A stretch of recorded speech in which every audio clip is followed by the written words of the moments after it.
The battle for the day was perfect. A cool breeze tempered the heat of the equatorial sun. Peace had reigned within the tribe for weeks, and no alien enemy had trespassed upon its preserves from without. To the ape mind, all this was sufficient evidence that the future would be identical with the immediate past, that utopia would persist.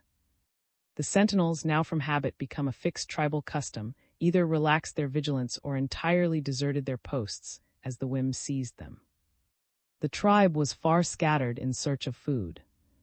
Thus may peace and prosperity undermine the safety of the most primitive community, even as it does that of the most cultured.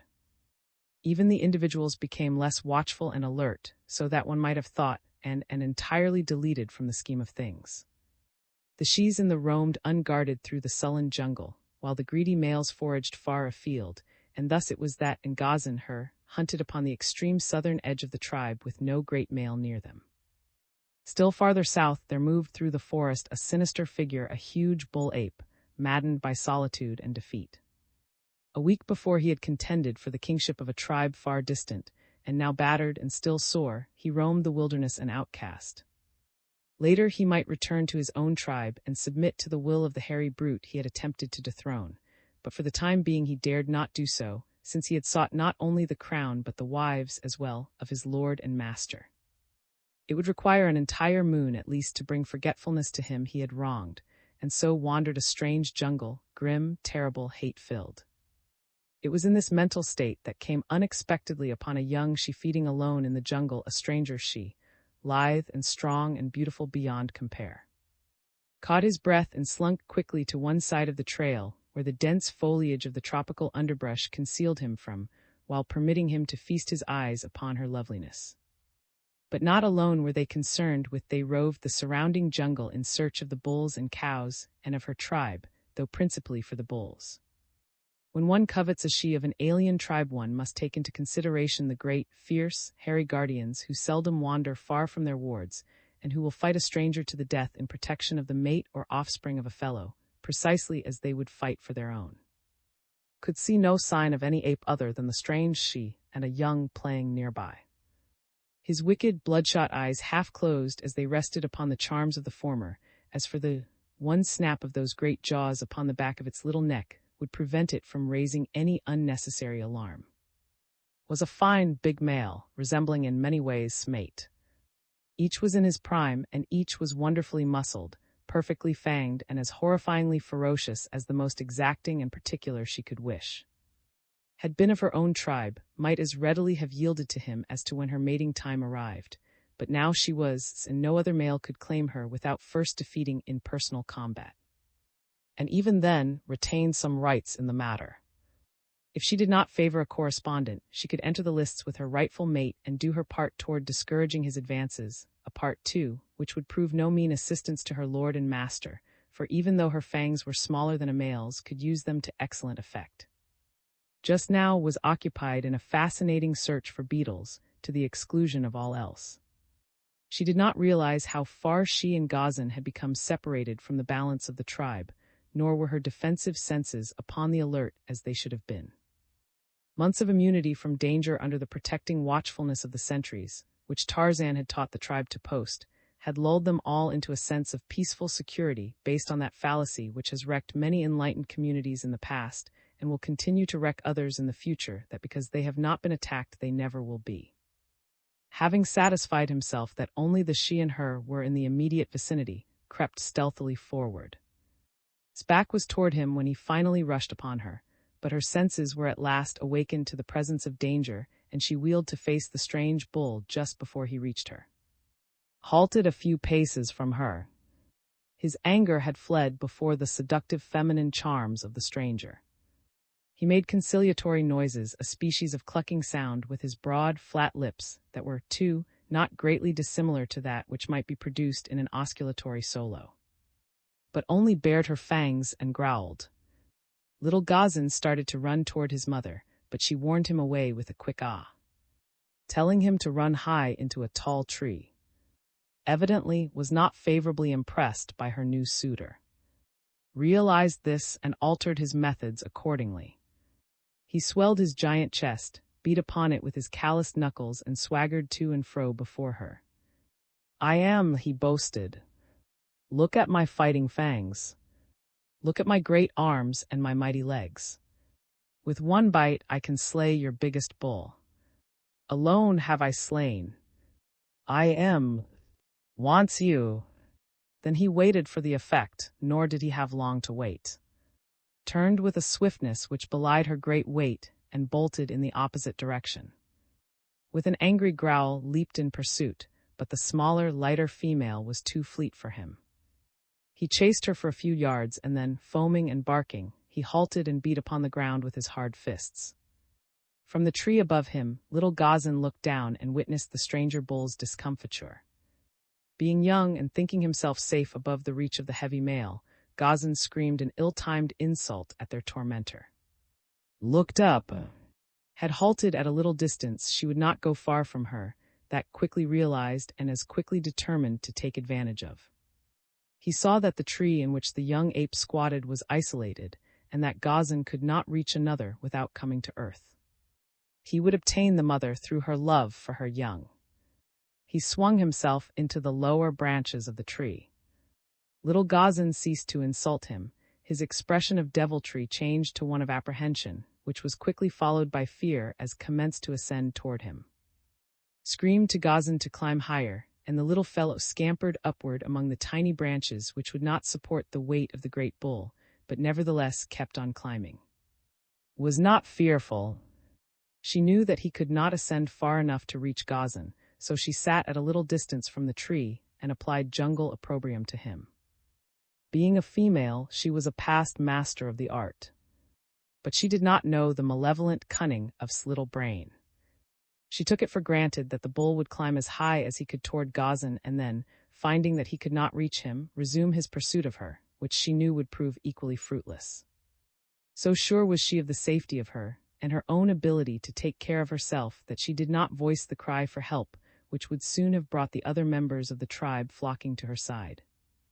Slowly reached the limit to which he dared risk his great weight to the slender branches. Gazan was still 15 feet above him. The bull braced himself and seized the main branch in his powerful hands, then he commenced shaking it vigorously. Was appalled, and instantly she realized what the bull purposed. Gazan clung far out upon a swaying limb.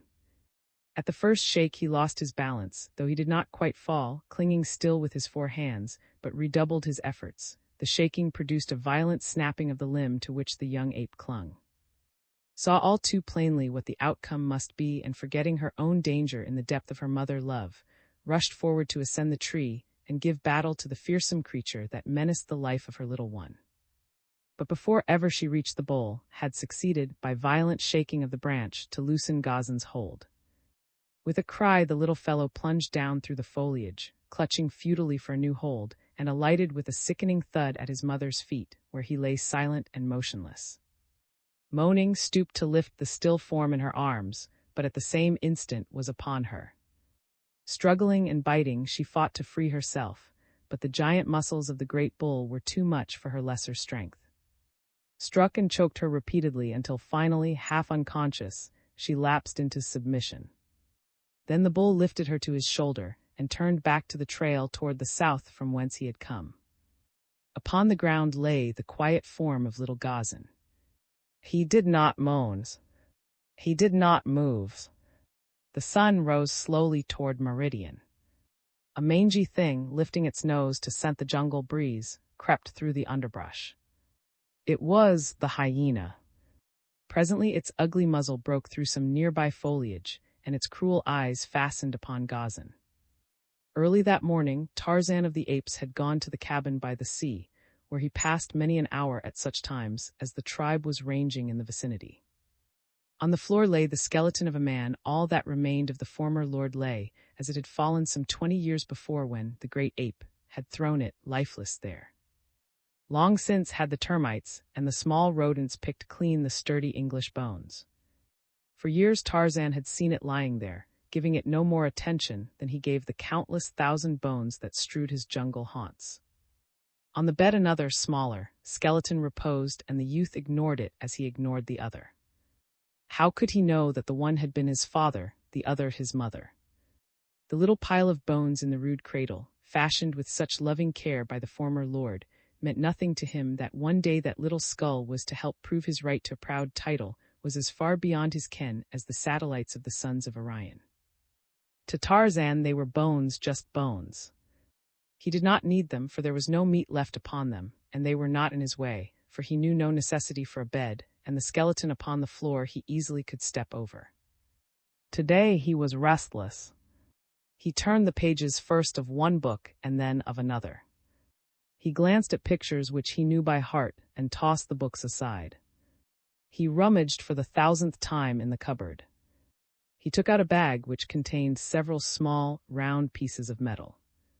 He had played with them many times in the years gone by, but always he replaced them carefully in the bag, and the bag in the cupboard, upon the very shelf where first he had discovered it.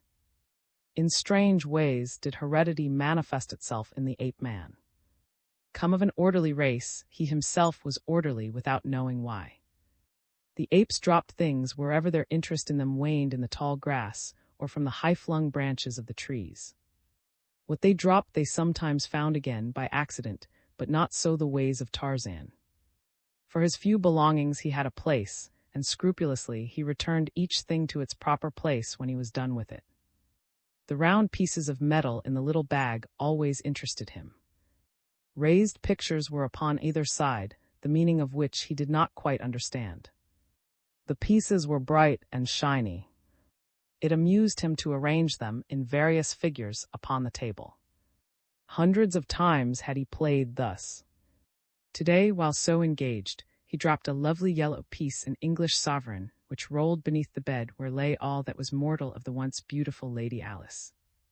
True to form, Tarzan at once dropped to his hands and knees and searched beneath the bed for the lost gold piece. Strange as it might appear, he had never before looked beneath the bed. He found the gold piece, and something else he found, too, a small wooden box with a loose cover. Bringing them both out, he returned the sovereign to its bag and the bag to its shelf within the cupboard. Then he investigated the box. It contained a quantity of cylindrical bits of metal, cone-shaped at one end and flat at the other, with a projecting rim. They were all quite green and dull, coated with years of verdigris. Tarzan removed a handful of them from the box and examined them. He rubbed one upon another and discovered that the green came off, leaving a shiny surface for 2/3 of their length and a dull gray over the cone-shaped end. Finding a bit of wood, he rubbed one of the cylinders rapidly and was rewarded by a lustrous sheen which pleased him. At his side hung a pocket pouch taken from the body of one of the numerous black warriors he had slain. Into this pouch he put a handful of the new playthings, thinking to polish them at his leisure. Then he replaced the box beneath the bed, and finding nothing more to amuse him, left the cabin and started back in the direction of the tribe. Shortly before he reached them, he heard a great commotion ahead of him, the loud screams of shes, and the savage, angry barking and growling of the great bulls. Instantly he increased his speed, for the ahs that came to his ears warned him that something was amiss with his fellows. While Tarzan had been occupied with his own devices in the cabin of his dead sire, his mighty mate had been hunting a mile to the north of the tribe. At last, his belly filled, he had turned lazily back toward the clearing where he had last seen the tribe, and presently commenced passing its members scattered alone or in 2s or 3s. Nowhere did he see or Gazan, and soon he began inquiring of the other apes where they might be, but none had seen them recently. Now the lower orders are not highly imaginative.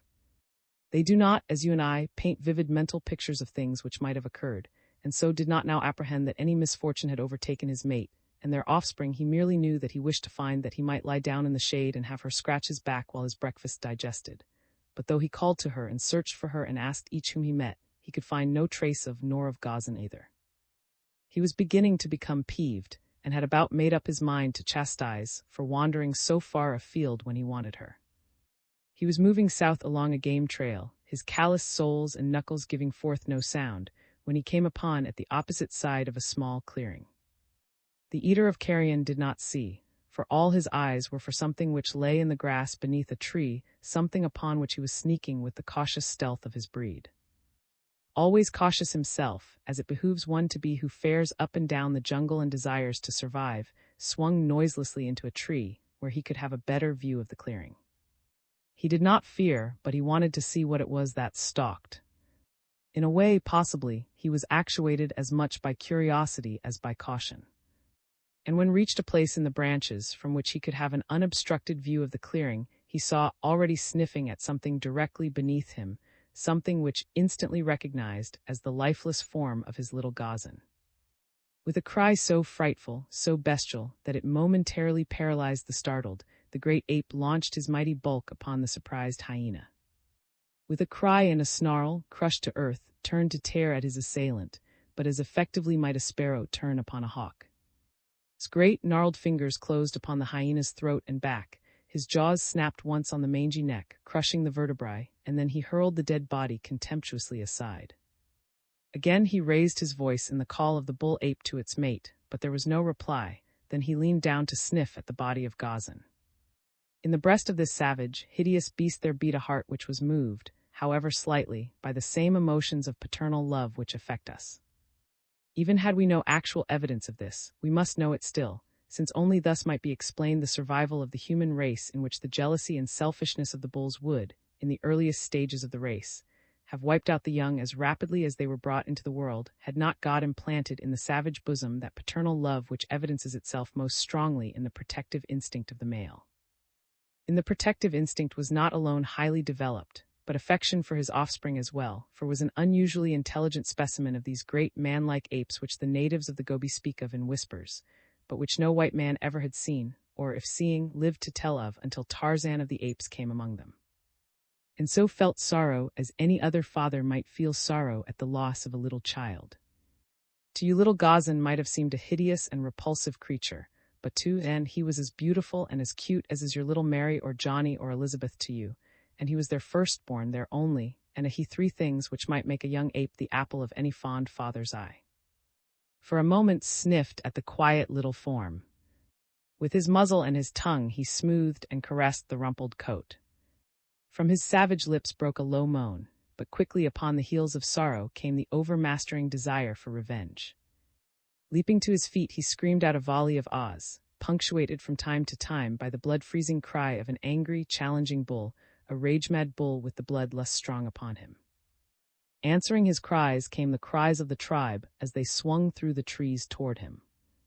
It was these that Tarzan heard on his return from his cabin, and in reply to them he raised his own voice and hurried forward with increased speed until he fairly flew through the middle terraces of the forest. When at last he came upon the tribe, he saw their members gathered about, and something which lay quietly upon the ground. Dropping among them, Tarzan approached the center of the group. Was still roaring out his challenges, but when he saw Tarzan he ceased and stooping picked up Gazan in his arms and held him out for Tarzan to see. Of all the bulls of the tribe, held affection for Tarzan only. Tarzan he trusted and looked up to as one wiser and more cunning. To Tarzan he came now to the playmate of his days, the companion of innumerable battles of his maturity. When Tarzan saw the still form in his arms, a low growl broke from his lips, for he too loved little. "Who did it?" he asked. "Where is—" "I do not know," replied. "I found him lying here with about to feed upon him, but it was not that did it, there are no fang marks upon him." Tarzan came closer and placed an ear against Gazan's breast. "He is not dead," he said. "Maybe he will not die." He pressed through the crowd of apes and circled once about them, examining the ground step by step. Suddenly he stopped and placing his nose close to the earth sniffed. Then he sprang to his feet, giving a peculiar cry. And the others pressed forward, for the sound told them that the hunter had found the spoor of his quarry. "A stranger bull has been here," said Tarzan. "It was he that hurt Gazan. He has carried off." And the other bulls commenced to roar and threaten, but they did nothing. Had the stranger bull been within sight they would have torn him to pieces, but it did not occur to them to follow him. "If the three bulls had been watching around the tribe this would not have happened," said Tarzan. "Such things will happen as long as you do not keep the three bulls watching for an enemy. The jungle is full of enemies, and yet you let your shes and your feed where they will, alone and unprotected. Tarzan goes now, he goes to find and bring her back to the tribe. The idea appealed to the other bulls.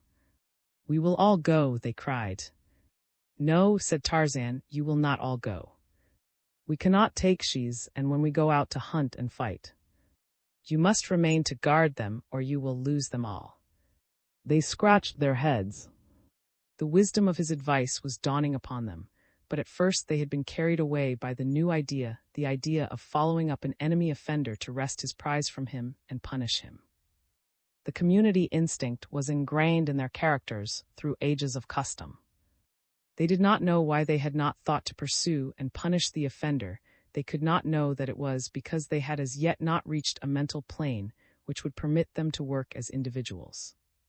In times of stress, the community instinct sent them huddling into a compact herd where the great bulls, by the weight of their combined strength and ferocity, could best protect them from an enemy.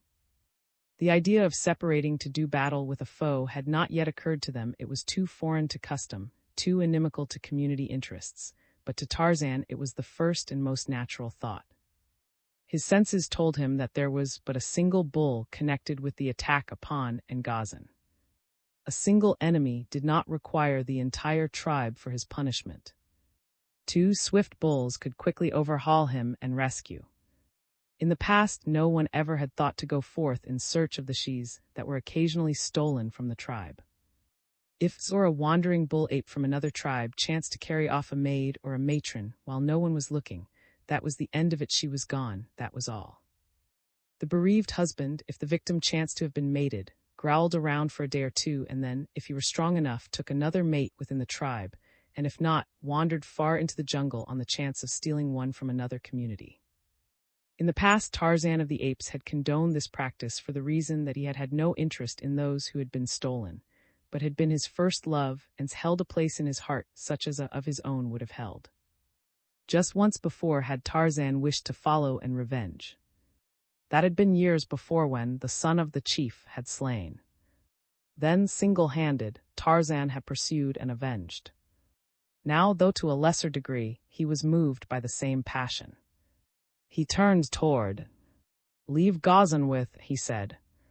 She is old and her fangs are broken and she is no good, but she can take care of Ngazan until we return with, and if Ngazan is dead when we come back, he turned to address, I will kill you too. Where are we going? Ask me. We are going to get, replied the ape-man, and kill the bull who has stolen her. Come.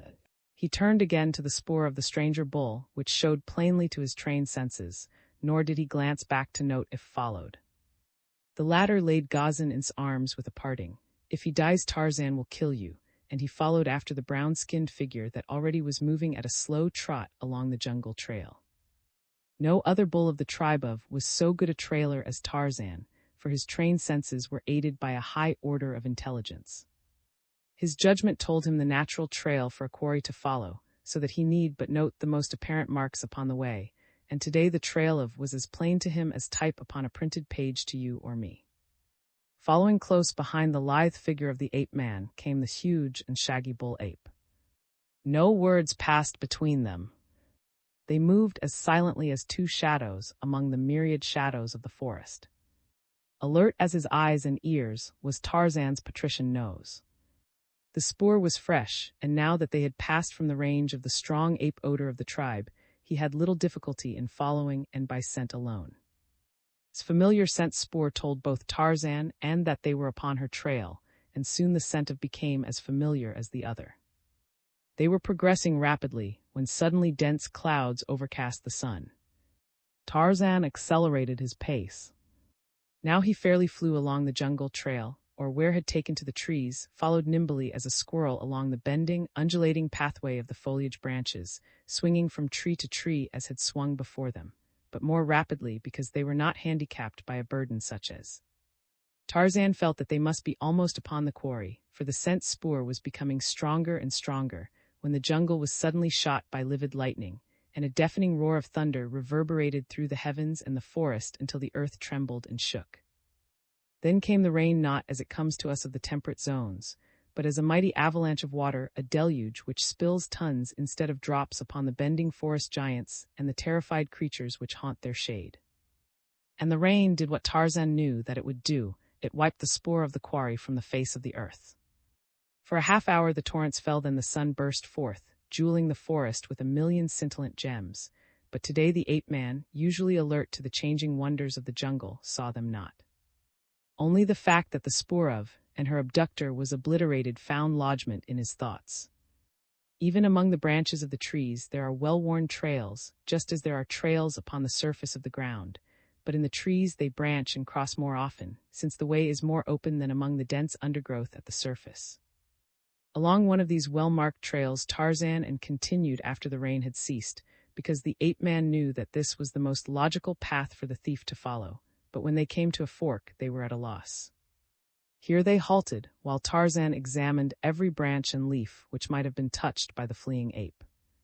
He sniffed the bole of the tree, and with his keen eyes he sought to find upon the bark some sign of the way the quarry had taken. It was slow work, and all the time, Tarzan knew, the bull of the alien tribe was forging steadily away from them, gaining precious minutes that might carry him to safety before they could catch up with him. First along one fork he went, and then another, applying every test that his wonderful was cognizant of. But again and again he was baffled, for the scent had been washed away by the heavy downpour in every exposed place. For a half-hour Tarzan searched, until at last, upon the bottom of a broad leaf, Tarzan's keen nose caught the faint trace of the scent spoor of, where the leaf had brushed a hairy shoulder as the great ape passed through the foliage. Once again the two took up the trail, but it was slow work now, and there were many discouraging delays when the spoor seemed lost beyond recovery. To you or me there would have been no spoor, even before the coming of the rain, except, possibly, where it had come to earth and followed a game trail. In such places the imprint of a huge foot and the knuckles of one great hand were sometimes plain enough for an ordinary mortal to read. Tarzan knew from these and other indications that the ape was yet carrying. The depth of the imprint of his feet indicated a much greater weight than that of any of the larger bulls, for they were made under the combined weight of, and while the fact that the knuckles of but one hand touched the ground at any time showed that the other hand was occupied in some other business, the business of holding the prisoner to a hairy shoulder. Tarzan could follow, in sheltered places, the changing of the burden from one shoulder to another, as indicated by the deepening of the foot imprint upon the side of the load, and the changing of the knuckle imprints from one side of the trail to the other. There were stretches along the surface paths where the ape had gone for considerable distances entirely erect upon his hind feet, walking as a man walks, but the same might have been true of any of the great anthropoids of the same species, for unlike the chimpanzee and the gorilla, they walk without the aid of their hands quite as readily as with. It was such things, however, which helped to identify to Tarzan and to the appearance of the abductor, and with his individual scent characteristic already indelibly impressed upon their memories, they were in a far better position to know him when they came upon him, even should he have disposed of before, than is a modern sleuth with his photographs and measurements, equipped to recognize a fugitive from civilized justice. But with all their high-strung and delicately attuned perceptive faculties, the two bulls of the tribe of were often sore pressed to follow the trail at all, and at best were so delayed that in the afternoon of the second day they still had not overhauled the fugitive. The scent was now strong, for it had been made since the rain, and Tarzan knew that it would not be long before they came upon the thief and his loot. Above them, as they crept stealthily forward, chattered Manu the monkey and his 1,000 fellows, squawked and screamed the brazen-throated birds of plumage, buzzed and hummed the countless insects amid the rustling of the forest leaves, and as they passed, a little graybeard, squeaking and scolding upon a swaying branch, looked down and saw them. Instantly the scolding and squeaking ceased, and off tore the long-tailed mite as though the panther had been endowed with wings and was in close pursuit of him. To all appearances he was only a very much frightened little monkey. Fleeing for his life, there seemed nothing sinister about him. And what of during all this time? Was she at last resigned to her fate, and accompanying her new mate in the proper humility of a loving and tractable spouse? A single glance at the pair would have answered these questions to the utter satisfaction of the most captious. She was torn and bleeding from many wounds, inflicted by the sullen in his vain efforts to subdue her to his will, and too was disfigured and mutilated, but with stubborn ferocity he still clung to his now useless prize. On through the jungle he forced his way in the direction of the stamping ground of his tribe.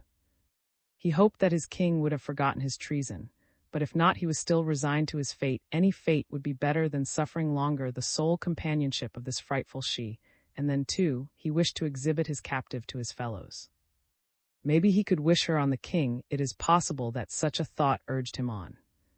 At last they came upon two bulls feeding in a grove, a beautiful grove, dotted with huge boulders half embedded in the rich loam, mute monuments, possibly, to a forgotten age when mighty glaciers rolled their slow course, where now a torrid sun beats down upon a tropic jungle. The two bulls looked up, bearing long fighting fangs, as appeared in the distance. The latter recognized the two as friends. "It is," he growled, "has come back with a new she." The apes waited his nearer approach, turned a snarling, fanged face toward them. She was not pretty to look upon, yet through the blood and hatred upon her countenance, they realized that she was beautiful, and they, alas, they did not know. As they squatted looking at one another, there raced through the trees toward them a long-tailed little monkey with gray whiskers. He was a very excited little monkey when he came to a halt upon the limb of a tree directly overhead. "Two strange bulls come," he cried. "One is the other a hideous ape without hair upon his body. They follow the spoor of. I saw them." The four apes turned their eyes backward along the trail had just come, then they looked at one another for a minute. "Come," said the larger of his two friends, "we will wait for the strangers in the thick bushes beyond the clearing." He turned and waddled away across the open place, the others following him. The little monkey danced about, all excitement. His chief diversion in life was to bring about bloody encounters between the larger denizens of the forest, that he might sit in the safety of the trees and witness the spectacles. He was a glutton for gore, was this little, whiskered, gray monkey. So long as it was the gore of others, a typical fight fan was the graybeard. The apes hid themselves in the shrubbery beside the trail, along which the two stranger bulls would pass. Trembled with excitement. She had heard the words of Manu, and she knew that the hairless ape must be Tarzan, while the other was doubtless. Never in her wildest hopes had she expected succor of this sort. Her one thought had been to escape and find her way back to the tribe of, but even this had appeared to her practically impossible, so closely did watch her. As Tarzan reached the grove where had come upon his friends, the ape scent became so strong that both knew the quarry was but a short distance ahead. And so they went even more cautiously, for they wished to come upon the thief from behind if they could, and charge him before he was aware of their presence. That a little gray-whiskered monkey had forestalled them they did not know, nor that 3 pairs of savage eyes were already watching their every move and waiting for them to come within reach of itching paws and slavering jowls. On they came across the grove, and as they entered the path leading into the dense jungle beyond, a sudden ah shrilled out close before them, a ah in the familiar voice of. The small brains of and his companions had not been able to foresee that might betray them, and now that she had, they went wild with rage. Struck the she a mighty blow that felled her, and then the 3 rushed forth to do battle with Tarzan and. The little monkey danced upon his perch and screamed with delight. And indeed he might well be delighted, for it was a lovely fight. There were no preliminaries, no formalities, no introductions. The 5 bulls merely charged and clinched. They rolled in the narrow trail and into the thick verdure beside it. They bit and clawed and scratched and struck, and all the while they kept up the most frightful chorus of growlings and barkings and roarings. In 5 minutes they were torn and bleeding, and the little graybeard leaped high, shrilling his primitive bravos, but always his attitude was thumbs down. He wanted to see something killed. He did not care whether it were friend or foe. It was blood he wanted, blood and deaths. Had been set upon by another of the apes, while Tarzan had the third, a huge brute with the strength of a buffalo. Never before had Tarzan's assailant beheld so strange a creature as this slippery, hairless bull with which he battled. Sweat and blood covered Tarzan's sleek, brown hide. Again and again he slipped from the clutches of the great bull, and all the while he struggled to free his hunting knife from the scabbard in which it had stuck. At length he succeeded. A brown hand shot out and clutched a hairy throat, another flew upward clutching the sharp blade. 3 swift, powerful strokes, and the bull relaxed with a groan, falling limp beneath his antagonist. Instantly, Tarzan broke from the clutches of the dying bull and sprang to assistance. Saw him coming and wheeled to meet him. In the impact of the charge, Tarzan's knife was wrenched from his hand and then closed with him. Now was the battle even 2 against 2 while on the verge, now recovered from the blow that had felled her, slunk waiting for an opportunity to aid. She saw Tarzan's knife and picked it up. She never had used it, but knew how Tarzan used it. Always had she been afraid of the thing which dealt death to the mightiest of the jungle people with the ease that's great tusks deal death to enemies. She saw Tarzan's pocket pouch torn from his side, and with the curiosity of an ape that even danger and excitement cannot entirely dispel, she picked this up too. Now the bulls were standing, the clinches had been broken. Blood streamed down their sides, their faces were crimsoned with it. Little Graybeard was so fascinated that at last he had even forgotten to scream and dance, but sat rigid with delight in the enjoyment of the spectacle. Back across the grove Tarzan and forced their adversaries. Followed slowly. She scarce knew what to do. She was lame and sore and exhausted from the frightful ordeal through which she had passed, and she had the confidence of her sex in the prowess of her mate and the other bull of her tribe. They would not need the help of a she in their battle with these 2 strangers. The roars and screams of the fighters reverberated through the jungle, awakening the echoes in the distant hills. From the throat of Tarzan's antagonist had come a score of ahs. And now from behind came the reply he had awaited. Into the grove, barking and growling, came a score of huge bull apes, the fighting men of tribe. Saw them first and screamed a warning to Tarzan, and then she fled past the fighters toward the opposite side of the clearing, fear for a moment claiming her. Nor can one censure her after the frightful ordeal from which she was still suffering. Down upon them came the great apes. In a moment Tarzan and would be torn to shreds that would later form the savage orgy of a dum-dum. Turned to glance back. She saw the impending fate of her defenders, and there sprung to life in her savage bosom the spark of martyrdom, that some common forbear had transmitted alike to the wild ape and the glorious women of a higher order who have invited death for their men. With a shrill scream, she ran toward the battlers who were rolling in a great mass at the foot of one of the huge boulders which dotted the grove, but what could she do? The knife she held she could not use to advantage because of her lesser strength. She had seen Tarzan throw missiles, and she had learned this with many other things from her childhood playmate. She sought for something to throw, and at last her fingers touched upon the hard objects in the pouch that had been torn from the ape-man. Tearing the receptacle open, she gathered a handful of shiny cylinders heavy for their size. They seemed to her and good missiles. With all her strength, she hurled them at the apes battling in front of the granite boulder. The result surprised quite as much as it did the apes. There was a loud explosion which deafened the fighters and a puff of acrid smoke. Never before had one there heard such a frightful noise. Screaming with terror, the stranger bulls leaped to their feet and fled back toward the stamping ground of their tribe, while and Tarzan slowly gathered themselves together and arose, lame and bleeding, to their feet. They too would have fled had they not seen standing there before them the knife and the pocket pouch in her hands. "What was it?" asked Tarzan. Shook her head. "I hurled these at the stranger bulls," and she held forth another handful of the shiny metal cylinders with the dull gray, cone-shaped ends. Tarzan looked at them and scratched his head. "What are they?" asked Bill. "I do not know," said Tarzan. "I found them." The little monkey with the gray beard halted among the trees a mile away and huddled, terrified, against a branch. He did not know that the dead father of Tarzan of the Apes, reaching back out of the past across a span of 20 years, had saved his son's life. Nor did Tarzan, Lord, know it either. XI.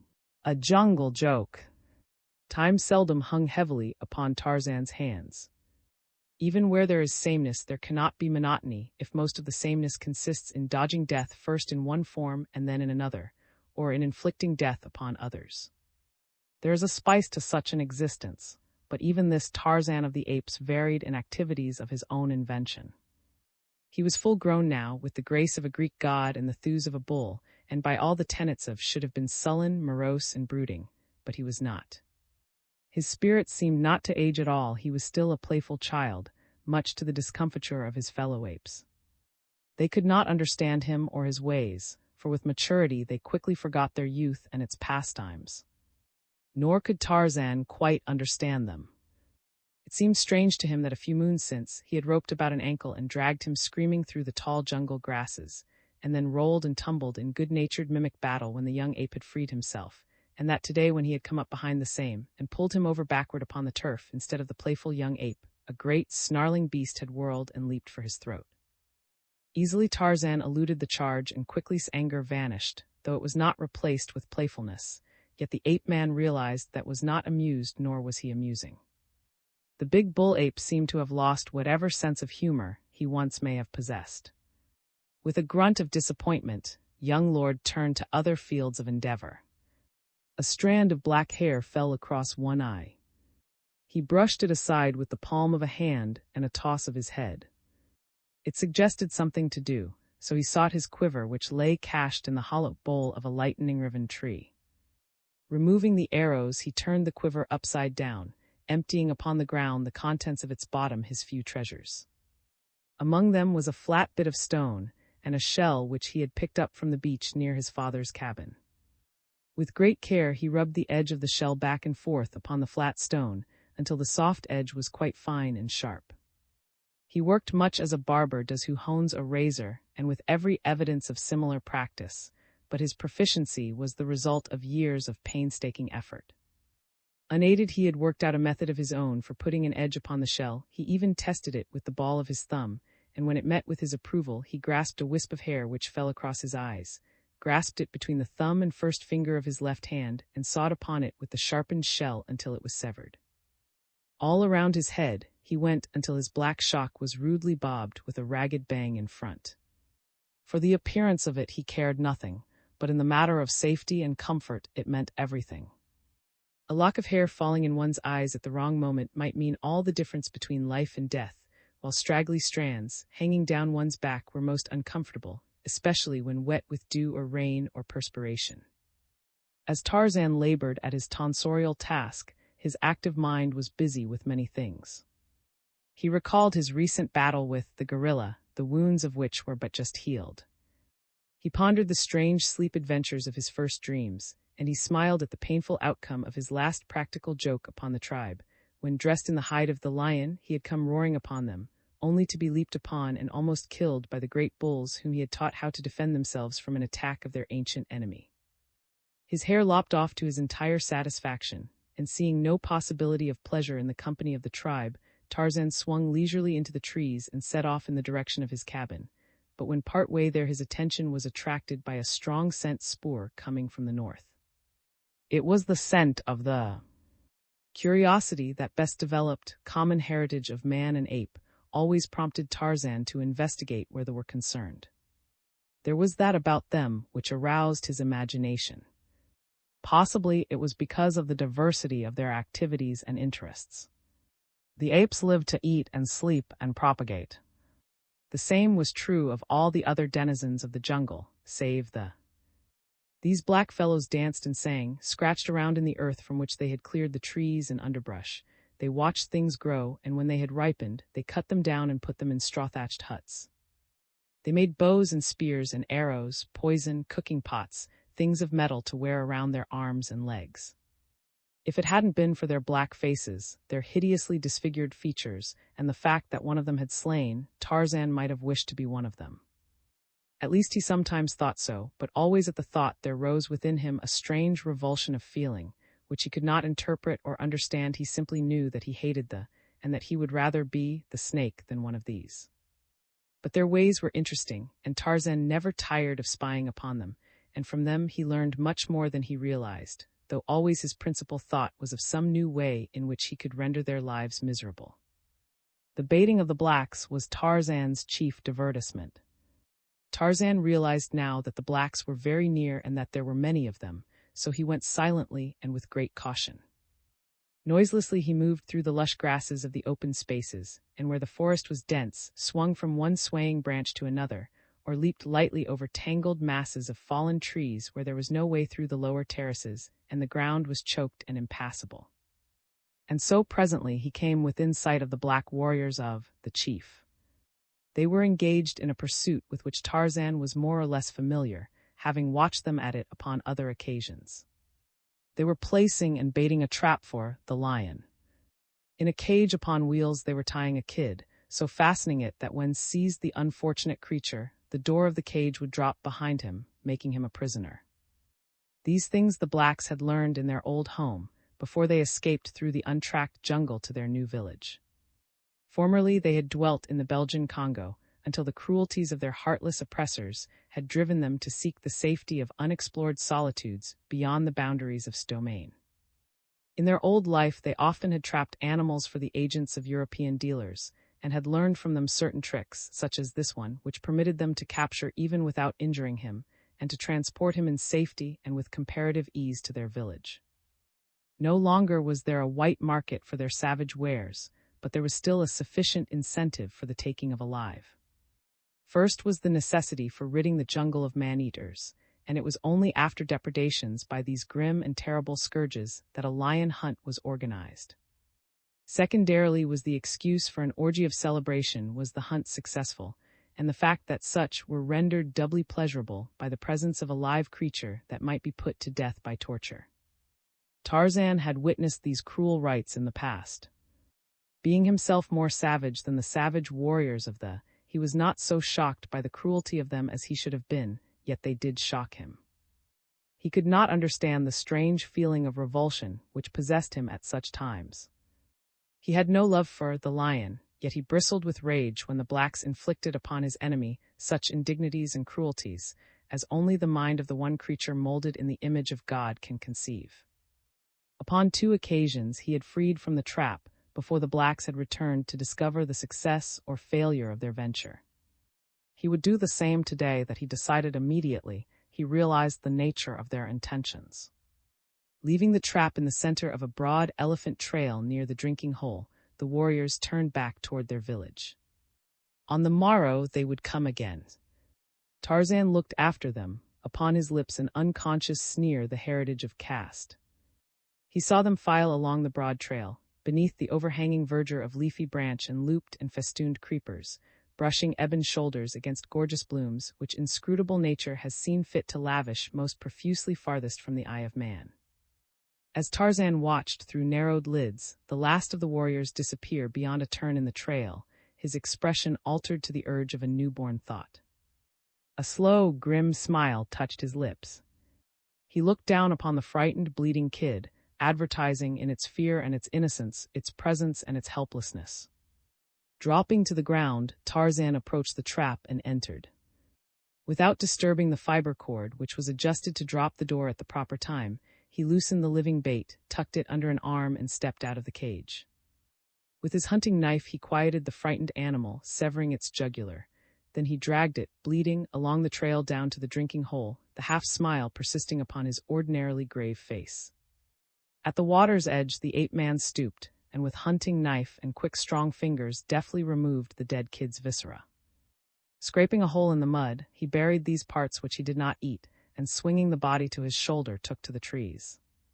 For a short distance he pursued his way in the wake of the black warriors, coming down presently to bury the meat of his kill where it would be safe from the depredations of the hyena or the other meat-eating beasts and birds of the jungle. He was hungry. Had he been all beast he would have eaten, but his man-mind could entertain urges even more potent than those of the belly, and now he was concerned with an idea which kept a smile upon his lips and his eyes sparkling in anticipation. An idea it was which permitted him to forget that he was hungry. The meat safely cached, Tarzan trotted along the elephant trail after the 2 or 3 miles from the cage and then he swung into the trees and followed above and behind them, waiting his chance. Among the blacks was the witch doctor. Tarzan hated them all, but he especially hated. As the blacks filed along the winding path, being lazy, dropped behind. This Tarzan noted, and it filled him with satisfaction. His being radiated a grim and terrible content. Like an angel of death, he hovered above the unsuspecting black. Knowing that the village was but a short distance ahead, sat down to rest. Rest well, oh. It is thy last opportunity. Tarzan crept stealthily among the branches of the tree, above the well-fed, self-satisfied witch doctor. He made no noise that the dull ears of man could hear above the soughing of the gentle jungle breeze, among the undulating foliage of the upper terraces, and when he came close above the black man he halted, well concealed by leafy branch and heavy creeper. Sat with his back against the bole of a tree, facing Tarzan. The position was not such as the waiting beast of prey desired, and so, with the infinite patience of the wild hunter, the ape-man crouched motionless and silent as a graven image until the fruit should be ripe for the plucking. A poisonous insect buzzed angrily out of space. It loitered, circling, close to Tarzan's face. The ape-man saw and recognized it. The virus of its sting spelled death for lesser things than for him it would mean days of anguish. He did not move. His glittering eyes remained fixed upon, after acknowledging the presence of the winged torture by a single glance. He heard and followed the movements of the insect with his keen ears, and then he felt it alight upon his forehead. No muscle twitched, for the muscles of such as he are the servants of the brain. Down across his face crept the horrid thing over nose and lips and chin. Upon his throat it paused, and turning, retraced its steps. Tarzan watched. Now not even his eyes moved. So motionless he crouched that only death might counterpart his movelessness.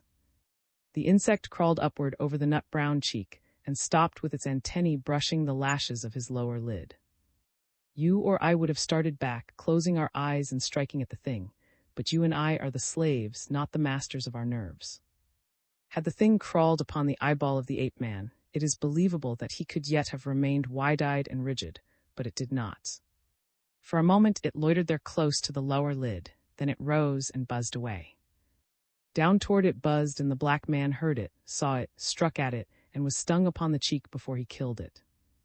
Then he rose with a howl of pain and anger, and as he turned up the trail toward the village of the chief, his broad, black back was exposed to the silent thing waiting above him. And as turned, a lithe figure shot outward and downward from the tree above upon his broad shoulders. The impact of the springing creature carried to the ground. He felt strong jaws close upon his neck, and when he tried to scream, steel fingers throttled his throat. The powerful black warrior struggled to free himself, but he was as a child in the grip of his adversary.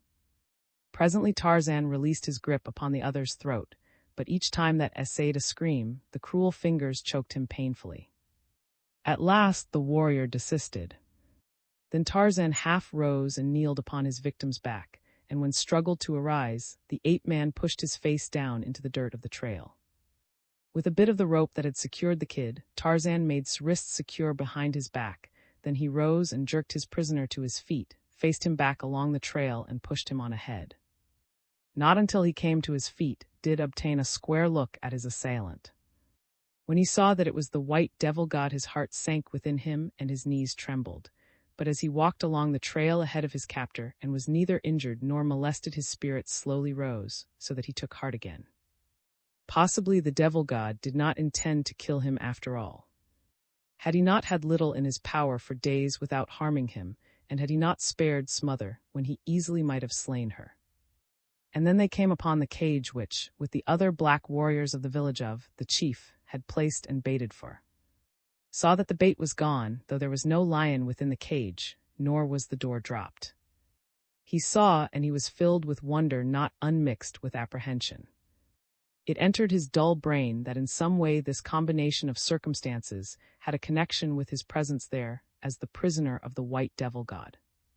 Nor was he wrong.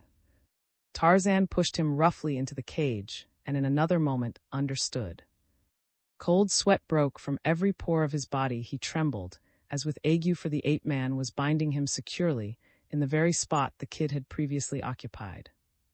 The witch doctor pleaded first for his life and then for a death less cruel, but he might as well have saved his pleas for, since already they were directed toward a wild beast who understood no word of what he said. But his constant jabbering not only annoyed Tarzan, who worked in silence, but suggested that later the black might raise his voice in cries for succor. So he stepped out of the cage, gathered a handful of grass and a small stick, and returning, jammed the grass into his mouth, laid the stick crosswise between his teeth, and fastened it there with the thong from his loin cloth. Now could the witch doctor but roll his eyes and sweat. Thus Tarzan left him. The ape-man went first to the spot where he had cached the body of the kid. Digging it up, he ascended into a tree and proceeded to satisfy his hunger. What remained he again buried. Then he swung away through the trees to the water hole, and going to the spot where fresh, cold water bubbled from between two rocks, he drank deeply. The other beasts might wade in and drink stagnant water, but not Tarzan of the apes. In such matters he was fastidious. From his hands he washed every trace of the repugnant scent of and from his face the blood of the kid. Rising, he stretched himself not unlike some huge, lazy cat, climbed into a nearby tree and fell asleep. When he awoke it was dark, though a faint luminosity still tinged the western heavens. A lion moaned and coughed as it strode through the jungle toward water. It was approaching the drinking hole. Tarzan grinned sleepily, changed his position, and fell asleep again. When the blacks of the chief reached their village, they discovered that was not among them. When several hours had elapsed, they decided that something had happened to him, and it was the hope of the majority of the tribe that whatever had happened to him might prove fatal. They did not love the witch doctor. Love and fear seldom are playmates, but a warrior is a warrior, and so organized a searching party. That his own grief was not, might have been gathered from the fact that he remained at home and went to sleep. The young warriors whom he sent out remained steadfast to their purpose for fully half an hour, when, unfortunately for so slight a thing may the fate of a man rest, a honey bird attracted the attention of the searchers and led them off for the delicious store it previously had marked down for betrayal, and its doom was sealed. When the searchers returned empty-handed, was wroth, but when he saw the great store of honey they brought with them, his rage subsided. Already young, agile, and evil-minded, with face hideously painted, was practicing the black art upon a sick infant in the fond hope of succeeding to the office and perquisites of. Tonight the women of the old witch doctor would moan and howl. Tomorrow he would be forgotten. Such is life, such is fame, such is power in the center of the world's highest civilization, or in the depths of the black primeval jungle. Always, everywhere, man is man, nor has he altered greatly beneath his veneer since he into a hole between two rocks to escape the 6 million years ago. The morning following the disappearance of, the warriors set out with the chief to examine the trap they had set for. Long before they reached the cage, they heard the roaring of a great lion and guessed that they had made a successful bag, so it was with shouts of joy that they approached the spot where they should find their captive. Yes, there he was, a great, magnificent specimen, a huge, black-maned lion. The warriors were frantic with delight. They leaped into the air and uttered savage cries, hoarse victory cries, and then they came closer, and the cries died upon their lips, and their eyes went wide so that the whites showed all around their irises, and their pendulous lower lips drooped with their drooping jaws. They drew back in terror at the sight within the cage the mauled and mutilated corpse of what had, yesterday, been the witch doctor. The captured lion had been too angry and frightened to feed upon the body of his kill, but he had vented upon it much of his rage, until it was a frightful thing to behold. From his perch in a nearby tree, Tarzan of the apes, Lord, looked down upon the black warriors and grinned. Once again his self-pride in his ability as a practical joker asserted itself. It had lain dormant for some time following the painful mauling he had received. That time he leaped among the apes of clothed in the skin of, but this joke was a decided success. After a few moments of terror, the blacks came closer to the cage, rage taking the place of fear, rage, and curiosity. How had it happened to be in the cage? Where was the kid? There was no sign nor remnant of the original bait. They looked closely and they saw, to their horror, that the corpse of their erstwhile fellow was bound with the very cord with which they had secured the kid. Who could have done this thing? They looked at one another. Was the first to speak. He had come hopefully out with the expedition that morning. Somewhere he might find evidence of the death of. Now he had found it, and he was the first to find an explanation. "The white devil god," he whispered. "It is the work of the white devil god." No one contradicted, for indeed, who else could it have been but the great, hairless ape they all so feared? And so their hatred of Tarzan increased again with an increased fear of him. And Tarzan sat in his tree and hugged himself. No one there felt sorrow because of the death of, but each of the blacks experienced a personal fear of the ingenious mind, which might discover for any of them a death equally horrible to that which the witch doctor had suffered. It was a subdued and thoughtful company which dragged the captive lion along the broad elephant path back to the village of the chief. And it was with a sigh of relief that they finally rolled it into the village and closed the gates behind them. Each had experienced the sensation of being spied upon from the moment they left the spot where the trap had been set, though none had seen or heard aught to give tangible food to his fears. At the sight of the body within the cage with the lion, the women and children of the village set up a most frightful lamentation, working themselves into a joyous hysteria, which far transcended the happy misery derived by their more civilized prototypes, who make a business of dividing their time between the movies and the neighborhood funerals of friends and strangers, especially strangers. From a tree overhanging the palisade, Tarzan watched all that passed within the village. He saw the frenzied women tantalizing the great lion with sticks and stones. The cruelty of the blacks toward a captive always induced in Tarzan a feeling of angry contempt for the. Had he attempted to analyze this feeling, he would have found it difficult, for during all his life he had been accustomed to sights of suffering and cruelty. He himself was cruel.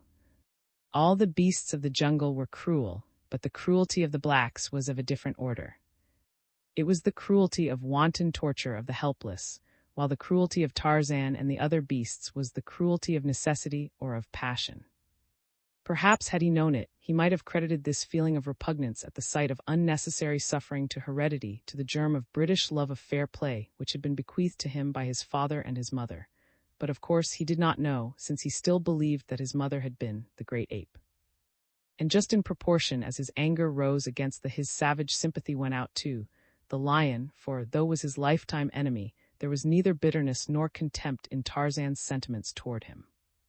In the ape-man's mind, therefore, the determination formed to thwart the blacks and liberate the lion, but he must accomplish this in some way which would cause the greatest chagrin and discomfiture.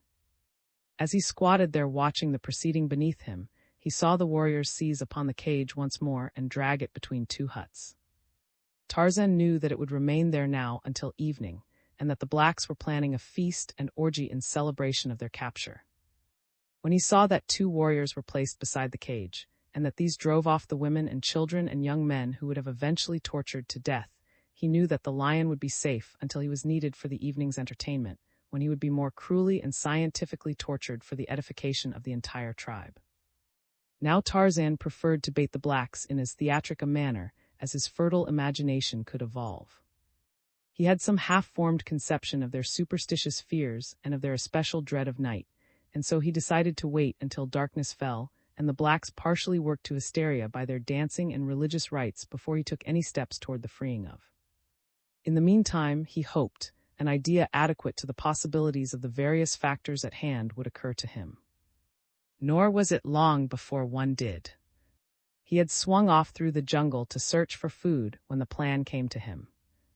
At first it made him smile a little and then look dubious, for he still retained a vivid memory of the dire results that had followed the carrying out of a very wonderful idea along almost identical lines.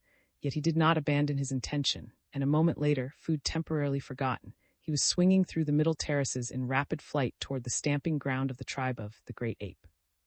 As was his wont, he alighted in the midst of the little band, without announcing his approach save by a hideous scream, just as he sprang from a branch above them.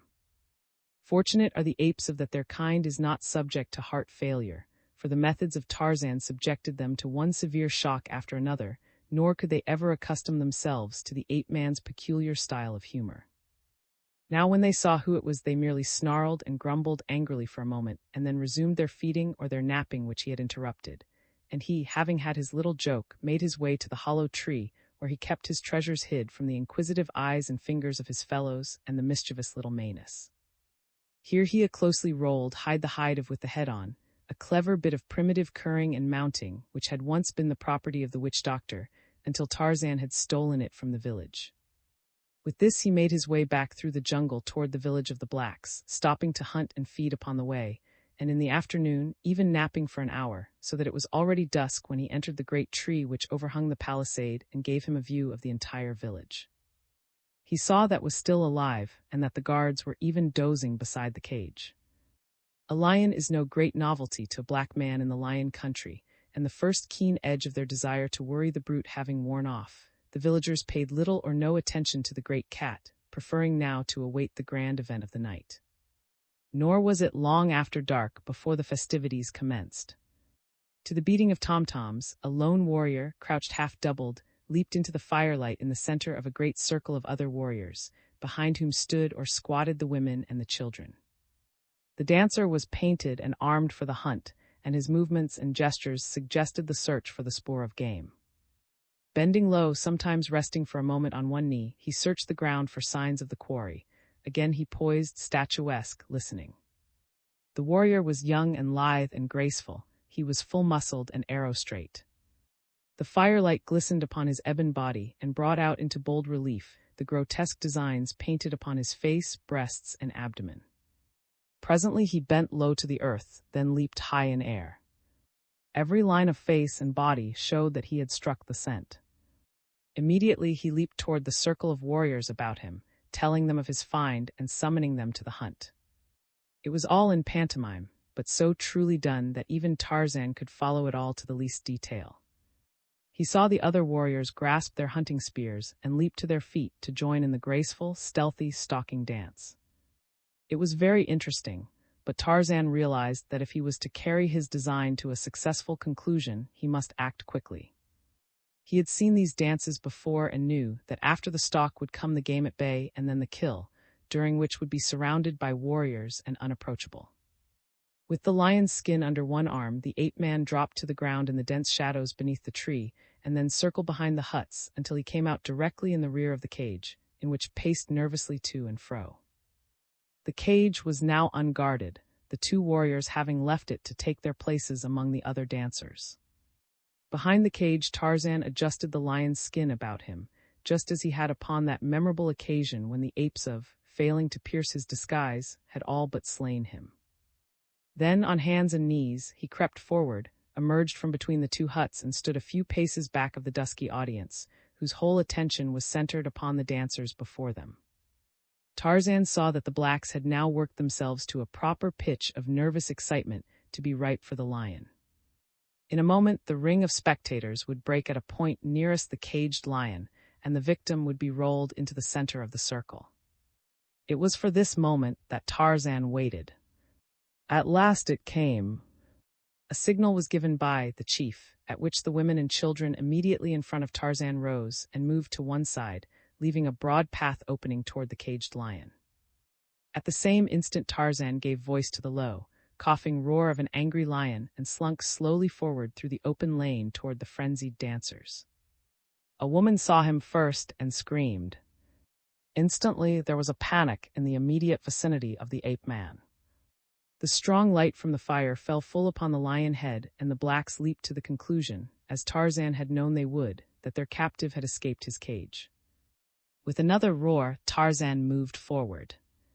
The dancing warriors paused but an instant. They had been hunting a lion securely housed within a strong cage, and now that he was at liberty among them, an entirely different aspect was placed upon the matter. Their nerves were not attuned to this emergency. The women and children already had fled to the questionable safety of the nearest huts, and the warriors were not long in following their example, so that presently Tarzan was left in sole possession of the village street. But not for long, nor did he wish to be left thus long alone. It would not comport with his scheme. Presently a head peered forth from a nearby hut, and then another and another, until a score or more of warriors were looking out upon him, waiting for his next move, waiting for the lion to charge or to attempt to escape from the village. Their spears were ready in their hands against either a charge or a bolt for freedom, and then the lion rose erect upon its hind legs, the tawny skin dropped from it, and there stood revealed before them in the firelight the straight young figure of the white devil god. For an instant the blacks were too astonished to act. They feared this apparition fully as much as they did, yet they would gladly have slain the thing could they quickly enough have gathered together their wits. But fear and superstition and a natural mental density held them paralyzed while the ape-man stooped and gathered up the lion's skin. They saw him turn then and walk back into the shadows at the far end of the village. Not until then did they gain courage to pursue him, and when they had come in force, with brandished spears and loud war cries, the quarry was gone. Not an instant did Tarzan pause in the tree. Throwing the skin over a branch, he leaped again into the village upon the opposite side of the great bowl, and diving into the shadow of a hut, ran quickly to where lay the caged lion. Springing to the top of the cage, he pulled upon the cord which raised the door, and a moment later a great lion in the prime of his strength and vigor leaped out into the village. The warriors, returning from a futile search for Tarzan, saw him step into the firelight. There was the devil god again, up to his old trick. Did he think he could twice fool the men of the chief the same way in so short a time? They would show him. For long they had waited for such an opportunity to rid themselves forever of this fearsome jungle demon. As one they rushed forward with raised spears. The women and the children came from the huts to witness the slaying of the devil god. The lion turned blazing eyes upon them and then swung about toward the advancing warriors. With shouts of savage joy and triumph they came toward him, menacing him with their spears. The devil god was theirs. And then with a frightful roar the lion charged. The men of the chief met with ready spears and screams of raillery. In a solid mass of muscled ebony they waited the coming of the devil god, yet beneath their brave exteriors lurked a haunting fear that all might not be quite well with them, that this strange creature could yet prove invulnerable to their weapons and inflict upon them full punishment for their effrontery. The charging lion was all too lifelike, they saw that in the brief instant of the charge, but beneath the tawny hide they knew was hid the soft flesh of the white man, and how could that withstand the assault of many war spears? In their forefront stood a huge young warrior in the full arrogance of his might and his youth. Afraid? Not he. He laughed as bore down upon him. He laughed and cooshed his spear, setting the point for the broad breast. And then the lion was upon him. A great paw swept away the heavy war spear, splintering it as the hand of man might splinter a dry twig. Down went the black, his skull crushed by another blow. And then the lion was in the midst of the warriors, clawing and tearing to right and left. Not for long did they stand their ground, but a dozen men were mauled before the others made good their escape from those frightful talons and gleaming fangs. In terror the villagers fled hither and thither. No hut seemed a sufficiently secure asylum, with ranging within the palisade. From one to another fled the frightened blacks, while in the center of the village stood glaring and growling above his kills. At last a tribesman flung wide the gates of the village and sought safety amid the branches of the forest trees beyond. Like sheep his fellows followed him, until the lion and his dead remained alone in the village. From the nearer trees the men saw the lion lower his great head and seize one of his victims by the shoulder, and then with slow and stately tread move down the village street past the open gates and on into the jungle. They saw and shuddered, and from another tree Tarzan of the apes saw and smiled. A full hour elapsed after the lion had disappeared with his feast before the blacks ventured down from the trees and returned to their village. Wide eyes rolled from side to side, and naked flesh contracted more to the chill of fear than to the chill of the jungle night. "It was he all the time," murmured one. "It was the devil god. He changed himself from a lion to a man and back again into a lion," whispered another. "And he dragged into the forest and is eating him," said a third, shuddering. "We are no longer safe here," wailed a fourth. "Let us take our belongings and search for another village, sight far from the haunts of the wicked devil god." But with morning came renewed courage, so that the experiences of the preceding evening had little other effect than to increase their fear of Tarzan and strengthen their belief in his supernatural origin. And thus waxed the fame and the power of the ape-man in the mysterious haunts of the savage jungle where he ranged, mightiest of beasts because of the man-mind which directed his giant muscles and his flawless courage. Exili. Tarzan rescues the moon. The moon shone down out of a cloudless sky, a huge, swollen moon that seemed so close to Earth that one might wonder that she did not brush the crooning treetops. It was night, and Tarzan was abroad in the jungle. Tarzan, the ape-man, mighty fighter, mighty hunter. Why he swung through the dark shadows of the somber forest, he could not have told you. It was not that he was hungry. He had fed well this day, and in a safe cache were the remains of his kill, ready against the coming of a new appetite. Perhaps it was the very joy of living that urged him from his arboreal couch to pit his muscles and his senses against the jungle night, and then, too, Tarzan always was goaded by an intense desire to know. The jungle which is presided over by Kudu, the sun, is a very different jungle from that of the moon. The diurnal jungle has its own aspect, its own lights and shades, its own birds, its own blooms, its own beasts. Its noises are the noises of the day. The lights and shades of the nocturnal jungle are as different as one might imagine the lights and shades of another world to differ from those of our world. Its beasts, its blooms, and its birds are not those of the jungle of Kudu, the sun. Because of these differences, Tarzan loved to investigate the jungle by night. Not only was the life another life, but it was richer in numbers and in romance. It was richer in dangers too, and to Tarzan of the Apes danger was the spice of life. And the noises of the jungle night, the roar of the lion, the scream of the leopard, the hideous laughter of the hyena, were music to the ears of the ape-man. The soft padding of unseen feet, the rustling of leaves and grasses to the passage of fierce beasts, the sheen of eyes flaming through the dark, the million sounds which proclaim the teeming life that one might hear and scent, though seldom see, constituted the appeal of the nocturnal jungle to Tarzan. Tonight he had swung a wide circle toward the east first, and then toward the south, and now he was rounding back again into the north. His eyes, his ears, and his keen nostrils were ever on the alert. Mingled with the sounds he knew, there were strange sounds, weird sounds which he never heard until after Kudu had sought his lair below the far edge of the big water, sounds which belonged to the moon and to the mysterious period of supremacy. These sounds often caused Tarzan profound speculation. They baffled him because he thought that he knew his jungle so well that there could be nothing within it unfamiliar to him. Sometimes he thought that as colors and forms appeared to differ by night from their familiar daylight aspects, so sounds altered with the passage of Kudu and the coming of, and these thoughts roused within his brain a vague conjecture that perhaps Kudu influenced these changes. And what more natural that eventually he came to attribute to the sun and the moon personalities as real as his own. The sun was a living creature and ruled the day. The moon, endowed with brains and miraculous powers, ruled the night.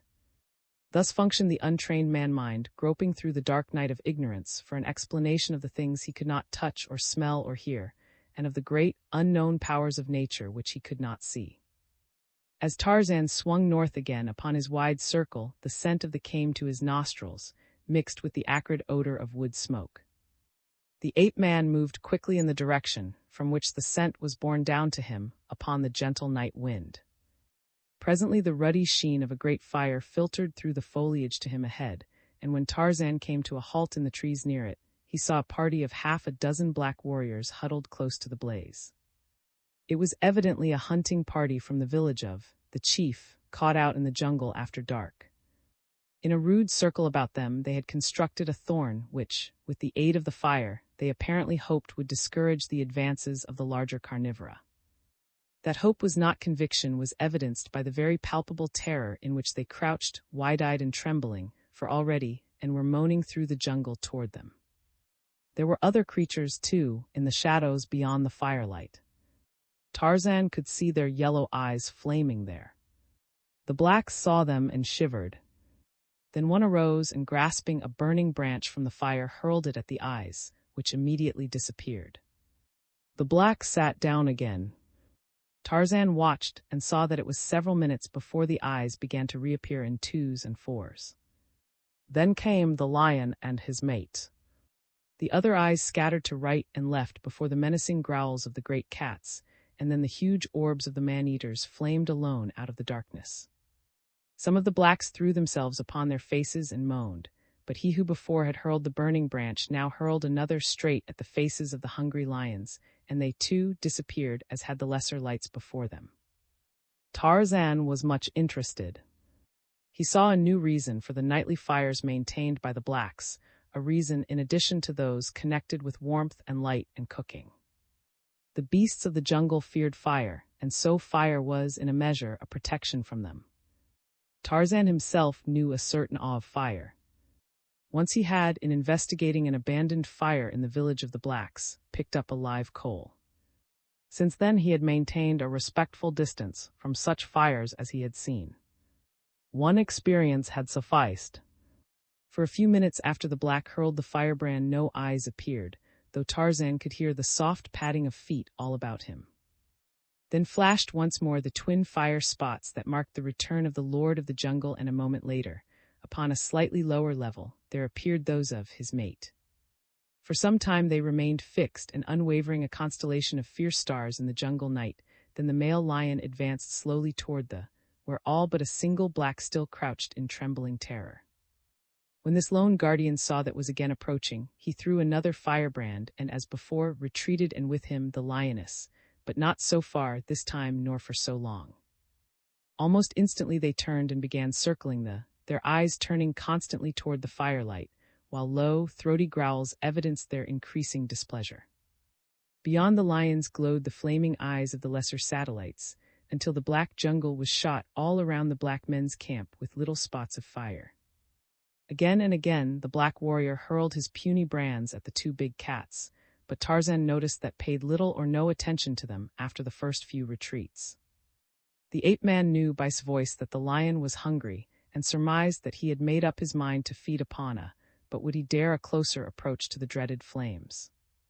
Even as the thought was passing in Tarzan's mind, stopped his restless pacing and faced For a moment he stood motionless, except for the quick, nervous upcurving of his tail, then he walked deliberately forward, while moved restlessly to and fro where he had left her. The black man called to his comrades that the lion was coming, but they were too far gone in fear to do more than huddle closer together and moan more loudly than before. Seizing a blazing branch, the man cast it straight into the face of the lion. There was an angry roar, followed by a swift charge. With a single bound the savage beast cleared the wall as, with almost equal agility, the warrior cleared it upon the opposite side, and chancing the dangers lurking in the darkness, bolted for the nearest tree. Was out of the almost as soon as he was inside it, but as he went back over the low thorn wall, he took a screaming negro with him. Dragging his victim along the ground, he walked back toward the lioness who joined him, and the two continued into the blackness, their savage growls mingling with the piercing shrieks of the doomed and terrified man. At a little distance from the blaze the lions halted. There ensued a short succession of unusually vicious growls and roars, during which the cries and moans of the black man ceased forever. Presently reappeared in the firelight. He made a second trip into and the former grisly tragedy was reenacted with another howling victim. Tarzan rose and stretched lazily. The entertainment was beginning to bore him. He yawned and turned upon his way toward the clearing where the tribe would be sleeping in the encircling trees. Yet even when he had found his familiar crotch and curled himself for slumber, he felt no desire to sleep. For a long time he lay awake thinking and dreaming. He looked up into the heavens and watched the moon and the stars. He wondered what they were and what power kept them from falling. His was an inquisitive mind. Always he had been full of questions concerning all that passed around him, but there never had been one to answer his questions. In childhood he had wanted to know, and almost all knowledge he still in manhood was filled with the great, unsatisfied curiosity of a child. He was never quite content merely to perceive that things happened, he desired to know why they happened. He wanted to know what made things go. The secret of life interested him immensely. The miracle of death he could not quite fathom. Upon innumerable occasions he had investigated the internal mechanism of his kills, and once or twice he had opened the chest cavity of victims in time to see the heart still pumping. He had learned from experience that a knife thrust through this organ brought immediate death 9 times out of 10, while he might stab an antagonist innumerable times in other places without even disabling him. And so he had come to think of the heart, or, as he called it, the red thing that breathes, as the seat and origin of life. The brain and its functionings he did not comprehend at all. That his sense perceptions were transmitted to his brain, and there translated, classified, and labeled was something quite beyond him. He thought that his fingers knew when they touched something, that his eyes knew when they saw, his ears when they heard, his nose when it scented. He considered his throat, epidermis, and the hairs of his head as the three principal seats of emotion. When had been slain, a peculiar choking sensation had possessed his throat. Contact with the snake imparted an unpleasant sensation to the skin of his whole body, while the approach of an enemy made the hairs on his scalp stand erect. Imagine, if you can, a child filled with the wonders of nature, bursting with queries and surrounded only by beasts of the jungle to whom his questionings were as strange as Sanskrit would have been. If he asked what made it rain, the big old ape would but gaze at him in dumb astonishment for an instant, and then return to his interesting and edifying search for fleas. And when he questioned, who was very old and should have been very wise, but wasn't, as to the reason for the closing of certain flowers after Kudu had deserted the sky, and the opening of others during the night, he was surprised to discover that had never noticed these interesting facts, though she could tell to an inch just where they should be hiding. To Tarzan, these things were wonders. They appealed to his intellect and to his imagination. He saw the flowers close and open. He saw certain blooms which turned their faces always toward the sun. He saw leaves which moved when there was no breeze. He saw vines crawl like living things up the boles and over the branches of great trees, and to Tarzan of the apes the flowers and the vines and the trees were living creatures. He often talked to them, as he talked to the moon and Kudu the sun, and always was he disappointed that they did not reply. He asked them questions, but they could not answer, though he knew that the whispering of the leaves was the language of the leaves. They talked with one another. The wind he attributed to the trees and grasses. He thought that they swayed themselves to and fro, creating the wind. In no other way could he account for this phenomenon. The rain he finally attributed to the stars, the moon, and the sun, but his hypothesis was entirely unlovely and unpoetical. Tonight, as Tarzan lay thinking, there sprang to his fertile imagination an explanation of the stars and the moon. He became quite excited about it. Was sleeping in a nearby crotch. Tarzan swung over beside him. "Out!" he cried. Instantly the great bull was awake and bristling, sensing danger from the nocturnal summons. "Look!" exclaimed Tarzan, pointing toward the stars. "See the eyes of and. They wait around to leap in upon him for their kill. See the eyes and the nose and the mouth of. And the light that shines upon his face is the light of the great fire he has built to frighten away, and. All about him are the eyes, you can see them. But they do not come very close to the fire, there are few eyes close to. They fear the fire. It is the fire that saves from. Do you say them? Some night will be very hungry and very angry, then he will leap over the thorn bushes which encircle, and we will have no more light. After Kudu seeks his lair, the night will be black with the blackness that comes when he is lazy and sleeps late into the night, or when he wanders through the skies by day, forgetting the jungle and its people." Looked stupidly at the heavens and then at Tarzan. A meteor fell, blazing a flaming way through the sky. "Look!" cried Tarzan. "Has thrown a burning branch at." Grumbled. "Is down below," he said. "Does not hunt above the trees." But he looked curiously and a little fearfully at the bright stars above him, as though he saw them for the first time, and doubtless it was the first time that ever had seen the stars, though they had been in the sky above him every night of his life. 'Tis they were as the gorgeous jungle blooms, he could not eat them, and so he ignored them. Fidgeted and was nervous. For a long time he lay sleepless, watching the stars, the flaming eyes of the beasts of prey surrounding, the moon, by whose light the apes danced to the beating of their earthen drums. If should be eaten by it, there could be no more dum-dums. Was overwhelmed by the thought. He glanced at Tarzan half fearfully. Why was his friend so different from the others of the tribe?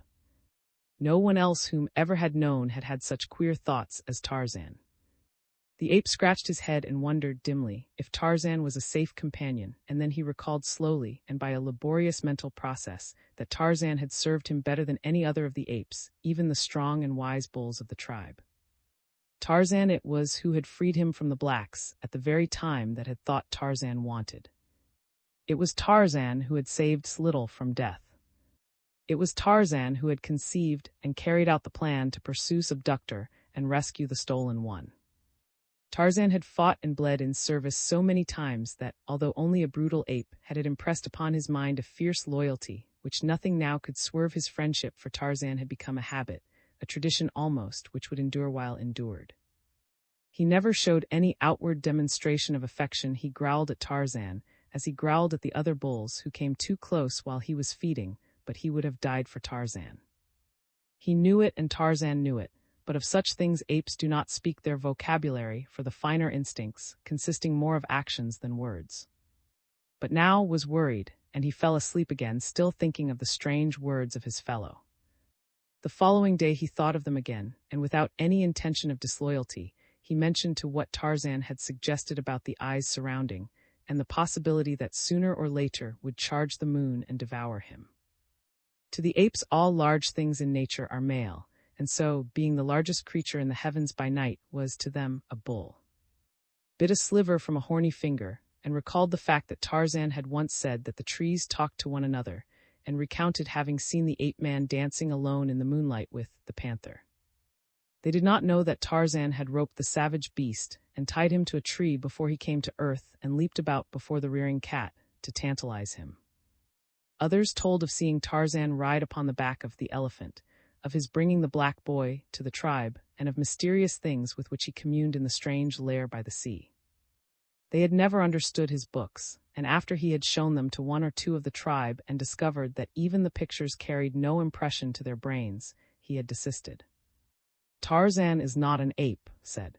He will bring to eat us as he is bringing him to eat. We should kill him.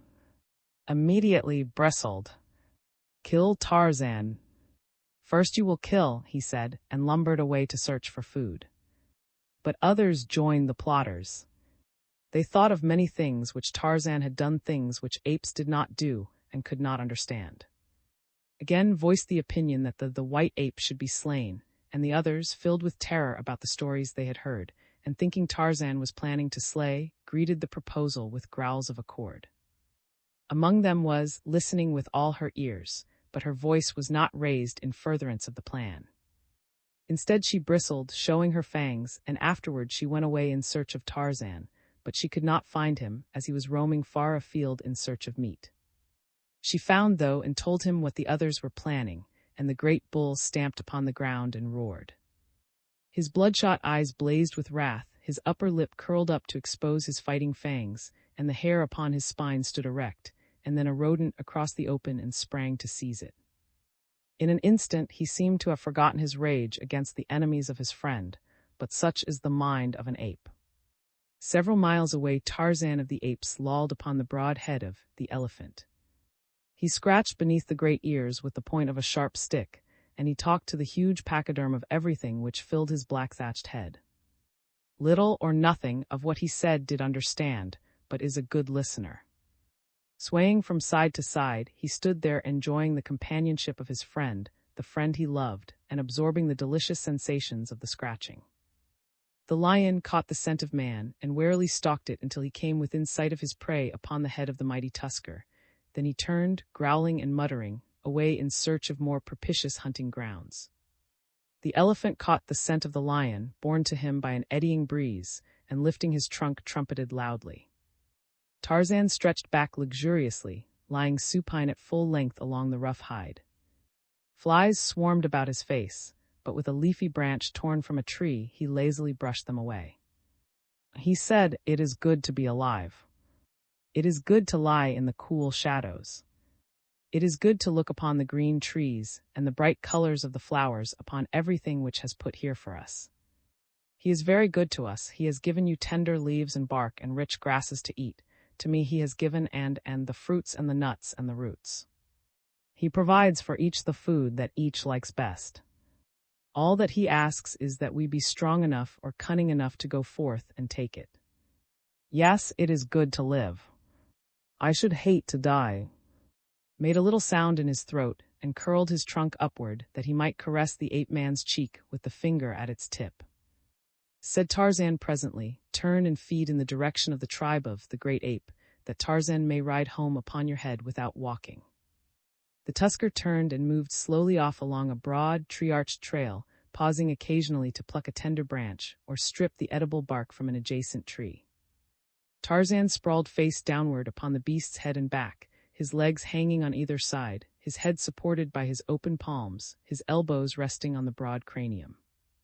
And thus they made their leisurely way toward the gathering place of the tribe. Just before they arrived at the clearing from the north, there reached it from the south another figure, that of a well-knit black warrior, who stepped cautiously through the jungle, every sense upon the alert against the many dangers which might lurk anywhere along the way. Yet he passed beneath the southernmost sentry that was posted in a great tree commanding the trail from the south. The ape permitted the to pass unmolested, for he saw that he was alone, but the moment that the warrior had entered the clearing a loud "ah" rang out from behind him, immediately followed by a chorus of replies from different directions, as the great bulls crashed through the trees in answer to the summons of their fellow. The black man halted at the first cry and looked about him. He could see nothing, but he knew the voice of the hairy tree men whom he and his kind feared, not alone because of the strength and ferocity of the savage beings, but as well through a superstitious terror engendered by the manlike appearance of the apes. But was no coward. He heard the apes all about him. He knew that escape was probably impossible, so he stood his ground, his spear ready in his hand and a war cry trembling on his lips.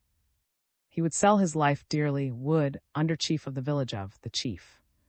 Tarzan and were but a short distance away when the first cry of the sentry rang out through the quiet jungle. Like a flash, the ape-man leaped from the elephant's back to a nearby tree and was swinging rapidly in the direction of the clearing before the echoes of the first "ah" had died away. When he arrived, he saw a dozen bulls circling a single. With a blood-curdling scream, Tarzan sprang to the attack. He hated the blacks even more than did the apes, and here was an opportunity for a kill in the open. What had the done? Had he slain one of the tribe? Tarzan asked the nearest ape. No, the had harmed none. Being on watch, had seen him coming through the forest, and had warned the tribe, that was all. The ape-man pushed through the circle of bulls, none of which as yet had worked himself into sufficient frenzy for a charge, and came where he had a full and close view of the black. He recognized the man instantly. Only the night before he had seen him facing the eyes in the dark, while his fellows groveled in the dirt at his feet, too terrified even to defend themselves. Here was a brave man, and Tarzan had deep admiration for bravery. Even his hatred of the blacks was not so strong a passion as his love of courage. He would have joyed in battling with a black warrior at almost any time, but this one he did not wish to kill. He felt, vaguely, that the man had earned his life by his brave defense of it on the preceding night, nor did he fancy the odds that were pitted against the lone warrior. He turned to the apes. Go back to your feeding, he said, and let this go his way in peace. He has not harmed us, and last night I saw him fighting and with fire, alone in the jungle. He is brave. Why should we kill one who is brave and who has not attacked us? Let him go. The apes growled. They were displeased. Kill the, cried one. Yes, roared another, kill thee and thee as well. Kill the white ape. Screamed, he is no ape at all, but with his skin off. Kill Tarzan. Bellowed, kill, kill, kill. The bulls were now indeed working themselves into the frenzy of slaughter, but against Tarzan rather than the black man. A shaggy form charged through them, hurling those it came in contact with to one side as a strong man might scatter children. It was great, savage. Who says kill Tarzan? He demanded. Who kills Tarzan must kill too. Who can kill?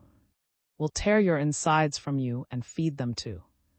We can kill you all, replied. There are many of us and few of you, and he was right. Tarzan knew that he was right. Knew it, but neither would admit such a possibility. It is not the way of bull apes. I am Tarzan, cried the ape-man. I am Tarzan. Mighty hunter, mighty fighter. In all the jungle none so great as Tarzan. Then one by one, the opposing bulls recounted their virtues and their prowess. And all the time the combatants came closer and closer to one another. Thus do the bulls work themselves to the proper pitch before engaging in battle. Came stiff-legged close to Tarzan and sniffed at him with bared fangs. Tarzan rumbled forth a low, menacing growl. They might repeat these tactics a dozen times, but sooner or later one bull would close with another, and then the whole hideous pack would be tearing and rending at their prey. The black man had stood wide-eyed in wonder from the moment he had seen Tarzan approaching through the apes. He had heard much of this devil god who ran with the hairy tree people, but never before had he seen him in full daylight. He knew him well enough from the description of those who had seen him, and from the glimpses he had had of the marauder upon several occasions when the ape-man had entered the village of the chief by night in the perpetration of one of his numerous ghastly jokes. Could not, of course, understand anything which passed between Tarzan and the apes, but he saw that the ape-man and one of the larger bulls were in argument with the others. He saw that these two were standing with their back toward him and between him and the balance of the tribe, and he guessed, though it seemed improbable, that they might be defending him. He knew that Tarzan had once spared the life of the chief, and that he had succored his mother. So it was not impossible that he would help, but how he could accomplish it could not guess, nor as a matter of fact could Tarzan, for the odds against him were too great. And the others were slowly forcing Tarzan and back toward. The ape-man thought of his words with just a short time before. Yes, it is good to live. I should hate to die. And now he knew that he was about to die, for the temper of the great bulls was mounting rapidly against him. Always had many of them hated him, and all were suspicious of him. They knew he was different. Tarzan knew it too, but he was glad that he was a man, that he had learned from his picture books, and he was very proud of the distinction. Presently, though, he would be a dead man. Was preparing to charge. Tarzan knew the signs. He knew that the balance of the bulls would charge with. Then it would soon be over. Something moved among the verdure at the opposite side of the clearing. Tarzan saw it just as, with the terrifying cry of a challenging ape, sprang forward. Tarzan voiced a peculiar call and then crouched to meet the assault. Crouched too, and assured now that these two were fighting upon his side, couched his spear and sprang between them to receive the first charge of the enemy. Simultaneously, a huge bulk broke into the clearing from the jungle behind the charging bulls. The trumpeting of a mad tusker rose shrill above the cries of the anthropoids, as the elephant dashed swiftly across the clearing to the aid of his friend.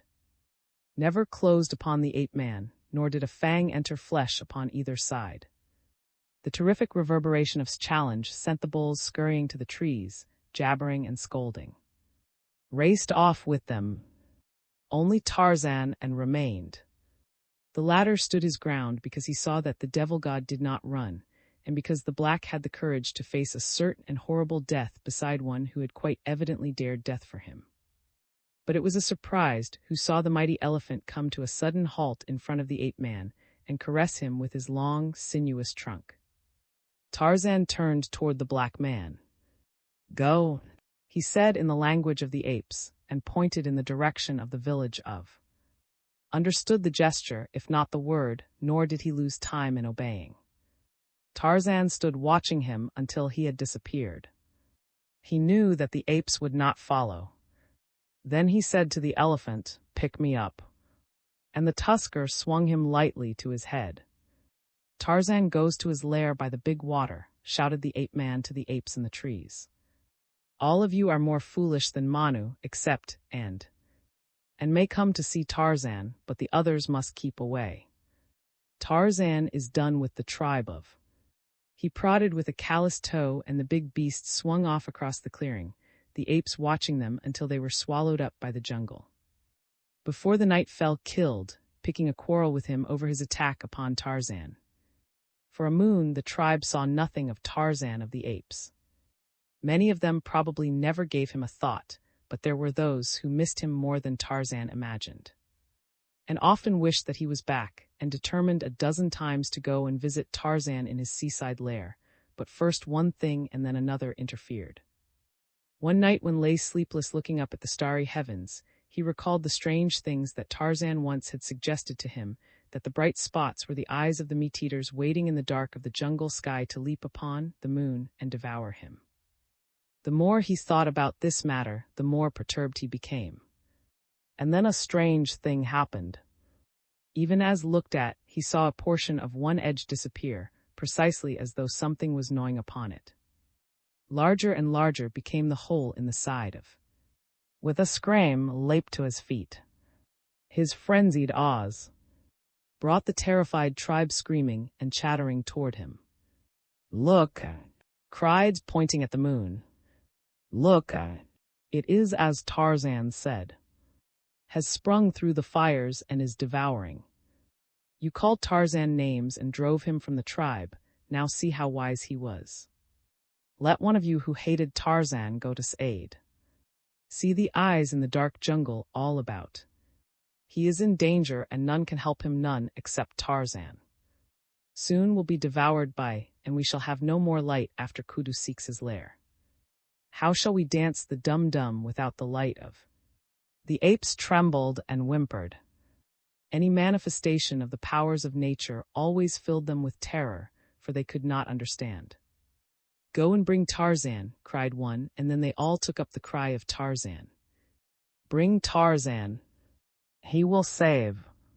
But who was to travel the dark jungle by night to fetch him? "I will go," volunteered, and an instant later he was off through the Stygian gloom toward the little landlocked harbor by the sea.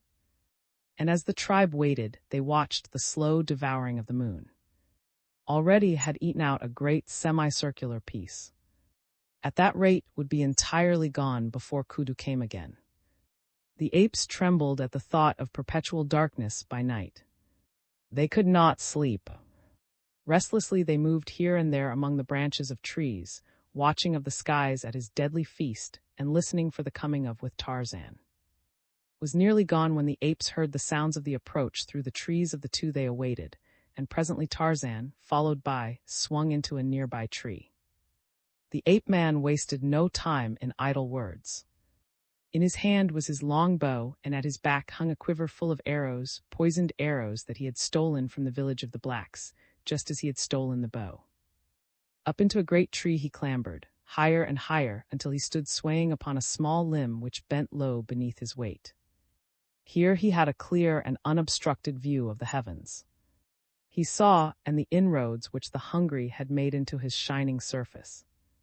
Raising his face to the moon, Tarzan shrilled forth his hideous challenge. Faintly and from afar came the roar of an answering lion. The apes shivered. Of the skies had answered Tarzan. Then the ape-man fitted an arrow to his bow, and drawing the shaft far back, aimed its point at the heart of where he lay in the heavens devouring. There was a loud twang as the released bolt shot into the dark heavens. Again and again did Tarzan of the apes launch his arrows at, and all the while the apes of the tribe of huddled together in terror. At last came a cry from, "Look! Look!"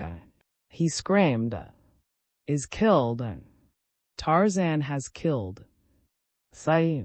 Is emerging from the belly of, and sure enough, the moon was gradually emerging from whatever had devoured her, whether it was the lion or the shadow of the earth. But were you to try to convince an ape of the tribe of that it was aught but who so nearly devoured that night, or that another than Tarzan preserved the brilliant god of their savage and mysterious rites from a frightful death, you would have difficulty and a fight on your hands. And so Tarzan of the apes came back to the tribe of, and in his coming he took a long stride toward the kingship, which he ultimately won, for now the apes looked up to him as a superior being. In all the tribe there was but one who was at all skeptical about the plausibility of Tarzan's remarkable rescue of, and that one, strange as it may seem, was Tarzan of the apes. Jungle Tales of Tarzan, Edgar Rice. I Tarzan's first love. Stretched at luxurious ease in the shade of the tropical forest, presented, unquestionably, a most alluring picture of young, feminine loveliness. Or at least so thought Tarzan of the apes, who squatted upon a low-swinging branch in a nearby tree and looked down upon her. Just to have seen him there, lolling upon the swaying bough of the jungle forest giant, his brown skin mottled by the brilliant equatorial sunlight which percolated through the leafy canopy of green above him, his clean-limbed body relaxed in graceful ease, his shapely head partly turned in contemplative absorption, and his intelligent, gray eyes dreamily devouring the object of their devotion, you would have thought him the reincarnation of some demigod of old. You would not have guessed that in infancy he had suckled at the breast of a hideous, hairy she-ape, nor that in all his conscious past since his parents had passed away in the little cabin by the landlocked harbor at the jungle's verge, he had known no other associates than the sullen bulls and the snarling cows of the tribe of the great ape. Nor could you have read the thoughts which passed through that active, healthy brain, the longings and desires and aspirations which the sight of inspired, would you have been any more inclined to give credence to the reality of the origin of the ape-man. For from his thoughts alone, you could never have gleaned the truth that he had been born to a gentle English lady, or that his sire had been an English nobleman of time-honored lineage. Lost to Tarzan of the Apes was the truth of his origin. That he was John Clayton, lord with a seat in the House of Lords, he did not know, nor knowing would have understood. Yes, was indeed beautiful. Of course had been beautiful one's mother is always that, but was beautiful in a way all her own, an indescribable sort of way which Tarzan was just beginning to sense in a rather vague and hazy manner. For years had Tarzan been playfellows, and still continued to be playful, while the young bulls of her own age were rapidly becoming surly and morose. Tarzan, if he gave the matter much thought at all, probably reasoned that his growing attachment for the young female could be easily accounted for by the fact that of the former playmates, she and he alone retained any desire to frolic as of old. But today, as he sat gazing upon her, he found himself noting the beauties of form and features something he never had done before, since none of them had aught to do with his ability to race nimbly through the lower terraces of the forest in the primitive games of tag and hide-and-go-seek which Tarzan's fertile brain evolved. Tarzan scratched his head, running his fingers deep into the shock of black hair which framed his shapely, boyish face. He scratched his head and sighed. His newfound beauty became as suddenly his despair. His her the handsome coat of hair which covered her body. His own smooth, brown hide he hated with a hatred born of disgust and contempt. Years back he had harbored a hope that some day he too would be clothed in hair as were all his brothers and sisters, but of late he had been forced to abandon the delectable dream. Then there were great teeth, not so large as the male's of course, but still mighty, handsome things by comparison with Tarzan's feeble white ones. And her beetling brows and broad, flat nose and her mouth. Tarzan had often practiced making his mouth into a little round circle and then puffing out his cheeks while he winked his eyes rapidly, but he felt that he could never do it in the same cute and irresistible way in which did it. And as he watched her that afternoon and wondered, a young bull ape who had been lazily foraging for food beneath the damp, matted carpet of decaying vegetation at the roots of a nearby tree lumbered awkwardly in its direction. The other apes of the tribe moved listlessly about or lolled restfully in the midday heat of the equatorial jungle. From time to time one or another of them had passed close to, and Tarzan had been uninterested. Why was it then that his brows contracted and his muscles tensed as he saw pause beside the young she and then squat down close to her? Tarzan always had liked.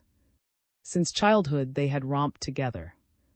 Side by side they had squatted near the water, their quick, strong fingers ready to leap forth and seize the fish, should that wary denizen of the cool depths dart to the lure of the insects Tarzan tossed upon the face of the pool.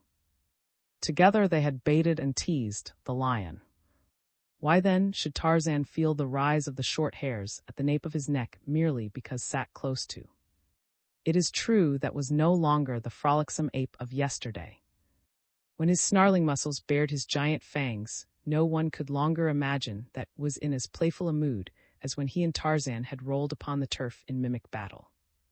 The of today was a huge, sullen bull ape, somber and forbidding. Yet he and Tarzan never had quarreled. For a few minutes the young ape-man watched press closer to. He saw the rough caress of the huge paw as it stroked the sleek shoulder of the she, and then Tarzan of the apes slipped cat-like to the ground and approached the two. As he came his upper lip curled into a snarl, exposing his fighting fangs, and a deep growl rumbled from his cavernous chest. Looked up, batting his bloodshot eyes. Half raised herself and looked at Tarzan. Did she guess the cause of his perturbation? Who may say? At any rate, she was feminine, and so she reached up and scratched behind one of his small, flat ears. Tarzan saw, and in the instant that he saw, was no longer the little playmate of an hour ago. Instead, she was a wondrous thing, the most wondrous in the world, and a possession for which Tarzan would fight to the death against, or any other who dared question his right of proprietorship. Stooped, his muscles rigid, and one great shoulder turned toward the young bull, Tarzan of the Apes sidled nearer and nearer. His face was partly averted, but his keen gray eyes never left those of, and as he came, his growls increased in depth and volume. Rose upon his short legs, bristling. His fighting fangs were bared. He too sidled, stiff-legged, and growled. "Is Tarzan," said the ape-man, in the low gutturals of the great anthropoids. "Is," replied the bull-ape. And, disturbed by the growlings of the two young bulls, looked up half apathetic, half interested. They were sleepy, but they sensed a fight. It would break the monotony of the humdrum jungle life they led. Coiled about his shoulders was Tarzan's long grass rope. In his hand was the hunting knife of the long-dead father he had never known.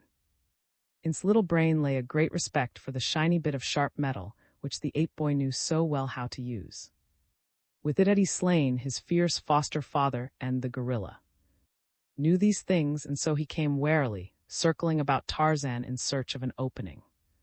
The latter, made cautious because of his lesser bulk and the inferiority of his natural armament, followed similar tactics. For a time, it seemed that the altercation would follow the way of the majority of such differences between members of the tribe, and that one of them would finally lose interest and wander off to prosecute some other line of endeavor. Such might have been the end of it had the belly been other than it was, but was flattered at the attention that was being drawn to her, and by the fact that these two young bulls were contemplating battle on her account. Such a thing never before had occurred in his brief life. She had seen other bulls battling for other and older shes, and in the depth of her wild little heart she had longed for the day when the jungle grasses would be reddened with the blood of mortal combat for her fair sake. So now she squatted upon her haunches and insulted both her admirers impartially. She hurled taunts at them for their cowardice, and called them vile names such as the snake and the hyena. She threatened to chastise them with a stick, who was so old that she could no longer climb and so toothless that she was forced to confine her diet almost exclusively to bananas, and the apes who were watching heard and laughed. Was infuriated. He made a sudden lunge for Tarzan, but the ape-boy leaped nimbly to one side, eluding him, and with the quickness of a cat wheeled and leaped back again to close quarters. His hunting knife was raised above his head as he came in, and he aimed a vicious blow at its neck. The ape wheeled to dodge the weapon, so that the keen blade struck him but a glancing blow upon the shoulder. The spurt of red blood brought a shrill cry of delight from. Ah, but this was something worth while.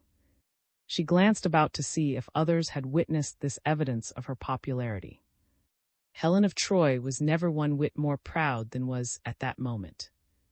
If had not been so absorbed in her own vaingloriousness, she might have noted the rustling of leaves in the tree above her, a rustling which was not caused by any movement of the wind, since there was no wind. And had she looked up, she might have seen a sleek body crouching almost directly over her, and wicked yellow eyes glaring hungrily down upon her, but did not look up. With his wound, had backed off growling horribly. Tarzan had followed him, screaming insults at him, and menacing him with his brandishing blade. Moved from beneath the tray in an effort to keep close to the duelists. The branch above bent and swayed a trifle with the movement of the body of the watcher stretched along it. Had halted now and was preparing to make a new stand.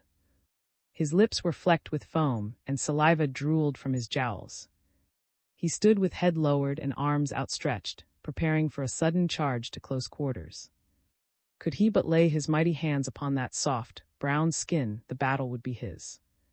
Considered Tarzan's manner of fighting unfair. He would not close. Instead, he leaped nimbly, just beyond the reach of his muscular fingers. The ape boy had as yet never come to a real trial of strength with a bull ape, other than in play, and so he was not at all sure that it would be safe to put his muscles to the test in a life-and-death struggle. Not that he was afraid, for Tarzan knew nothing of fear. The instinct of self-preservation gave him caution, that was all. He took risks only when it seemed necessary, and then he would hesitate at nothing. His own method of fighting seemed best fitted to his build and to his armament. His teeth, while strong and sharp, were, as weapons of offense, pitifully inadequate by comparison with the mighty fighting fangs of the anthropoids.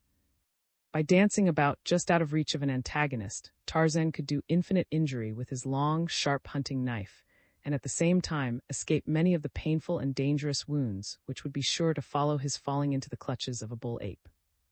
And so charged and bellowed like a bull, and Tarzan of the Apes danced lightly to this side and that, hurling jungle billingsgate at his foe, the while he nicked him now and again with his knife. There were lulls in the fighting when the two would stand panting for breath, facing each other, mustering their wits and their forces for a new onslaught. It was during a pause such as this that chanced to let his eyes rove beyond his. Instantly the entire aspect of the ape altered.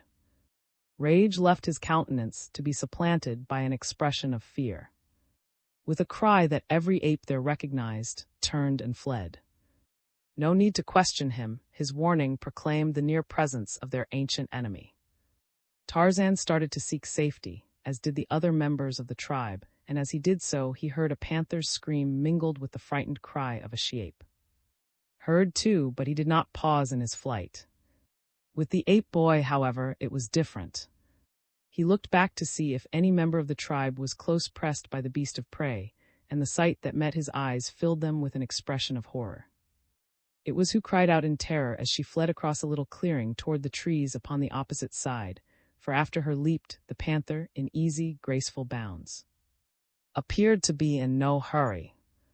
His meat was assured, since even though the ape reached the trees ahead of him, she could not climb beyond his clutches before he could be upon her.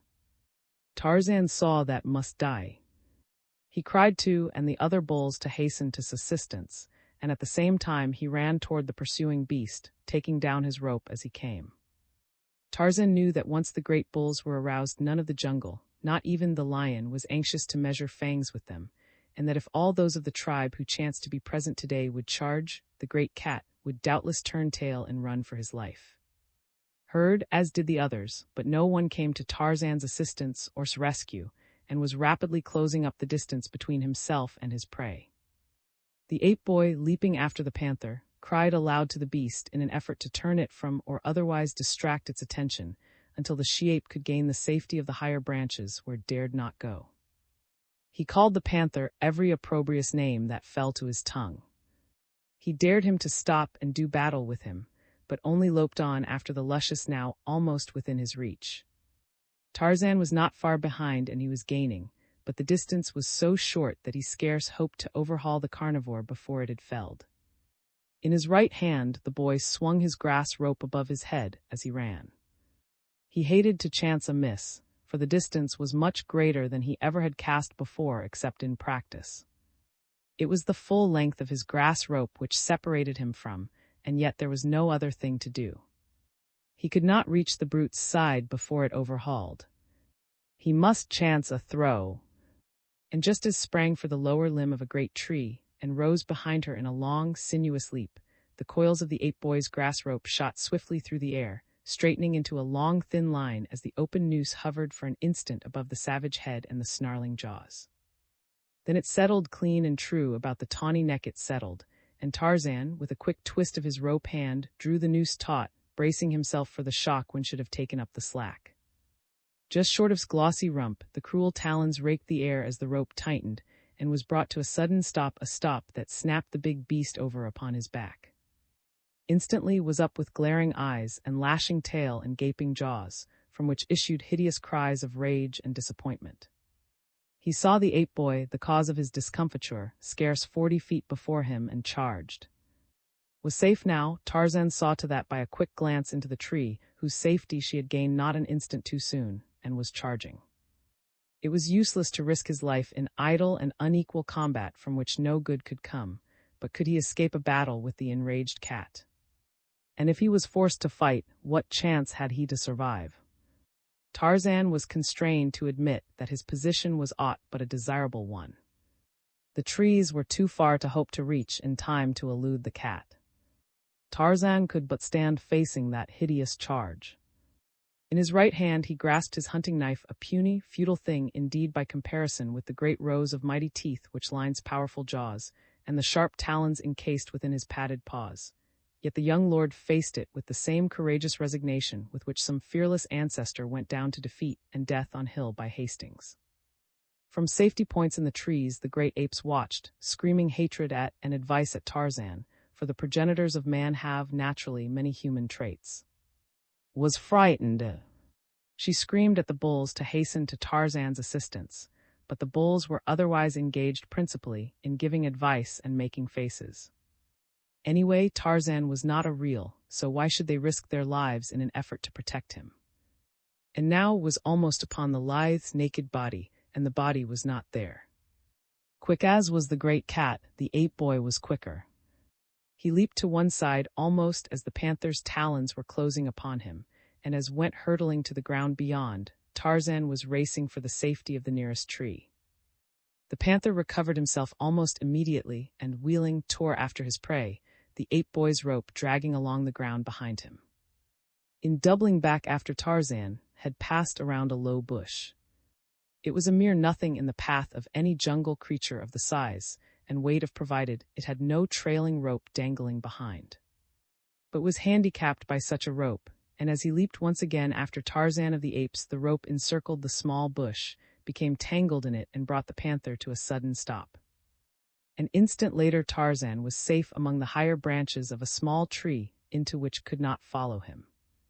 Here he perched, hurling twigs and epithets at the raging feline beneath him. The other members of the tribe now took up the bombardment, using such hard-shelled fruits and dead branches as came within their reach, until, goaded to frenzy and snapping at the grass rope, finally succeeded in severing its strands. For a moment the panther stood glaring first at one of his tormentors, and then at another, until, with a final scream of rage, he turned and slunk off into the tangled mazes of the jungle. A half-hour later the tribe was again upon the ground, feeding as though naught had occurred to interrupt the somber dullness of their lives. Tarzan had recovered the greater part of his rope and was busy fashioning a new noose, while squatted close behind him, in evident token that her choice was made. Eyed them sullenly. Once when he came close, bared her fangs and growled at him, and Tarzan showed his canines in an ugly snarl, but did not provoke a quarrel. He seemed to accept, after the manner of his kind, the decision of the she, as an indication that he had been vanquished in his battle for her favors. Later in the day, his rope repaired, Tarzan took to the trees in search of game. More than his fellows he required meat, and so, while they were satisfied with fruits and herbs and beetles, which could be discovered without much effort upon their part, Tarzan spent considerable time hunting the game animals whose flesh alone satisfied the cravings of his stomach and furnished sustenance and strength to the mighty thews which, day by day, were building beneath the soft, smooth texture of his brown hide. Saw him depart, and then, quite casually, the big beast hunted closer and closer to in his search for food. At last he was within a few feet of her, and when he shot a covert glance at her, he saw that she was appraising him and that there was no evidence of anger upon her face. Expanded his great chest and rolled about on his short legs, making strange growlings in his throat. He raised his lips, baring his fangs. My, but what great, beautiful fangs he had! Could not but notice them. She also let her eyes rest in admiration upon his beetling brows and his short, powerful neck. What a beautiful creature he was indeed! Flattered by the unconcealed admiration in her eyes, strutted about, as proud and as vain as a peacock. Presently he began to inventory his assets mentally, and shortly he found himself comparing them with those of his rival. Grunted, for there was no comparison. How could one compare his beautiful coat with the smooth and naked hideousness of Tarzan's bare hide? Who could see beauty in the stingy nose of the after looking at's broad nostrils? And Tarzan's eyes, hideous things showing white about them and entirely with red. Knew that his own bloodshot eyes were beautiful, for he had seen them reflected in the glassy surface of many a drinking pool. The bull drew nearer too, finally squatting close against her. When Tarzan returned from his hunting a short time later, it was to see contentedly scratching the back of his rival. Tarzan was disgusted. Neither nor saw him as he swung through the trees into the glade.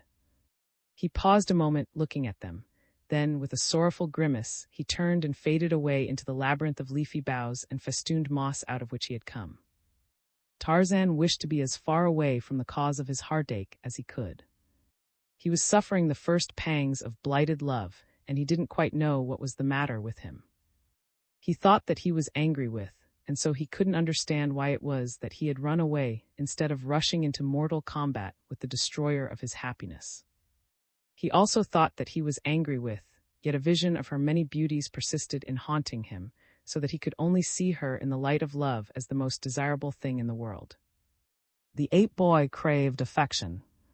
From babyhood until the time of her death, when the poisoned arrow had pierced her savage heart, had represented to the English boy the sole object of love which he had known. In her wild, fierce way had loved her adopted son, and Tarzan had returned that love, though the outward demonstrations of it were no greater than might have been expected from any other beast of the jungle. It was not until he was bereft of her that the boy realized how deep had been his attachment for his mother, for as such he looked upon her.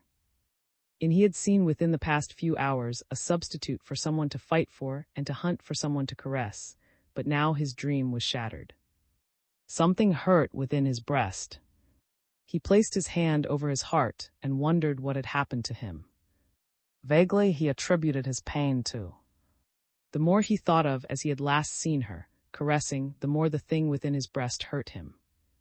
Tarzan shook his head and growled. Then on and on through the jungle he swung, and the farther he traveled and the more he thought upon his wrongs, the nearer he approached becoming an irreclaimable misogynist.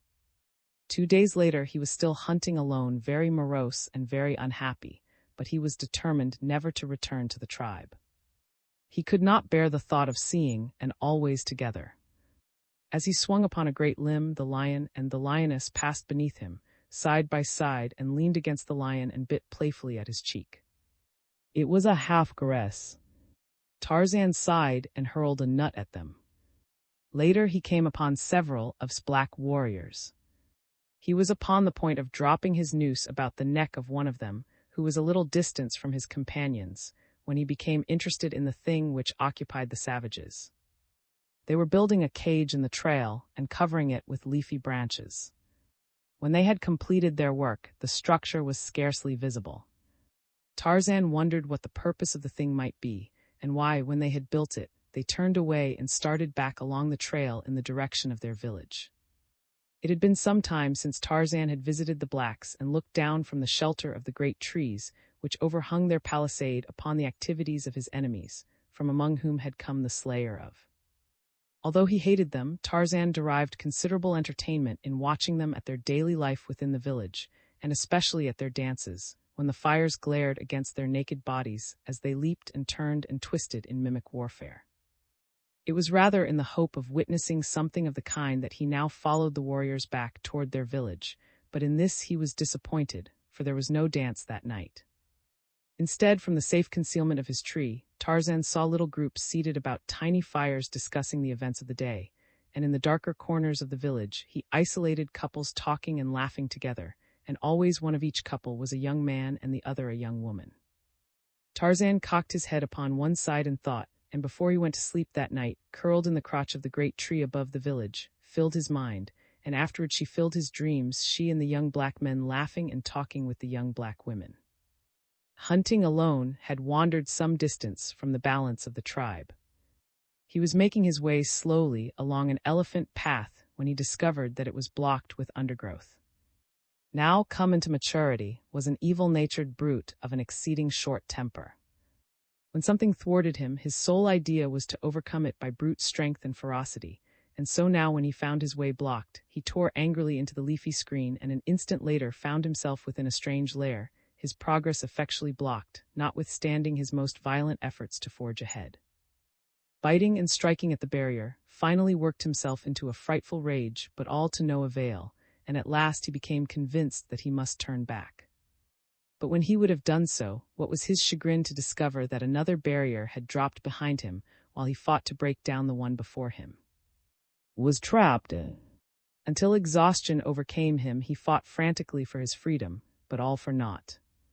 In the morning, a party of blacks set out from the village in the direction of the trap they had constructed the previous day, while among the branches of the trees above them hovered a naked young giant filled with the curiosity of the wild things. Manu the monkey chattered and scolded as Tarzan passed, and though he was not afraid of the familiar figure of the ape boy, he hugged closer to him the little brown body of his life's companion.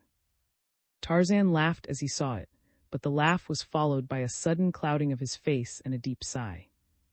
A little farther on, a gaily feathered bird strutted about before the admiring eyes of his somber-hued mate.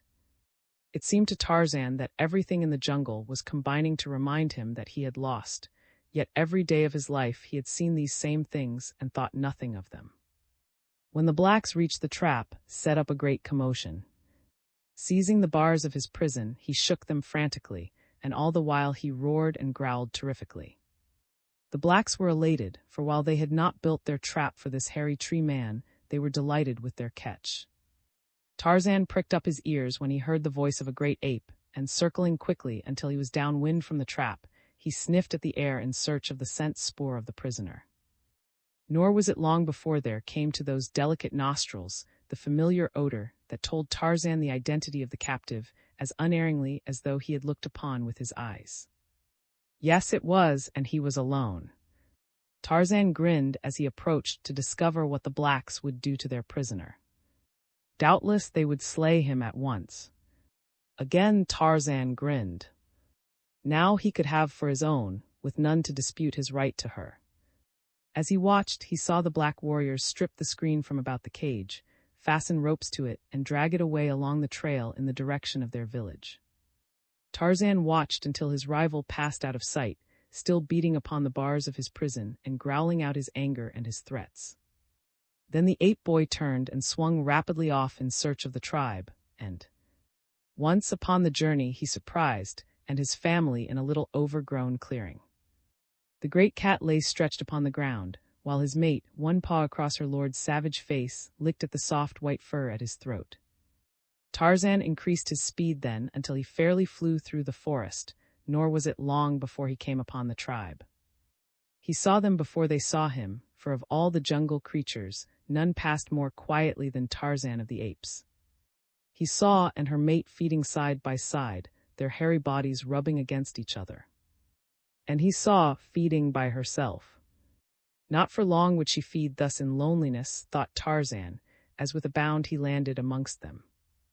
There was a startled rush and a chorus of angry and frightened snarls, for Tarzan had surprised them, but there was more, too, than mere nervous shock to account for the bristling neck hair which remained standing long after the apes had discovered the identity of the newcomer. Tarzan noticed this as he had noticed it many times in the past, that always his sudden coming among them left them nervous and unstrung for a considerable time, and that they one and all found it necessary to satisfy themselves that he was indeed Tarzan by smelling about him a half-dozen or more times before they calmed down. Pushing through them, he made his way toward, but as he approached her, the ape drew away. He said, "It is Tarzan. You belong to Tarzan. I have come for you." The ape drew closer, looking him over carefully. Finally she sniffed at him, as though to make assurance doubly sure. "Where is?" she asked. "This have him," replied Tarzan. "They will kill him." In the eyes of the she, Tarzan saw a wistful expression and a troubled look of sorrow as he told her of his fate, but she came quite close and snuggled against him, and Tarzan, Lord, put his arm about her. As he did so, he noticed, with a start, the strange incongruity of that smooth, brown arm against the black and hairy coat of his ladylove. He recalled the paw of his mate across face, no incongruity there. He thought of little Manu hugging his she, and how the one seemed to belong to the other. Even the proud male bird, with his gay plumage, bore a close resemblance to his quieter spouse, while but for his shaggy mane was almost a counterpart of the lioness.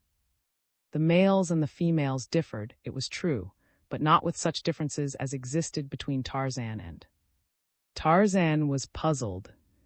There was something wrong. His arm dropped from the shoulder of. Very slowly he drew away from her. She looked at him with her head cocked upon one side. Tarzan rose to his full height and beat upon his breast with his fists. He raised his head toward the heavens and opened his mouth. From the depths of his lungs rose the fierce, weird challenge of the victorious bull ape. The tribe turned curiously to eye him. He had killed nothing, nor was there any antagonist to be goaded to madness by the savage scream. No, there was no excuse for it, and they turned back to their feeding, but with an eye upon the ape-man lest he be preparing to suddenly run amok. As they watched him, they saw him swing into a nearby tree and disappear from sight. Then they forgot him even. His black warriors, sweating beneath their strenuous task and resting often, made slow progress toward their village. Always the savage beast in the primitive cage growled and roared when they moved him. He beat upon the bars and slavered at the mouth. His noise was hideous. They had almost completed their journey and were making their final rest before forging ahead to gain the clearing in which lay their village.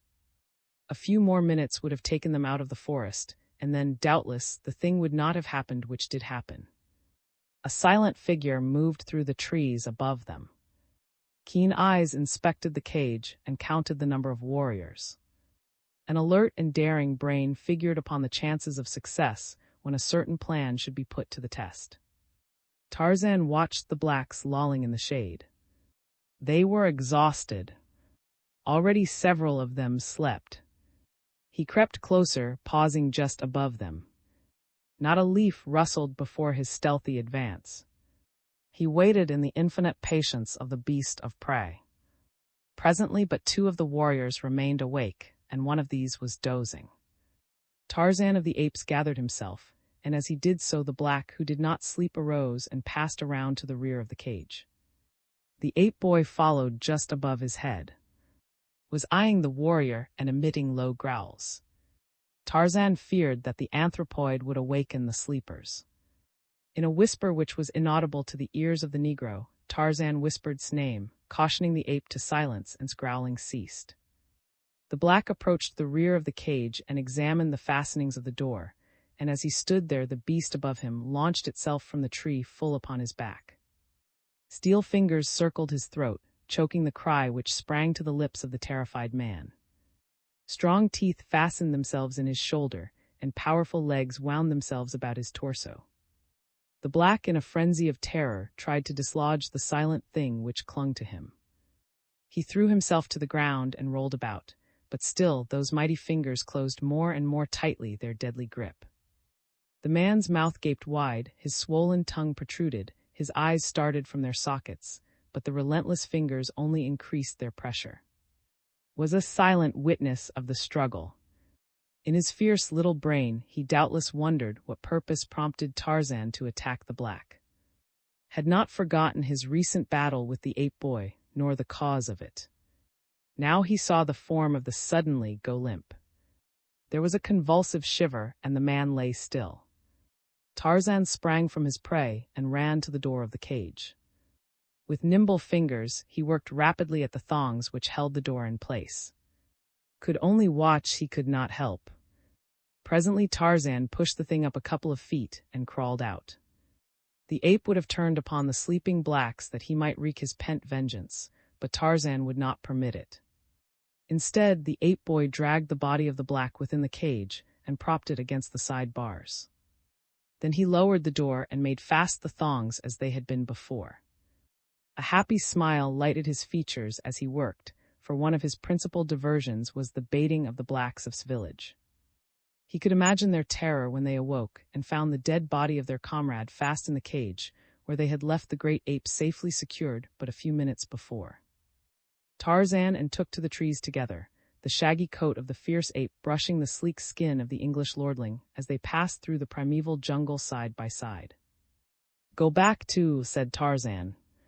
"She is yours." Tarzan does not want her. Tarzan has found another she. Ask you. The ape boy shrugged. "For that there is another," he said, For the lion there is the lioness, for there is a she of his own kind, for the deer, for Manu the monkey, for all the beasts and the birds of the jungle is there a mate. Only for Tarzan of the apes is there none. Is an ape. Is an ape. Go back to. Tarzan is a man. He will go alone. Aye aye. The capture of Tarzan. The black warriors labored in the humid heat of the jungle's stifling shade. With war spears they loosened the thick, black loam and the deep layers of rotting vegetation. With heavy-nailed fingers they scooped away the disintegrated earth from the center of the age-old game trail. Often they ceased their labors to squat, resting and gossiping, with much laughter, at the edge of the pit they were digging. Against the boles of nearby trees lined their long, oval shields of thick buffalo hide and the spears of those who were doing the scooping. Sweat glistened upon their smooth, ebon skins, beneath which rolled rounded muscles, supple in the perfection of nature's uncontaminated health. A reed buck, stepping warily along the trail toward water, halted as a burst of laughter broke upon his startled ears. For a moment he stood statuesque, but for his sensitively dilating nostrils. Then he wheeled and fled noiselessly from the terrifying presence of man. 100 yards away, deep in the tangle of impenetrable jungle, the lion raised his massive head.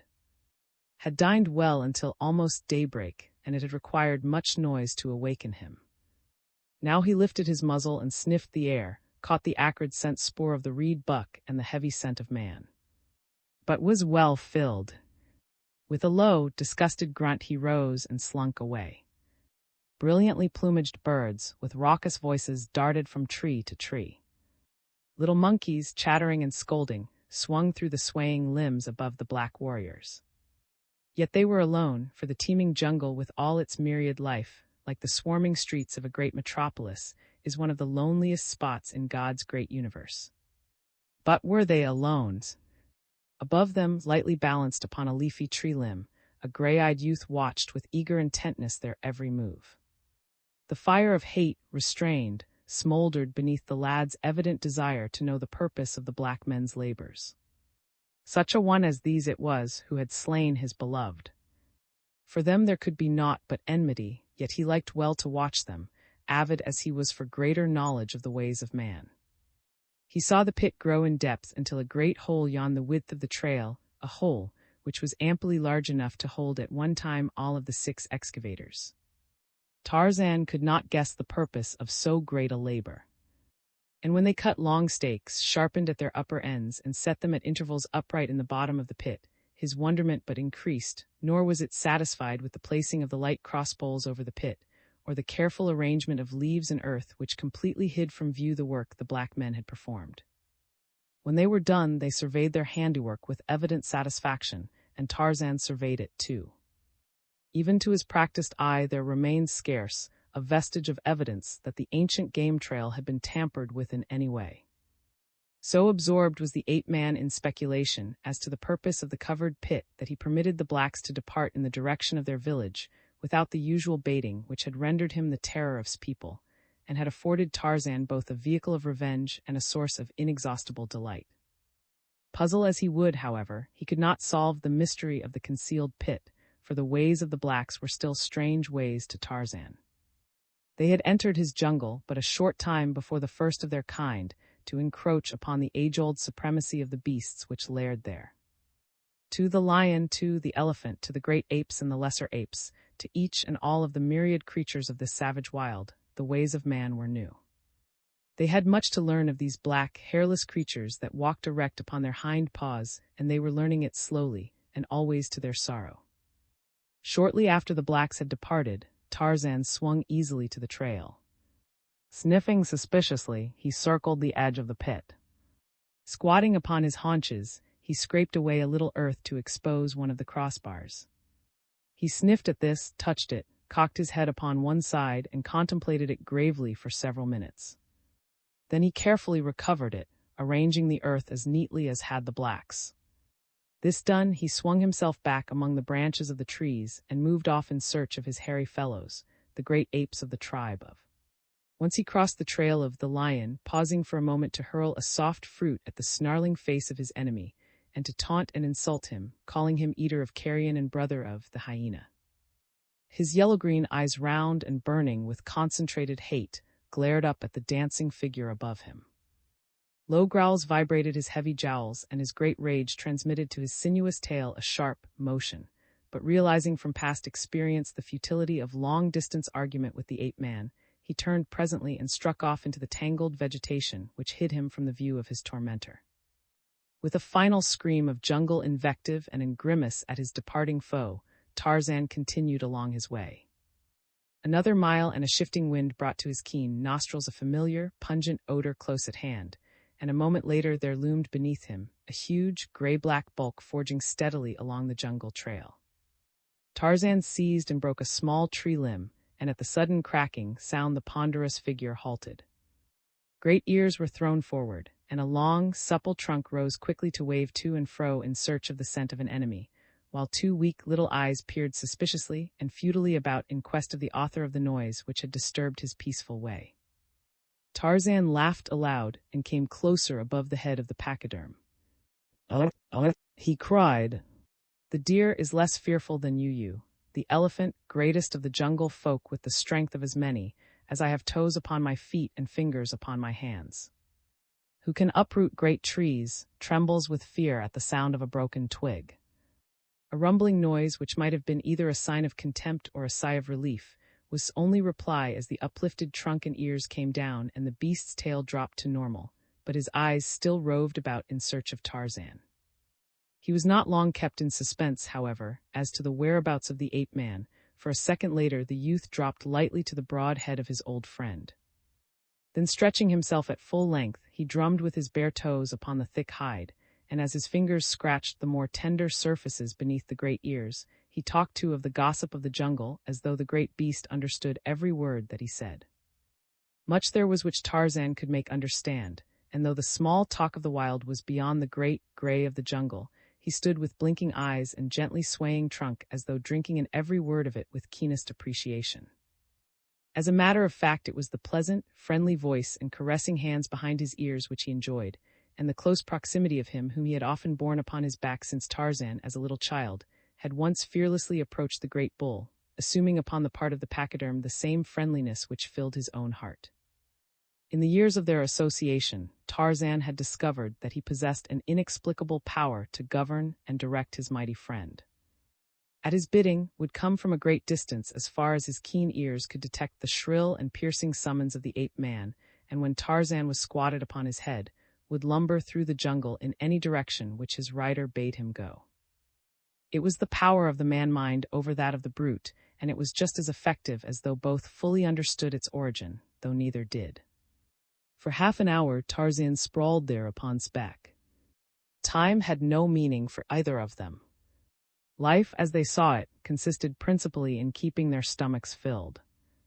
To Tarzan this was a less arduous labor than for Tarzan's stomach was smaller, and being omnivorous, food was less difficult to obtain. If one sort did not come readily to hand, there were always many others to satisfy his hunger. He was less particular as to his diet than who would eat only the bark of certain trees and the wood of others, while a third appealed to him only through its leaves, and these, perhaps, just at certain seasons of the year. Must needs spend the better part of his life in filling his immense stomach against the needs of his mighty thews. It is thus with all the lower orders. Their lives are so occupied either with searching for food or with the processes of digestion that they have little time for other considerations.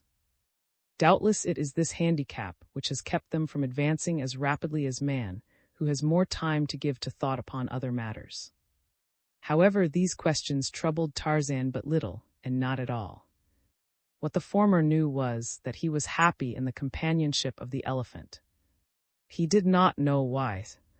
He did not know that because he was a human being, a normal, healthy human being, he craved some living thing upon which to lavish his affection. His childhood playmates among the apes were now great, sullen brutes. They felt nor inspired but little affection. The younger apes Tarzan still played with occasionally. In his savage way he loved them, but they were far from satisfying or restful companions. Was a great mountain of calm, of poise, of stability. It was restful and satisfying to sprawl upon his rough pate and pour one's vague hopes and aspirations into the great ears, which flapped ponderously to and fro in apparent understanding. Of all the jungle folk, commanded Tarzan's greatest love since had been taken from him. Sometimes Tarzan wondered if reciprocated his affection. It was difficult to know. It was the call of the stomach, the most compelling and insistent call which the jungle knows, that took Tarzan finally back to the trees and off in search of food, while continued his interrupted journey in the opposite direction. For an hour the ape-man foraged. A lofty nest yielded its fresh, warm harvest. Fruits, berries, and tender plantain found a place upon his menu in the order that he happened upon them, for he did not seek such foods. Meat.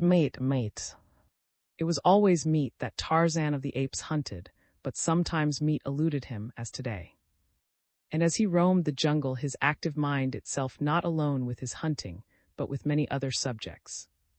He had a habit of recalling, often, the events of the preceding days and hours. He lived over his visit he cogitated upon the digging blacks and the strange, covered pit they had left behind them. He wondered again and again what its purpose might be. He compared perceptions and arrived at judgments. He compared judgments, reaching conclusions not always correct ones, it is true, but at least he used his brain for the purpose God intended it, which was the less difficult because he was not handicapped by the second-hand and usually erroneous judgment of others. And as he puzzled over the covered pit, there loomed suddenly before his mental vision a huge, gray-black bulk which lumbered ponderously along a jungle trail. Instantly Tarzan tensed to the shock of a sudden fear. Decision and action usually occurred simultaneously in the life of the ape-man, and now he was away through the leafy branches ere the realization of the pit's purpose had scarce formed in his mind. Swinging from swaying limb to swaying limb, he raced through the middle terraces where the trees grew close together. Again he dropped to the ground and sped, silently and light of foot, over the carpet of decaying vegetation, only to leap again into the trees where the tangled undergrowth precluded rapid advance upon the surface. In his anxiety he cast discretion to the winds. The caution of the beast was lost in the loyalty of the man, and so it came that he entered a large clearing denuded of trees, without a thought of what might lie there or upon the farther edge to dispute the way with him. He was halfway across when directly in his path, and but a few yards away, there rose from a clump of tall grasses a half-dozen chattering birds. Instantly Tarzan turned aside, for he knew well enough what manner of creature the presence of these little sentinels proclaimed. Simultaneously the rhinoceros scrambled to his short legs and charged furiously. Haphazard charges the rhinoceros. With his weak eyes he sees but poorly even at short distances, and whether his erratic rushes are due to the panic of fear as he attempts to escape, or to the irascible temper with which he is generally credited, it is difficult to determine. Nor is the matter of little moment to one whom charges, for if he be caught and tossed, the chances are that naught will interest him thereafter. And today it chanced that bore down straight upon Tarzan, across the few yards of knee-deep grass which separated them. Accident started him in the direction of the ape-man, and then his weak eyes discerned the enemy, and with a series of snorts he charged straight for him. The little rhino birds fluttered and circled about their giant ward. Among the branches of the trees at the edge of the clearing, a score or more monkeys chattered and scolded, as the loud snorts of the angry beast sent them scurrying to the upper terraces. Tarzan alone appeared indifferent and serene. Directly in the path of the charge he stood. There had been no time to seek safety in the trees beyond the clearing, nor had Tarzan any mind to delay his journey because of. He had met the stupid beast before and held him in fine contempt. And now was upon him, the massive head lowered and the long, heavy horn inclined for the frightful work for which nature had designed it. But as he struck upward, his weapon raked only thin air, for the ape-man had sprung lightly aloft with a cat-like leap that carried him above the threatening horn to the broad back of the rhinoceros. Another spring and he was on the ground behind the brute, and racing like a deer for the trees. Angered and by the strange disappearance of his prey, wheeled and charged frantically in another direction, which chanced to be not the direction of Tarzan's flight, and so the ape-man came in safety to the trees and continued on his swift way through the forest. Some distance ahead of him moved steadily along the well-worn elephant trail, and ahead of a crouching, black warrior listened intently in the middle of the path. Presently he heard the sound for which he had been hoping, the cracking, snapping sound which heralded the approach of an elephant. To his right and left in other parts of the jungle other warriors were watching. A low signal, passed from one to another, apprised the most distant that the quarry was afoot. Rapidly they converged toward the trail, taking positions in trees downwind from the point at which must pass them. Silently they waited, and presently were rewarded by the sight of a mighty tusker carrying an amount of ivory in his long tusks that set their greedy hearts to palpitating. No sooner had he passed their positions than the warriors clambered from their perches. No longer were they silent, but instead clapped their hands and shouted as they reached the ground. For an instant the elephant paused with upraised trunk and tail, with great ears uppricked, and then he swung on along the trail at a rapid, shuffling pace straight toward the covered pit with its sharpened stakes upstanding in the ground. Behind him came the yelling warriors, urging him on in the rapid flight which would not permit a careful examination of the ground before him. The elephant, who could have turned and scattered his adversaries with a single charge, fled like a frightened deer fled toward a hideous, torturing death.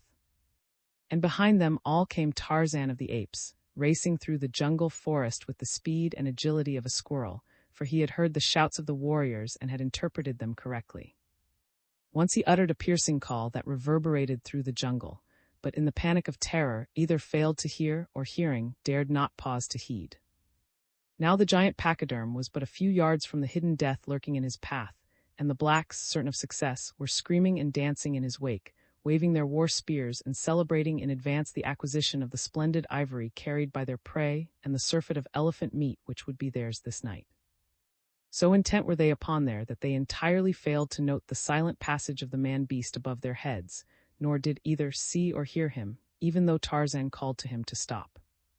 A few more steps would precipitate upon the sharpened stakes. Tarzan fairly flew through the trees until he had come abreast of the fleeing animal and then had passed him. At the pit's verge the ape-man dropped to the ground in the center of the trail. Was almost upon him before his weak eyes permitted him to recognize his old friend. "Stop!" cried Tarzan, and the great beast halted to the upraised hand. Tarzan turned and kicked aside some of the brush which hid the pit. Instantly saw and understood. "Fight!" growled Tarzan. "They are coming behind you." But the elephant is a huge bunch of nerves, and now he was half panic-stricken by terror. Before him yawned the pit, how far he did not know, but to right and left lay the primeval jungle untouched by man. With a squeal the great beast turned suddenly at right angles and burst his noisy way through the solid wall of matted vegetation that would have stopped any but him. Tarzan, standing upon the edge of the pit, smiled as he watched its undignified flight. Soon the blacks would come. It was best that Tarzan of the apes faded from the scene. He essayed a step from the pit's edge, and as he threw the weight of his body upon his left foot, the earth crumbled away. Tarzan made a single Herculean effort to throw himself forward, but it was too late. Backward and downward, he went toward the sharpened stakes in the bottom of the pit. When a moment later the blacks came, they saw, even from a distance that had eluded them, for the size of the hole in the pit covering was too small to have accommodated the huge bulk of an elephant. At first they thought that their prey had put one great foot through the top and then, warned, drawn back, but when they had come to the pit's verge and peered over, their eyes went wide in astonishment, for quiet and still, at the bottom lay the naked figure of a white giant. Some of them there had glimpsed this forest god before, and they drew back in terror, awed by the presence which they had for some time believed to possess the miraculous powers of a demon. But others there were who pushed forward, thinking only of the capture of an enemy, and these leaped into the pit and lifted Tarzan out. There was no scar upon his body. None of the sharpened stakes had pierced him, only a swollen spot at the base of the brain indicated the nature of his injury. In the falling backward, his head had struck upon the side of one of the stakes, rendering him unconscious. The blacks were quick to discover this, and equally quick to bind their prisoner's arms and legs before he should regain consciousness, for they had learned to harbor a wholesome respect for this strange man-beast that consorted with the hairy tree folk. They had carried him but a short distance toward their village when the ape-man's eyelids quivered and raised. He looked about him wonderingly for a moment, and then full consciousness returned, and he realized the seriousness of his predicament. Accustomed almost from birth to relying solely upon his own resources, he did not cast about for outside aid now, but devoted his mind to a consideration of the possibilities for escape which lay within himself and his own powers. He did not dare test the strength of his bonds while the blacks were carrying him, for fear they would become apprehensive and add to them. Presently his captors discovered that he was conscious, and as they had little stomach for carrying a heavy man through the jungle heat, they set him upon his feet and forced him forward among them, pricking him now and then with their spears, yet with every manifestation of the superstitious awe in which they held him. When they discovered that their prodding brought no outward evidence of suffering, their awe increased, so that they soon desisted, half believing that this strange white giant was a supernatural being, and so was immune from pain. As they approached their village, they shouted aloud the victorious cries of successful warriors, so that by the time they reached the gate, dancing and waving their spears, a great crowd of men, women, and children were gathered there to greet them and hear the story of their adventure. As the eyes of the villagers fell upon the prisoner, they went wild, and heavy jaws fell open in astonishment and incredulity. For months they had lived in perpetual terror of a weird, white demon whom but few had ever glimpsed and lived to describe. Warriors had disappeared from the paths almost within sight of the village, and from the midst of their companions as mysteriously and completely as though they had been swallowed by the earth, and later, at night, their dead bodies had fallen, as from the heavens, into the village street. This fearsome creature had appeared by night in the huts of the village, killed and disappeared, leaving behind him in the huts with his dead, strange and terrifying evidences of an uncanny sense of humor. But now he was in their power. No longer could he terrorize them. Slowly the realization of this dawned upon them. A woman, screaming, ran forward and struck the ape-man across the face. Another and another followed her example, until Tarzan of the Apes was surrounded by a fighting, clawing, yelling mob of natives. And then the chief came and, laying his spear heavily across the shoulders of his people, drove them from their prey. "We will save him until night," he said. Far out in the jungle, the elephant, his first panic of fear allayed, stood with up-pricked ears and undulating trunk. What was passing through the convolutions of his savage brain? Could he be searching for Tarzan? Could he recall and measure the service the ape-man had performed for him? Of that there can be no doubts. But did he feel gratitude? Would he have risked his own life to have saved Tarzan, could he have known of the danger which confronted his friend? You will doubt it. Anyone at all familiar with elephants will doubt it. Englishmen who have hunted much with elephants in India will tell you that they never have heard of an instance in which one of these animals has gone to the aid of a man in danger, even though the man had often befriended it.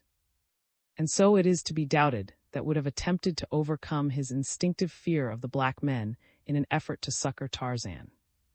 The screams of the infuriated villagers came faintly to his sensitive ears, and he wheeled as though in terror contemplating flight, but something stayed him, and again he turned about, raised his trunk, and gave voice to a shrill cry. Then he stood listening. In the distant village where had restored quiet and order, the voice was scarcely audible to the blacks, but to the keen ears of Tarzan of the Apes it bore its message. His captors were leading him to a hut where he might be confined and guarded against the coming of the nocturnal orgy that would mark his torture-laden death. He halted as he heard the notes of his call, and raising his head, gave vent to a terrifying scream that sent cold chills through the superstitious blacks, and caused the warriors who guarded him to leap back even though their prisoner's arms were securely bound behind him. With raised spears they encircled him, as for a moment longer he stood listening. Faintly from the distance came another, an answering cry, and Tarzan of the Apes, satisfied, turned and quietly pursued his way toward the hut where he was to be imprisoned. The afternoon wore on. From the surrounding village, the ape-man heard the bustle of preparation for the feast. Through the doorway of the hut, he saw the women laying the cooking fires and filling their earthen cauldrons with water, but above it all his ears were bent across the jungle in eager listening for the coming of. Even Tarzan but half believed that he would come. He knew even better than knew himself. He knew the timid heart which lay in the giant body.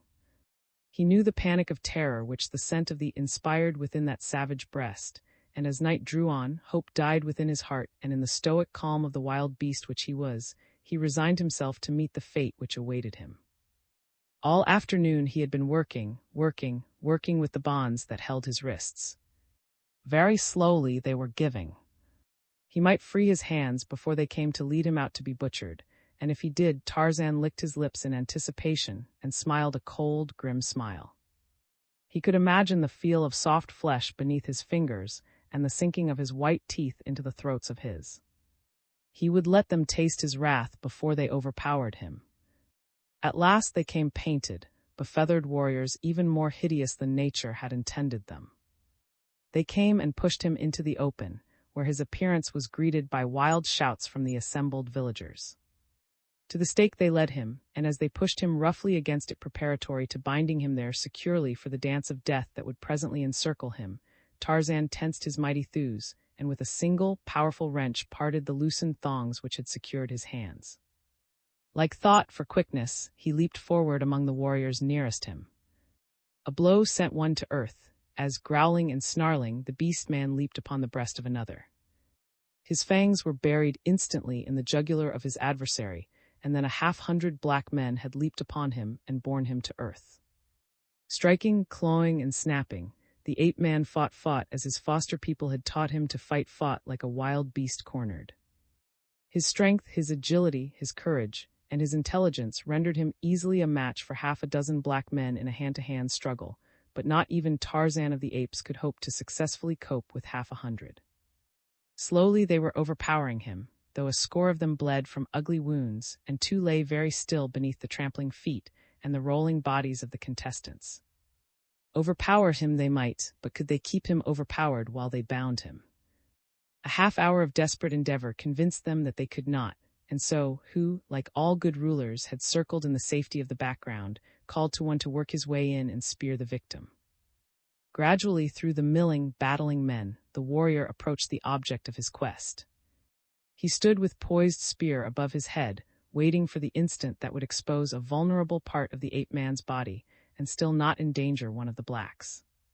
Closer and closer he edged about, following the movements of the twisting, scuffling combatants. The growls of the ape-man sent cold chills up the warrior's spine, causing him to go carefully lest he miss at the first cast and lay himself open to an attack from those merciless teeth and mighty hands. At last he found an opening. Higher he raised his spear, tensing his muscles, rolling beneath his glistening, ebon hide, and then from the jungle just beyond the palisade came a thunderous crashing. The spear hand paused, the black cast a quick glance in the direction of the disturbance, as did the others of the blacks who were not occupied with the subjugation of the ape-man. In the glare of the fires, they saw a huge bulk topping the barrier. They saw the palisade belly and sway inward. They saw it burst as though built of straws, and an instant later the elephant thundered down upon them. To right and left the blacks fled, screaming in terror.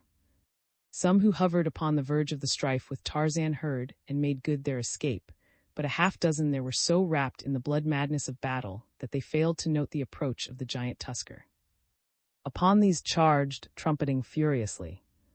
Above them he stopped, his sensitive trunk weaving among them, and there, at the bottom, he found Tarzan bloody but still battling. A warrior turned his eyes upward from the melee. Above him towered the gigantic bulk of the pachyderm, the little eyes flashing with the reflected light of the fire's wicked, frightful, terrifying. The warrior screamed, and as he screamed, the sinuous trunk encircled him, lifted him high above the ground, and hurled him far after the fleeing crowd. Another and another wrenched from the body of the ape-man, throwing them to right and to left, where they lay either moaning or very quiet, as death came slowly or at once. At a distance, his warriors. His greedy eyes had noted the great ivory tusks of the bull. The first panic of terror relieved, he urged his men forward to attack with their heavy elephant spears, but as they came, swung Tarzan to his broad head, and wheeling, lumbered off into the jungle through the great rent he had made in the palisade.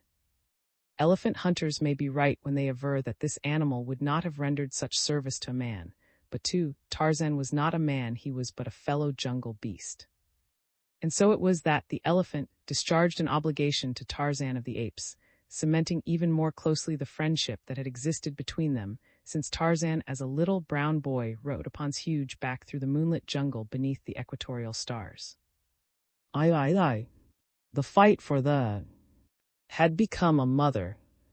Tarzan of the Apes was intensely interested, much more so, in fact, than the father. Tarzan was very fond of. Even the cares of prospective motherhood had not entirely quenched the fires of carefree youth, and had remained a good-natured playmate even at an age when other shes of the tribe of had assumed the sullen dignity of maturity. She yet retained her childish delight in the primitive games of tag and hide-and-go-seek, which Tarzan's fertile man-mind had evolved. To play tag through the tree-tops is an exciting and inspiring pastime. Tarzan delighted in it, but the bulls of his childhood had long since abandoned such childish practices.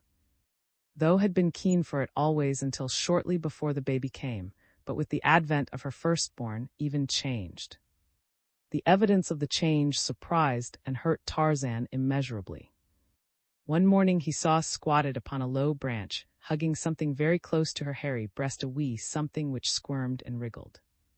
Tarzan approached, filled with the curiosity which is common to all creatures endowed with brains which have progressed beyond the microscopic stage.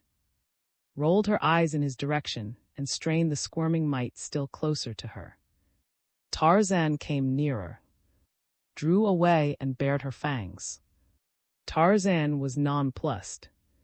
In all his experiences with, never before had she bared fangs at him other than in play, but today she did not look playful. Tarzan ran his brown fingers through his thick black hair, cocked his head upon one side, and stared. Then he edged a bit nearer, craning his neck to have a better look at the thing which cuddled. Again drew back her upper lip in a warning snarl. Tarzan reached forth a hand cautiously to touch the thing which held, and with a hideous growl turned suddenly upon him. Her teeth sank into the flesh of his forearm before the ape-man could snatch it away, and she pursued him for a short distance as he retreated incontinently through the trees, but carrying her baby could not overtake him. At a safe distance Tarzan stopped and turned to regard his erstwhile playfellow in unconcealed astonishment. What had happened to so alter the gentle?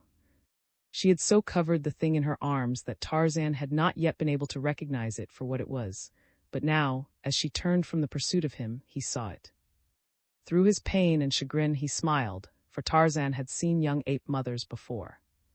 In a few days she would be less suspicious. Still Tarzan was hurt. It was not right that of all others should fear him. Why not for the world would he harm her, or her, which is the ape word for baby? And now, above the pain of his injured arm and the hurt to his pride, rose a still stronger desire to come close and inspect the newborn son of. Possibly you will wonder that Tarzan of the Apes, mighty fighter that he was, should have fled before the irritable attack of a she, or that he should hesitate to return for the satisfaction of his curiosity, when with ease he might have vanquished the weakened mother of the newborn cub, but you need not wonder.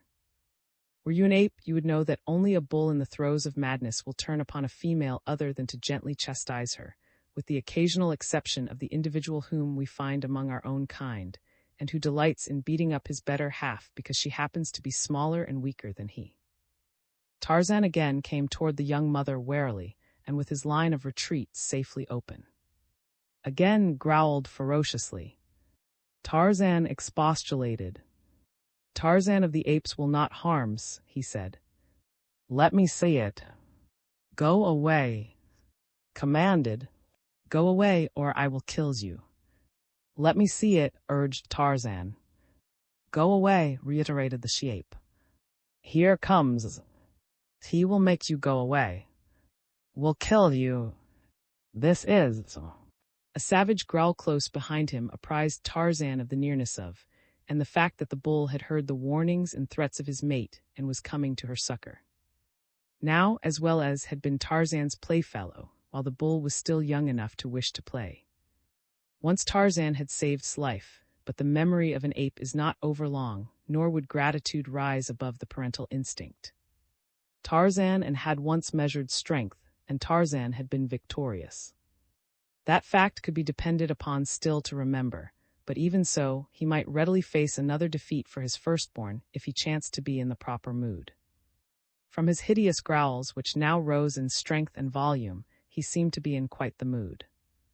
Now Tarzan felt no fear of, nor did the unwritten law of the jungle demand that he should flee from battle with any male, unless he cared to from purely personal reasons. But Tarzan liked. He had no grudge against him, and his man-mind told him what the mind of an ape would never have deduced, that attitude in no sense indicated hatred. It was but the instinctive urge of the male to protect its offspring and its mate. Tarzan had no desire to battle with, nor did the blood of his English ancestors relish the thought of flight, yet when the bull charged, Tarzan leaped nimbly to one side, and thus encouraged, wheeled and rushed again madly to the attack. Perhaps the memory of a past defeat at Tarzan's hands goaded him. Perhaps the fact that sat there watching him aroused a desire to vanquish the ape-man before her eyes, for in the breast of every jungle male lurks a vast egotism which finds expression in the performance of deeds of derring-do before an audience of the opposite sex. At the ape-man's side swung his long grass rope, the plaything of yesterday, the weapon of today, and as charged the second time, Tarzan slipped the coils over his head and deftly shook out the sliding noose as he again nimbly eluded the ungainly beast. Before the ape could turn again, Tarzan had fled far aloft among the branches of the upper terrace. Now wrought to a frenzy of real rage, followed him. Peered upward at them. It was difficult to say whether she was interested. Could not climb as rapidly as Tarzan, so the latter reached the high levels to which the heavy ape dared not follow before the former him. There he halted and looked down upon his pursuer, making faces at him and calling him such choice names as occurred to the fertile man-brain. Then, when he had worked to such a pitch of foaming rage that the great bull fairly danced upon the bending limb beneath him, Tarzan's hand shot suddenly outward, a widening noose dropped swiftly through the air, there was a quick jerk as it settled about, falling to his knees, a jerk that tightened it securely about the hairy legs of the anthropoid. Slow of wit, realized too late the intention of his tormentor. He scrambled to escape, but the ape-man gave the rope a tremendous jerk that pulled from his perch, and a moment later, growling hideously, the ape hung head downward 30 feet above the ground. Tarzan secured the rope to a stout limb and descended to a point close to. He said, "You are as stupid as the rhinoceros. Now you may hang here until you get a little sense in your thick head. You may hang here and watch while I go and talk with." Blustered and threatened, but Tarzan only grinned at him as he dropped lightly to the lower levels. Here he again approached, only to be again greeted with bared fangs and menacing growls. He sought to placate her, he urged his friendly intentions and craned his neck to have a look at, but the she-ape was not to be persuaded that he meant other than harm to her little one. Her motherhood was still so new that reason was yet subservient to instinct. Realizing the futility of attempting to catch and chastise Tarzan, sought to escape him.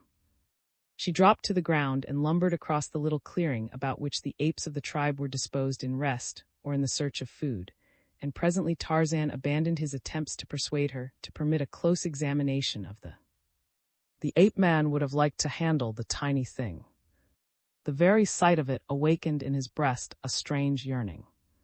He wished to cuddle and fondle the grotesque little ape thing. It was, and Tarzan had once lavished his young affections upon. But now his attention was diverted by the voice of. The threats that had filled the ape's mouth had turned to pleas. The tightening noose was stopping the circulation of the blood in his legs. He was beginning to suffer. Several apes sat near him, highly interested in his predicament. They made uncomplimentary remarks about him, for each of them had felt the weight of his mighty hands and the strength of his great jaws. They were enjoying revenge. Seeing that Tarzan had turned back toward the trees, had halted in the center of the clearing, and there she sat hugging her and casting suspicious glances here and there. With the coming of the carefree world had suddenly become peopled with innumerable enemies. She saw an implacable foe in Tarzan, always heretofore her best friend. Even poor old, half-blind and almost entirely toothless, searching patiently for beneath a fallen log, represented to her a malignant spirit thirsting for the blood of little. And while guarded suspiciously against harm, where there was no harm, she failed to note two baleful, yellow-green eyes staring fixedly at her from behind a clump of bushes at the opposite side of the clearing. Hollow from hunger, the panther glared greedily at the tempting meat so close at hand, but the sight of the great bulls beyond gave him pause. Ah, if the she-ape with her would but come just a trifle nearer. A quick spring and he would be upon them and away again with his meat before the bulls could prevent. The tip of his tawny tail moved in spasmodic little jerks, his lower jaw hung low, exposing a red tongue and yellow fangs. But all this did not see, nor did any other of the apes who were feeding or resting about her. Nor did Tarzan or the apes in the trees. Hearing the abuse which the bulls were pouring upon the helpless, Tarzan clambered quickly among them. One was edging closer and leaning far out in an effort to reach the dangling ape. He had worked himself into quite a fury through recollection of the last occasion upon which had mauled him, and now he was bent upon revenge. Once he had grasped the swinging ape, he would quickly have drawn him within reach of his jaws. Tarzan saw and was wroth. He loved a fair fight, but the thing which this ape contemplated revolted him. Already a hairy hand had clutched the helpless when, with an angry growl of protest, Tarzan leaped to the branch at the attacking ape's side, and with a single mighty cuff swept him from his perch. Surprised and enraged, the bull clutched madly for support as he toppled sidewise, and then with an agile movement succeeded in projecting himself toward another limb a few feet below. Here he found a handhold, quickly righted himself, and as quickly clambered upward to be revenged upon Tarzan, but the ape-man was otherwise engaged and did not wish to be interrupted. He was explaining again to the depths of the latter's abysmal ignorance, and pointing out how much greater and mightier was Tarzan of the apes than or any other ape. In the end he would release, but not until was fully acquainted with his own inferiority. And then the maddened bull came from beneath, and instantly Tarzan was transformed from a good-natured, teasing youth into a snarling, savage beast. Along his scalp the hair bristled, his upper lip drew back that his fighting fangs might be uncovered and ready. He did not wait for the bull to reach him, for something in the appearance or the voice of the attacker aroused within the ape-man a feeling of belligerent antagonism that would not be. With a scream that carried no human note, Tarzan leaped straight at the throat of the attacker. The impetuosity of this act and the weight and momentum of his body carried the bull backward, clutching and clawing for support, down through the leafy branches of the tree. For 15 feet the two fell, Tarzan's teeth buried in the jugular of his opponent, when a stout branch stopped their descent. The bull struck full upon the small of his back across the limb, hung there for a moment with the ape-man still upon his breast, and then toppled over toward the ground. Tarzan had felt the instantaneous relaxation of the body beneath him after the heavy impact with the tree limb, and as the other turned completely over and started again upon its fall toward the ground, he reached forth a hand and caught the branch in time to stay his own descent, while the ape dropped like a plummet to the foot of the tree. Tarzan looked downward for a moment upon the still form of his late antagonist, then he rose to his full height, swelled his deep chest, smote upon it with his clenched fist, and roared out the uncanny challenge of the victorious bull-ape. Even the panther, crouched for a spring at the edge of the little clearing, moved uneasily as the mighty voice sent its weird cry reverberating through the jungle. To right and left nervously glanced, as though assuring himself that the way of escape lay ready at hand. "I am Tarzan of the apes," boasted the ape-man, "mighty hunter, mighty fighter. None in all the jungle so great as Tarzan." Then he made his way back in the direction of. Had watched the happenings in the tree. She had even placed her precious upon the soft grasses and come a little nearer that she might better witness all that was passing in the branches above her. In her heart of hearts did she still esteem the smooth-skinned Tarzan. Did her savage breast swell with pride as she witnessed his victory over the ape? You will have to ask.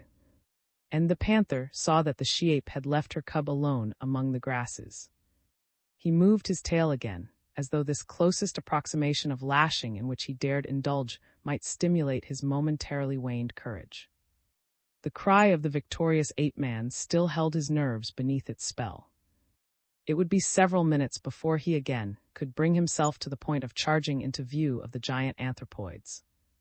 And as he regathered his forces, Tarzan reached his side, and then clambering higher up to the point where the end of the grass rope was made fast, he unloosed it and lowered the ape slowly downward, swinging him in until the clutching hands fastened upon a limb. Quickly drew himself to a position of safety and shook off the noose. In his rage-maddened heart was no room for gratitude to the ape-man. He recalled only the fact that Tarzan had laid this painful indignity upon him.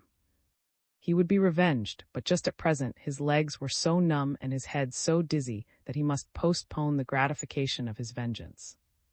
Tarzan was coiling his rope the while he lectured on the futility of pitting his poor powers, physical and intellectual, against those of his betters. Had come close beneath the tree and was peering upward.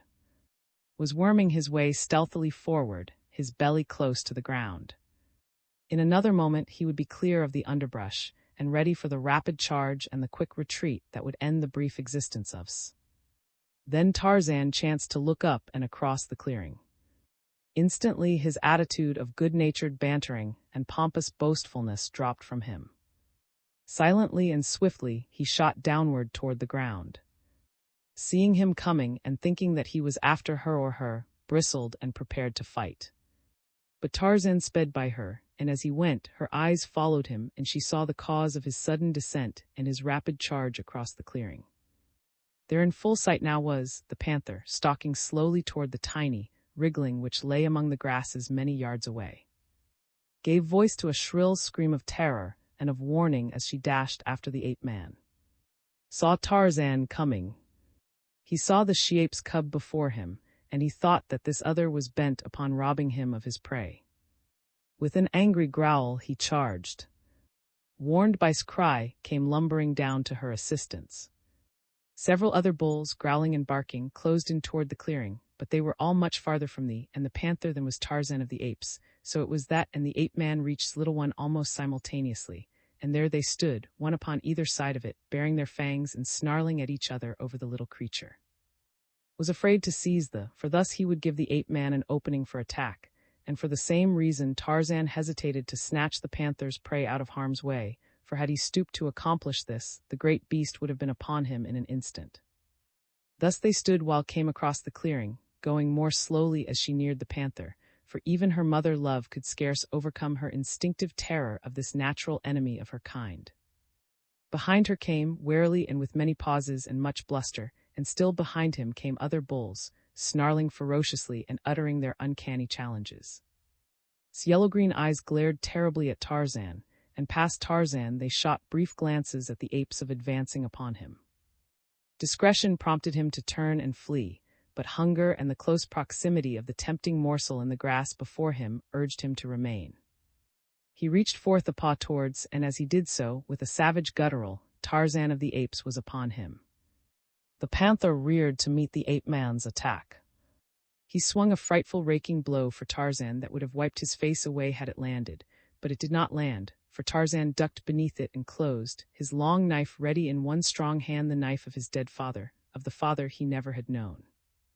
Instantly was forgotten by the panther.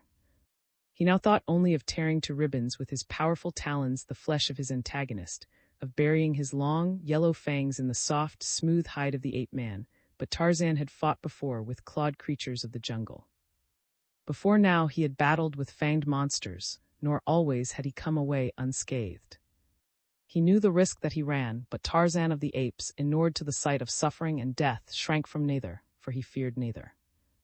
The instant that he dodged beneath's blow, he leaped to the beast's rear and then full upon the tawny back, burying his teeth in its neck and the fingers of one hand in the fur at the throat, and with the other hand he drove his blade into side.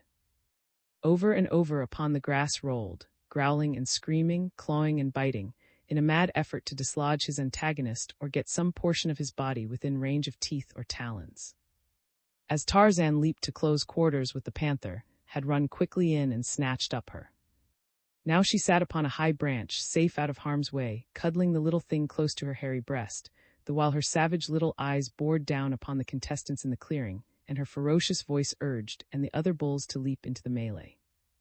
Thus goaded the bulls came closer, redoubling their hideous clamor, but was already sufficiently engaged he did not even hear them.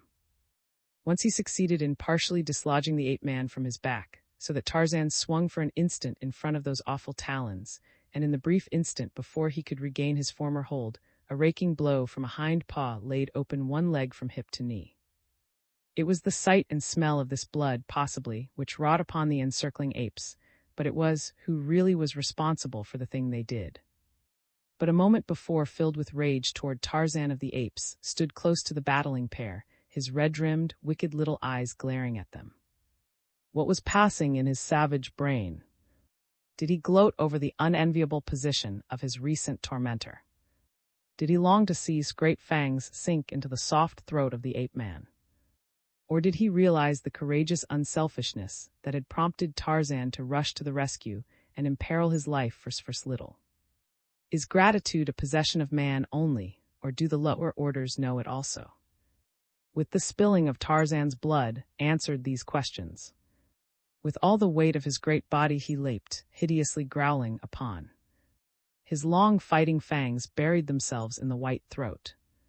His powerful arms beat and clawed at the soft fur until it flew upward in the jungle breeze. And with example before them, the other bulls charged, burying beneath rending fangs and filling all the forest with the wild din of their battle cries. But it was a wondrous and inspiring sight, this battle of the primordial apes and the great white ape-man with their ancestral foe, the panther. In frenzied excitement, fairly danced upon the limb which swayed beneath her great weight as she urged on the males of her people, and with the other shes of the tribe of, added their shrill cries or fierce barkings to the pandemonium which now reigned within the jungle. Bitten and biting, tearing and torn, battled for his life, but the odds were against him. Even the lion would have hesitated to have attacked an equal number of the great bulls of the tribe of, and now, a half-mile away, hearing the sounds of the terrific battle, the king of beasts rose uneasily from his midday slumber and slunk off farther into the jungle. Presently his torn and bloody body ceased its titanic struggles. It stiffened spasmodically, twitched, and was still, yet the bulls continued to lacerate it until the beautiful coat was torn to shreds. At last they desisted from sheer physical weariness, and then from the tangle of bloody bodies rose a crimson giant, straight as an arrow. He placed a foot upon the dead body of the panther, and lifting his blood-stained face to the blue of the equatorial heavens, gave voice to the horrid victory cry of the bull-ape. One by one his hairy fellows of the tribe of followed his example. The shes came down from their perches of safety and struck, and reviled the dead body of. The young apes refought the battle in mimicry of their mighty elders. Was quite close to Tarzan.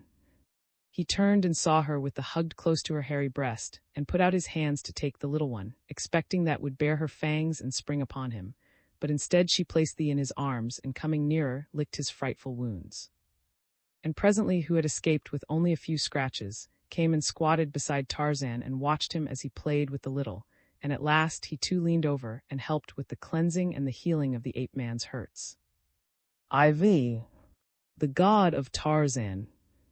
Among the books of his dead father in the little cabin by the landlocked harbor, Tarzan of the Apes found many things to puzzle his young head. By much labor and through the medium of infinite patience as well, he had, without assistance, discovered the purpose of the little bugs which ran riot upon the printed pages. He had learned that in the many combinations in which he found them they spoke in a silent language, spoke in a strange tongue, spoke of wonderful things which a little ape boy could not by any chance fully understand, arousing his curiosity, stimulating his imagination, and filling his soul with a mighty longing for further knowledge. A dictionary had proven itself a wonderful storehouse of information, when, after several years of tireless endeavor, he had solved the mystery of its purpose and the manner of its use. He had learned to make a species of game out of it, following up the spoor of a new thought through the mazes of the many definitions which each new word required him to consult. It was like following a quarry through the jungle it was hunting, and Tarzan of the Apes was an indefatigable huntsman. There were, of course, certain words which aroused his curiosity to a greater extent than others, words which, for one reason or another, excited his imagination. There was one, for example, the meaning of which was rather difficult to grasp. It was the word God. Tarzan first had been attracted to it by the fact that it was very short, and that it commenced with a larger G-bug than those about it. A male G-bug, it was to Tarzan, the lowercase letters being females. Another fact which attracted him to this word was the number of he-bugs which figured in its definition's supreme deity, creator or upholder of the universe. This must be a very important word indeed. He would have to look into it, and he did, though it still baffled him after many months of thought and study. However, Tarzan counted no time wasted which he devoted to these strange hunting expeditions into the game preserves of knowledge, for each word and each definition led on and on into strange places, into new worlds where, with increasing frequency, he met old, familiar faces. And always he added to his store of knowledge. But of the meaning of God he was yet in doubt. Once he thought he had grasped it, that God was a mighty chieftain, king of all the.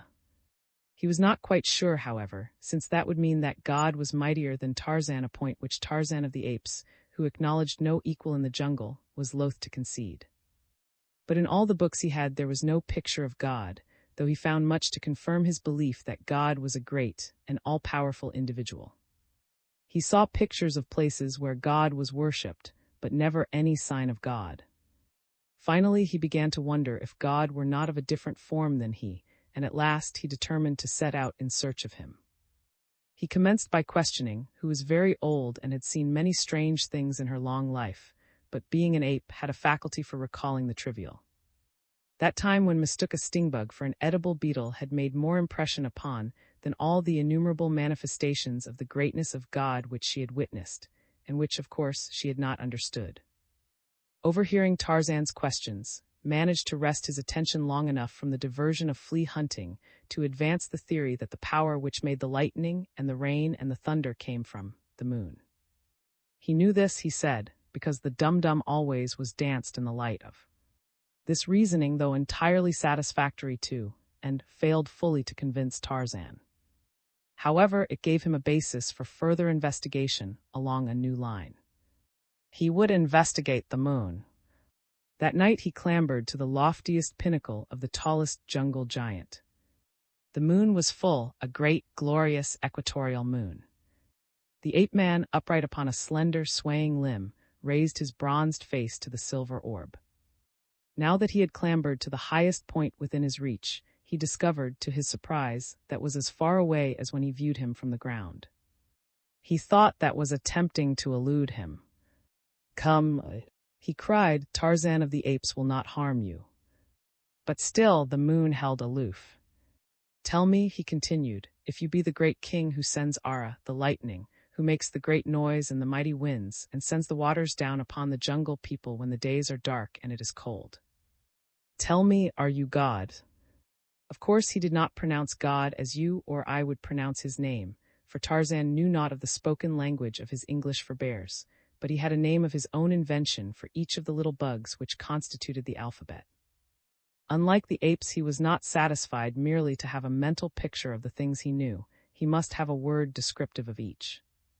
In reading he grasped a word in its entirety, but when he spoke the words he had learned from the books of his father, he pronounced each according to the names he had given the various little bugs which occurred in it, usually giving the gender prefix for each. Thus it was an imposing word which Tarzan made of God. The masculine prefix of the apes is the feminine mu. G. Tarzan had named La, O he pronounced, and D was Mo. So the word God evolved itself into, or in English, he G she O she D. Similarly, he had arrived at a strange and wonderful spelling of his own name. Tarzan is derived from the two ape words tar and meaning white skin. It was given him by his foster mother, the great she-ape. When Tarzan first put it into the written language of his own people, he had not yet chanced upon either white or skin in the dictionary, but in a primer he had seen the picture of a little white boy, and so he wrote his name, or he boy. To follow Tarzan's strange system of spelling would be laborious as well as futile, and so we shall in the future, as we have in the past, adhere to the more familiar forms of our grammar school copybooks. It would tire you to remember that do meant B, O, and Y, and that to say he boy you must prefix the ape masculine gender sound before the entire word, and the feminine gender sound mu before each of the lowercase letters which go to make up boy. It would tire you, and it would bring me to the 19th hole several strokes under par. And so Tarzan harangued the moon, and when did not reply, Tarzan of the Apes waxed wroth. He swelled his giant chest and bared his fighting fangs, and hurled into the teeth of the dead satellite the challenge of the bull ape. "You are not," he cried. "You are not king of the jungle folk. You are not so great as Tarzan, mighty fighter, mighty hunter. None there is so great as Tarzan. If there be a Tarzan can kill him. Come down, great coward, and fight with Tarzan. Tarzan will kill you. I am Tarzan the killer." But the moon made no answer to the boasting of the ape-man, and when a cloud came and obscured her face, Tarzan thought that was indeed afraid and was hiding from him. So he came down out of the trees and awoke and told him how great was Tarzan, how he had frightened out of the sky and made him tremble. Tarzan spoke of the moon as he, for all things large or awe-inspiring are male to the ape folk. Was not much impressed, but he was very sleepy, so he told Tarzan to go away and leave his betters alone. "But where shall I find God?" insisted Tarzan. "You are very old. If there is a God, you must have seen him. What does he look like? Where does he live?" "I am God's," replied. "Now sleep and disturb me no more." Tarzan looked it steadily for several minutes. His shapely head sank just a trifle between his great shoulders, his square chin shot forward, and his short upper lip drew back, exposing his white teeth. Then, with a low growl, he leaped upon the ape and buried his fangs in the other's hairy shoulder, clutching the great neck in his mighty fingers. Twice he shook the old ape, then he released his tooth hold. "Are you God?" he demanded. "No," wailed. "I am only a poor old ape. Leave me alone. Go ask the where God is. They are hairless like yourself and very wise, too. They should know." Tarzan released and turned away. The suggestion that he consult the blacks appealed to him, and though his relations with the people of the chief were the antithesis of friendly, he could at least spy upon his hated enemies and discover if they had intercourse with God. So it was that Tarzan set forth through the trees toward the village of the blacks, all excitement at the prospect of discovering the Supreme Being, the creator of all things. As he traveled, he reviewed, mentally, his armament, the condition of his hunting knife, the number of his arrows, the newness of the gut which strung his bow. He hefted the war spear which had once been the pride of some black warrior of his tribe. If he met God, Tarzan would be prepared. One could never tell whether a grass rope, a war spear, or a poisoned arrow would be most efficacious against an unfamiliar foe. Tarzan of the Apes was quite content if God wished to fight. The ape-man had no doubt as to the outcome of the struggle. There were many questions Tarzan wished to put to the creator of the universe, and so he hoped that God would not prove a belligerent God, but his experience of life and the ways of living things had taught him that any creature with the means for offense and defense was quite likely to provoke attack if in the proper mood. It was dark when Tarzan came to the village of. As silently as the silent shadows of the night, he sought his accustomed place among the branches of the great tree which overhung the palisade. Below him in the village street he saw men and women. The men were hideously painted, more hideously than usual. Among them moved a weird and grotesque figure, a tall figure that went upon the 2 legs of a man and yet had the head of a buffalo. A tail dangled to his ankles behind him, and in one hand he carried a zebra's tail while the other clutched a bunch of small arrows. Tarzan was electrified. Could it be that chance had given him thus early an opportunity to look upon God? Surely this thing was neither man nor beast, so what could it be then other than the creator of the universe? The ape-man watched the every move of the strange creature. He saw the black men and women fall back at its approach, as though they stood in terror of its mysterious powers. Presently he discovered that the deity was speaking, and that all listened in silence to his words. Tarzan was sure that none other than God could inspire such awe in the hearts of the, or stop their mouths so effectually without recourse to arrows or spears. Tarzan had come to look with contempt upon the blacks, principally because of their garrulity. The small apes talked a great deal and ran away from an enemy. The big old bulls have talked but little and fought upon the slightest provocation.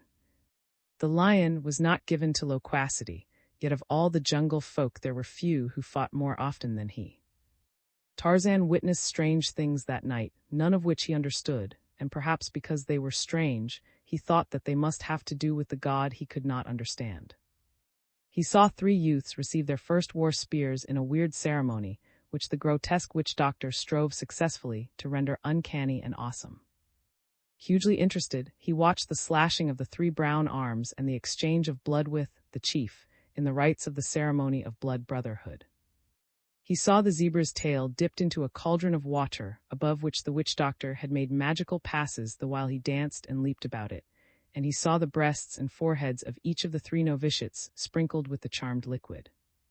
Could the ape-man have known the purpose of this act, that it was intended to render the recipient invulnerable to the attacks of his enemies and fearless in the face of any danger, he would doubtless have leaped into the village street and appropriated the zebra's tail and a portion of the contents of the cauldron.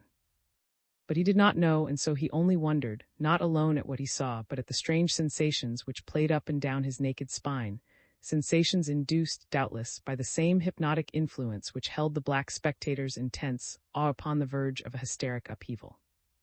The longer Tarzan watched, the more convinced he became that his eyes were upon God, and with the conviction came determination to have word with the deity. With Tarzan of the Apes, to think was to act. The people were keyed to the highest pitch of hysterical excitement. They needed little to release the accumulated pressure of static nerve force which the terrorizing mummery of the witch doctor had induced. A lion roared suddenly and loud, close without the palisade. The blacks started nervously, dropping into utter silence as they listened for a repetition of that all too familiar and always terrorizing voice.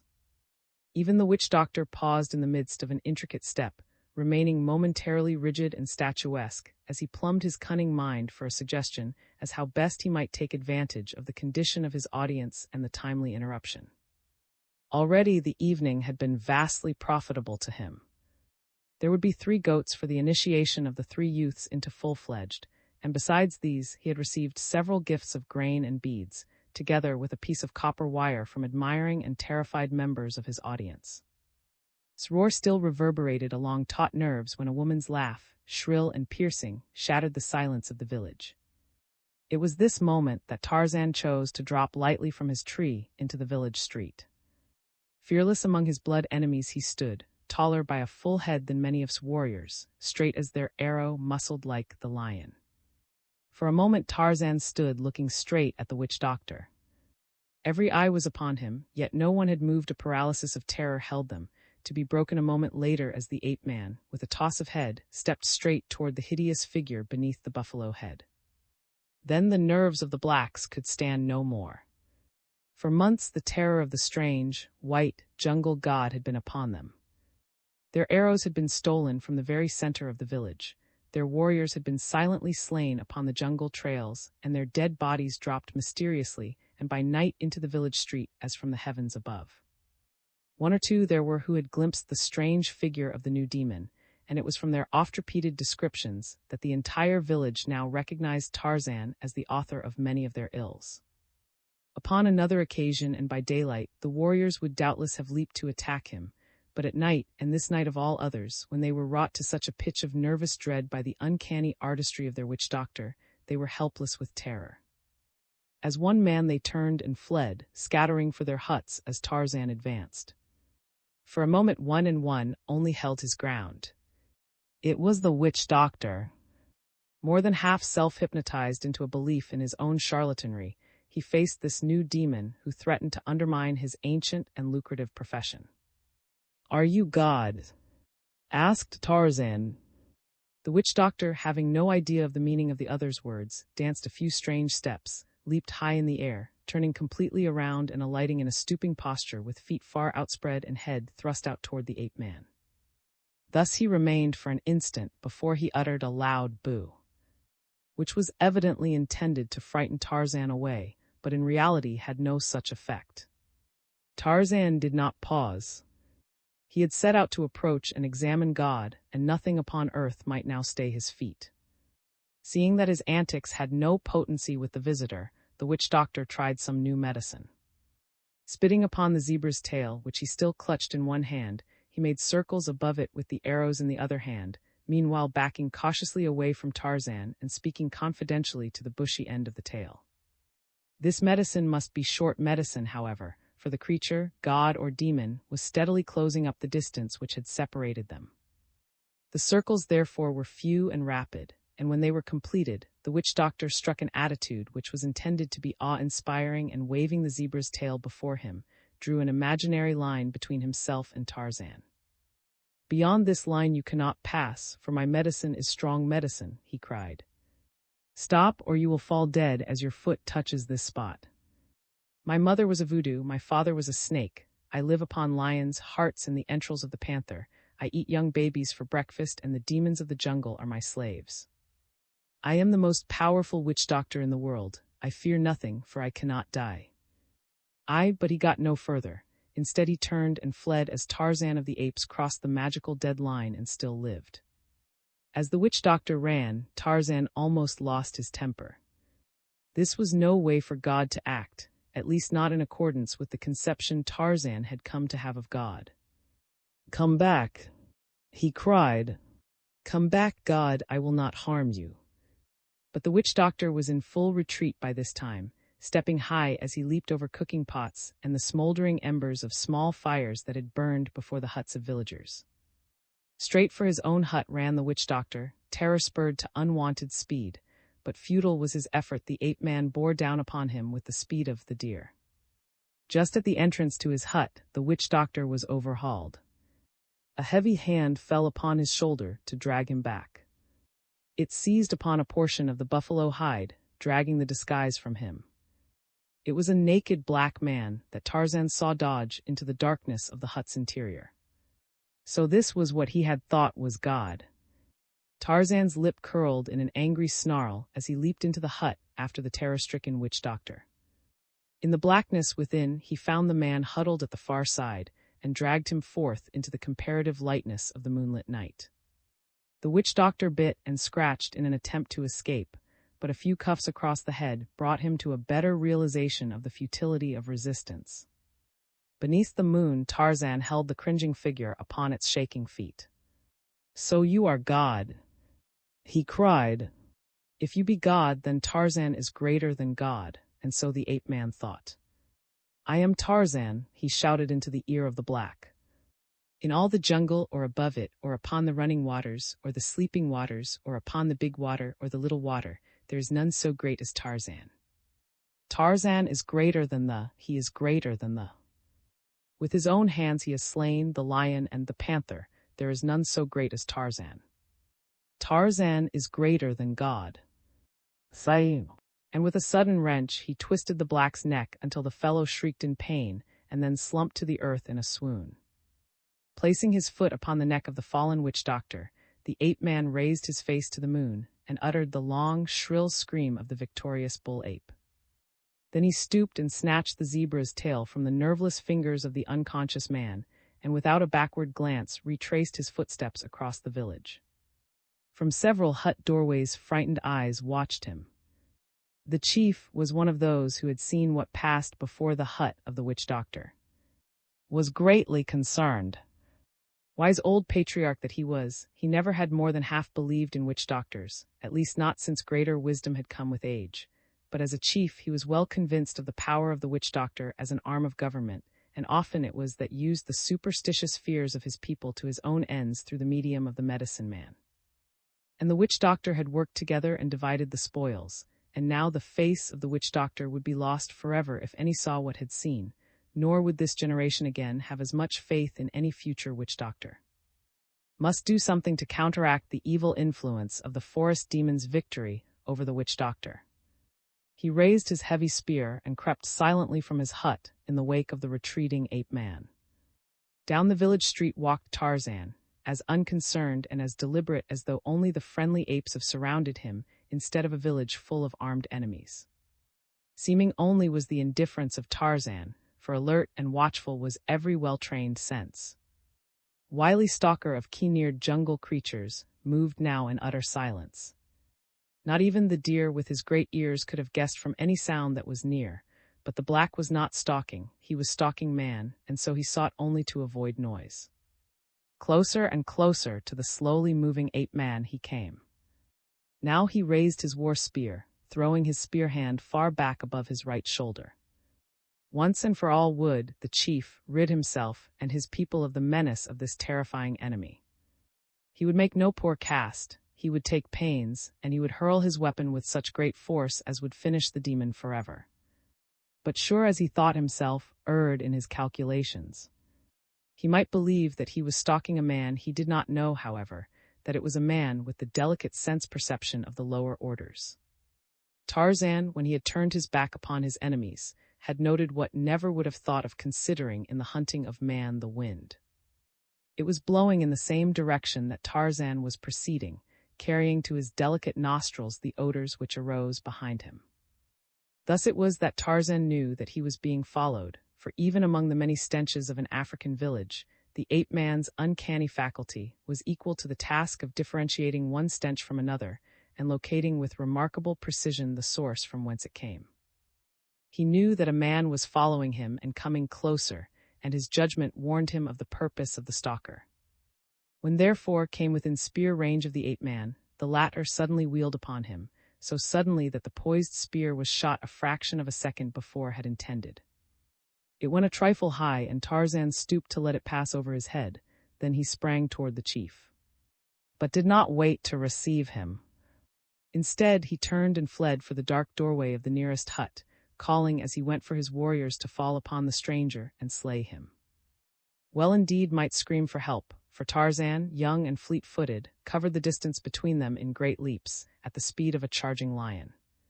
He was growling, too, not at all unlike himself. Heard, and his blood ran cold. He could feel the wool stiffen upon his pate and a prickly chill run up his spine, as though death had come and run his cold finger along his back.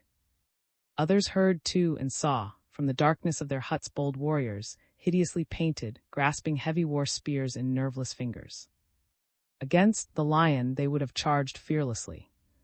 Against many times their own number of black warriors would they have raced to the protection of their chief, but this weird jungle demon filled them with terror. There was nothing human in the bestial growls that rumbled up from his deep chest. There was nothing human in the bared fangs or the cat-like leaps.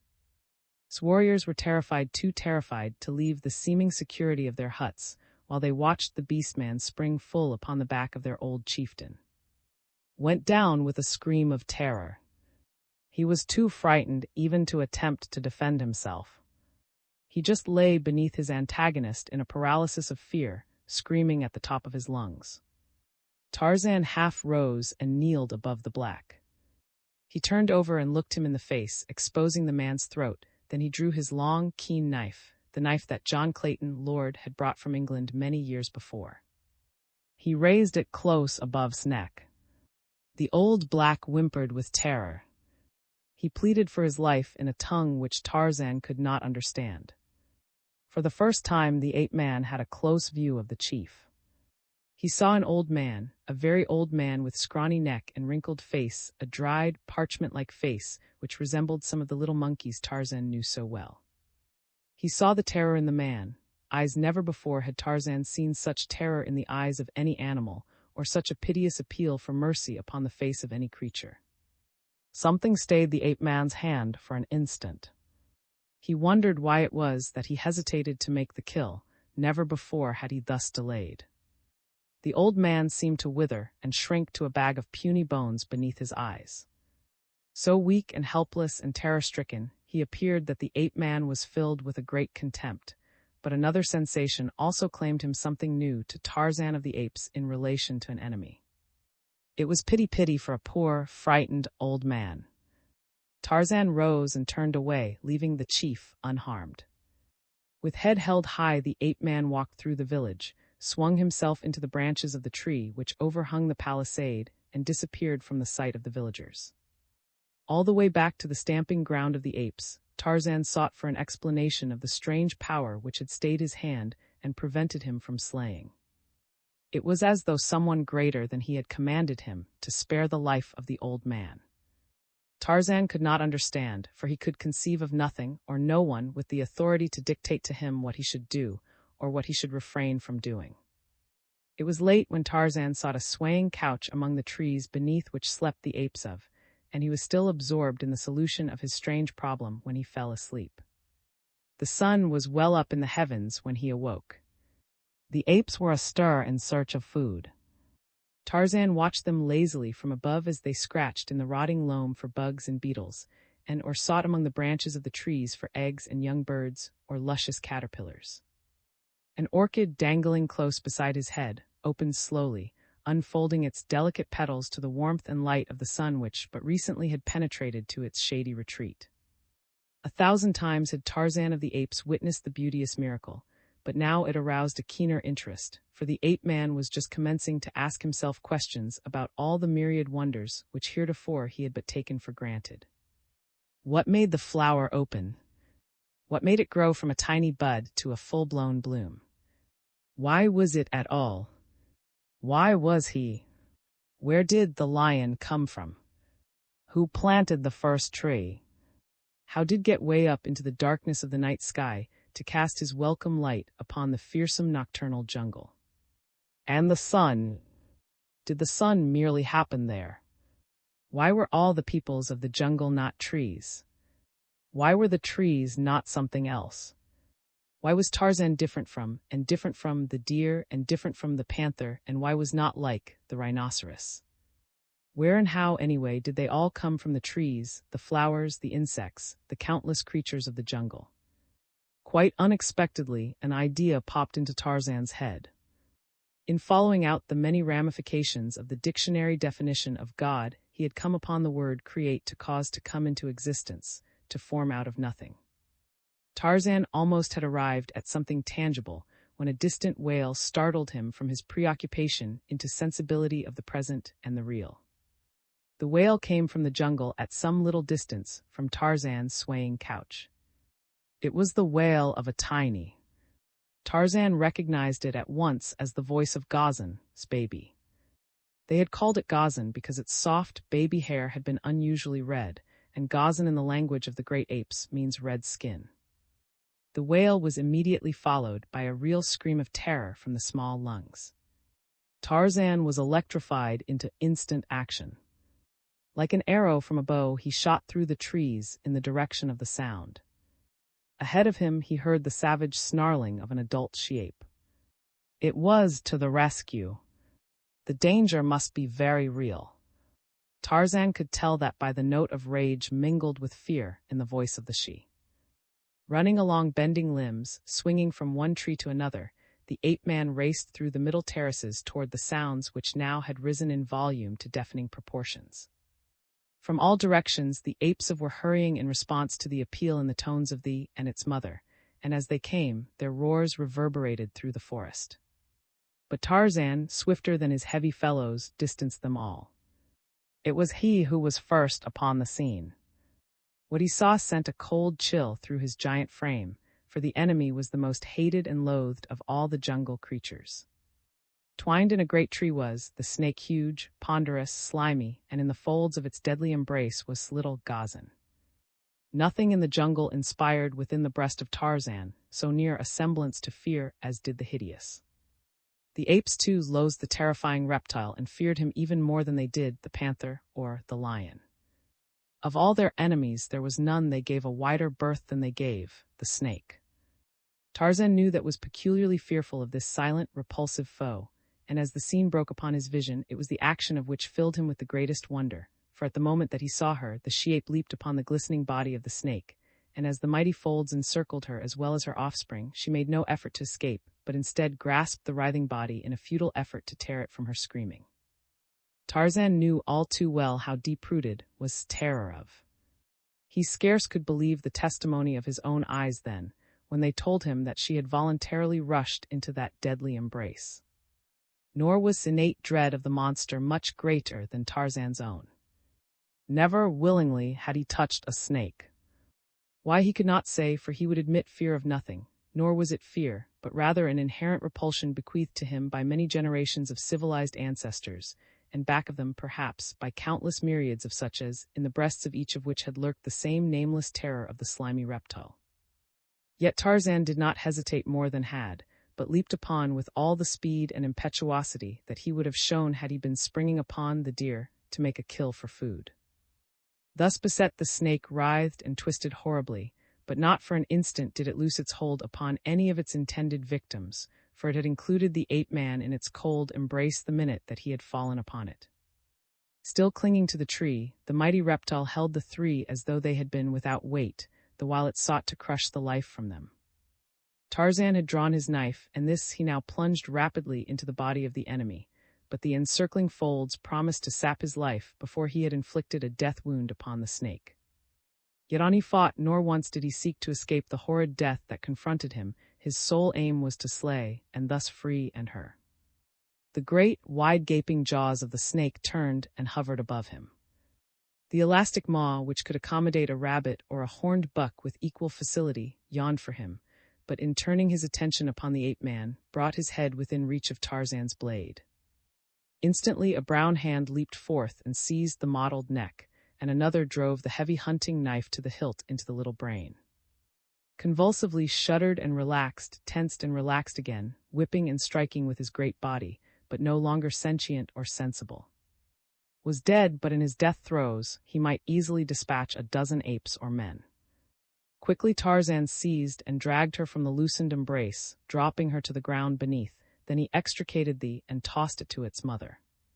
Still whipped about, clinging to the ape-man, but after a dozen efforts Tarzan succeeded in wriggling free and leaping to the ground out of range of the mighty battering of the dying snake.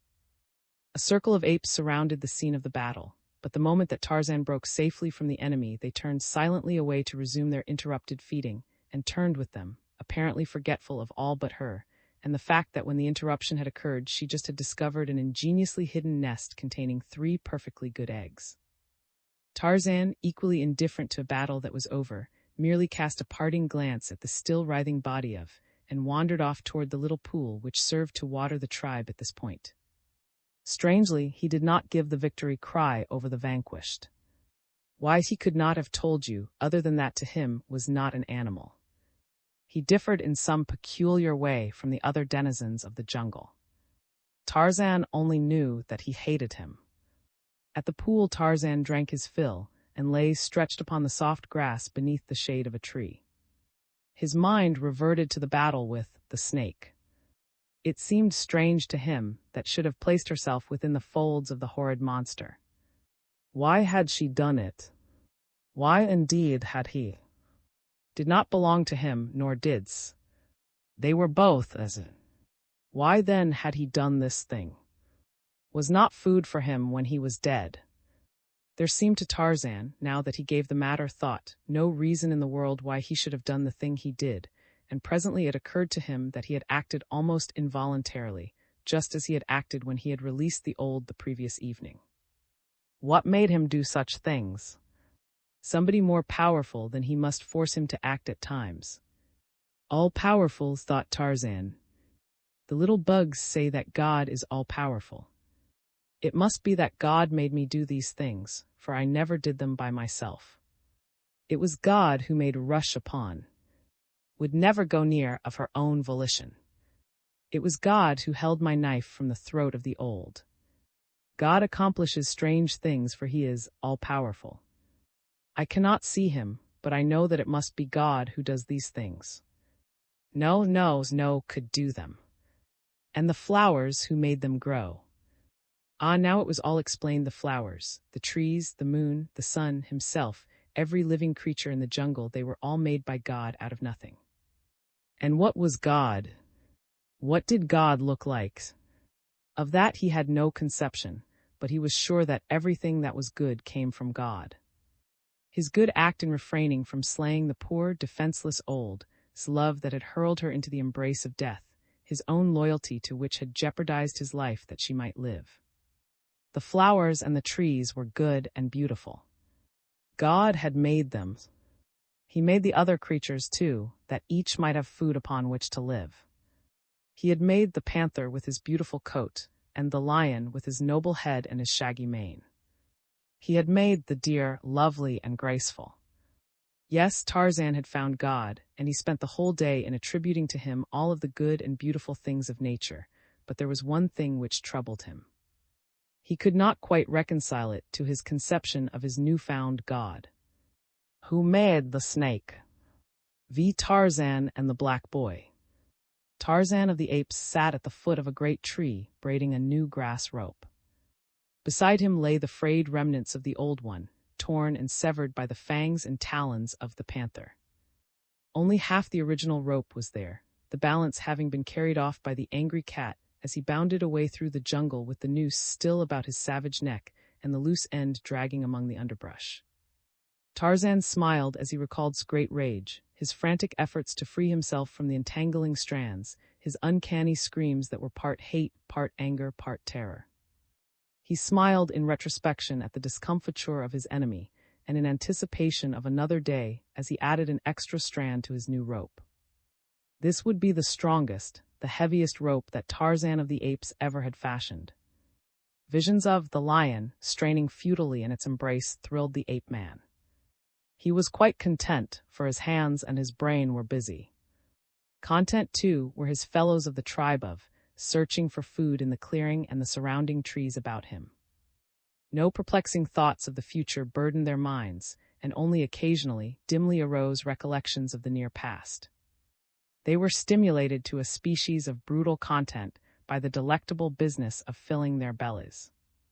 Afterward they would sleep. It was their life, and they enjoyed it as we enjoy ours, you and I as Tarzan enjoyed his.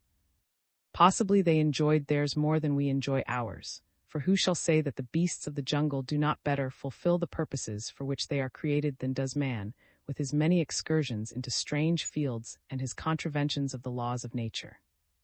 And what gives greater content and greater happiness than the fulfilling of a destiny? As Tarzan worked, Gazan, little, played about him while sought food upon the opposite side of the clearing. No more did the mother, or the sullen sire, harbor suspicions of Tarzan's intentions toward their firstborn. Had he not courted death to save their Gazan from the fangs and talons of? Did he not fondle and cuddle the little one with even as great a show of affection as herself displayed? Their fears were allayed, and Tarzan now found himself often in the role of nursemaid to a tiny, anthropoid avocation which he found by no means irksome, since Gazan was a never-failing fount of surprises and entertainment. Just now the apeling was developing those arboreal tendencies which were to stand him in such good stead during the years of his youth, when rapid flight into the upper terraces was of far more importance and value than his undeveloped muscles and untried fighting fangs. Backing off 15 or 20 feet from the bole of the tree beneath the branches of which Tarzan worked upon his rope, Gazan scampered quickly forward, scrambling nimbly upward to the lower limbs. Here he would squat for a moment or two, quite proud of his achievement, then clamber to the ground again and repeat. Sometimes, quite often in fact, for he was an ape, his attention was distracted by other things, a beetle, a caterpillar, a tiny field mouse, and off he would go in pursuit. The caterpillars he always caught, and sometimes the beetles, but the field mice never. Now he discovered the tail of the rope upon which Tarzan was working. Grasping it in one small hand he bounced away, for all the world like an animated rubber ball, snatching it from the ape-man's hand and running off across the clearing. Tarzan leaped to his feet and was in pursuit in an instant, no trace of anger on his face or in his voice as he called to the roguish little to drop his rope. Straight toward his mother raced Gazan, and after him came Tarzan. Looked up from her feeding, and in the first instant that she realized that Gazan was fleeing and that another was in pursuit, she bared her fangs and bristled. But when she saw that the pursuer was Tarzan, she turned back to the business that had been occupying her attention. At her very feet the ape-man overhauled thee, and though the youngster squealed and fought when Tarzan seized him, only glanced casually in their direction. No longer did she fear harm to her firstborn at the hands of the ape-man. Had he not saved Gazan on 2 occasions? Rescuing his rope, Tarzan returned to his tree and resumed his labor, but thereafter it was necessary to watch carefully the playful, who was now possessed to steal it whenever he thought his great, smooth-skinned cousin was momentarily off his guard. But even under this handicap Tarzan finally completed the rope, a long, pliant weapon, stronger than any he ever had made before. The discarded piece of his former one he gave to Gazan for a plaything, for Tarzan had it in his mind to instruct after ideas of his own when the youngster should be old and strong enough to profit by his precepts. At present the little ape's innate aptitude for mimicry would be sufficient to familiarize him with Tarzan's ways and weapons, and so the ape-man swung off into the jungle, his new rope coiled over one shoulder, while little Gazan hopped about the clearing, dragging the old one after him in childish glee. As Tarzan traveled, dividing his quest for food with one for a sufficiently noble quarry whereupon to test his new weapon, his mind often was upon Gazan. The ape-man had realized a deep affection for almost from the first, partly because the child belonged to his first love, and partly for the little ape's own sake, and Tarzan's human longing for some sentient creature upon which to expend those natural affections of the soul which are inherent to all normal members of the genus Homo. Tarzan. It was true that Gazan evidenced a considerable reciprocation of Tarzan's fondness for him, even preferring him to his own surly sire, but to the little one turned when in pain or terror, when tired or hungry. Then it was that Tarzan felt quite alone in the world, and longed desperately for one who should turn first to him for succor and protection. Had Gazan, and nearly every other bull and cow of the tribe had one or more to love, and by whom to be loved. Of course Tarzan could scarcely formulate the thought in precisely this way, he only knew that he craved something which was him, something which seemed to be represented by those relations which existed between and her, and so he longed for of his own. He saw and his mate with their little family of 3, and deeper inland toward the rocky hills, where one might lie up during the heat of the day, in the dense shade of a tangled thicket close under the cool face of an overhanging rock, Tarzan had found the lair of the lion and of the lioness. Here he had watched them with their little playful creatures, spotted leopard-like. And he had seen the young fawn with the deer, and with the rhinoceros, its ungainly little one. Each of the creatures of the jungle had its own except Tarzan. It made the ape-man sad to think upon this thing, sad and lonely, but presently the scent of game cleared his young mind of all other considerations. As cat-like he crawled far out upon a bending limb above the game trail, which led down to the ancient watering place of the wild things of this wild world. How many thousands of times had this great old limb bent to the savage form of some bloodthirsty hunter in the long years that it had spread its leafy branches above the deep-worn jungle path. Tarzan, the ape-man, the panther, and the snake it knew well. They had worn smooth the bark upon its upper surface. Today it was the boar which came down toward the watcher in the old tree, the boar, whose formidable tusks and diabolical temper preserved him from all but the most ferocious or most famished of the largest carnivora. But to Tarzan, meat was meat. Naught that was edible or tasty might pass a hungry Tarzan unchallenged and unattacked. In hunger, as in battle, the ape-man outsavaged the dreariest denizens of the jungle.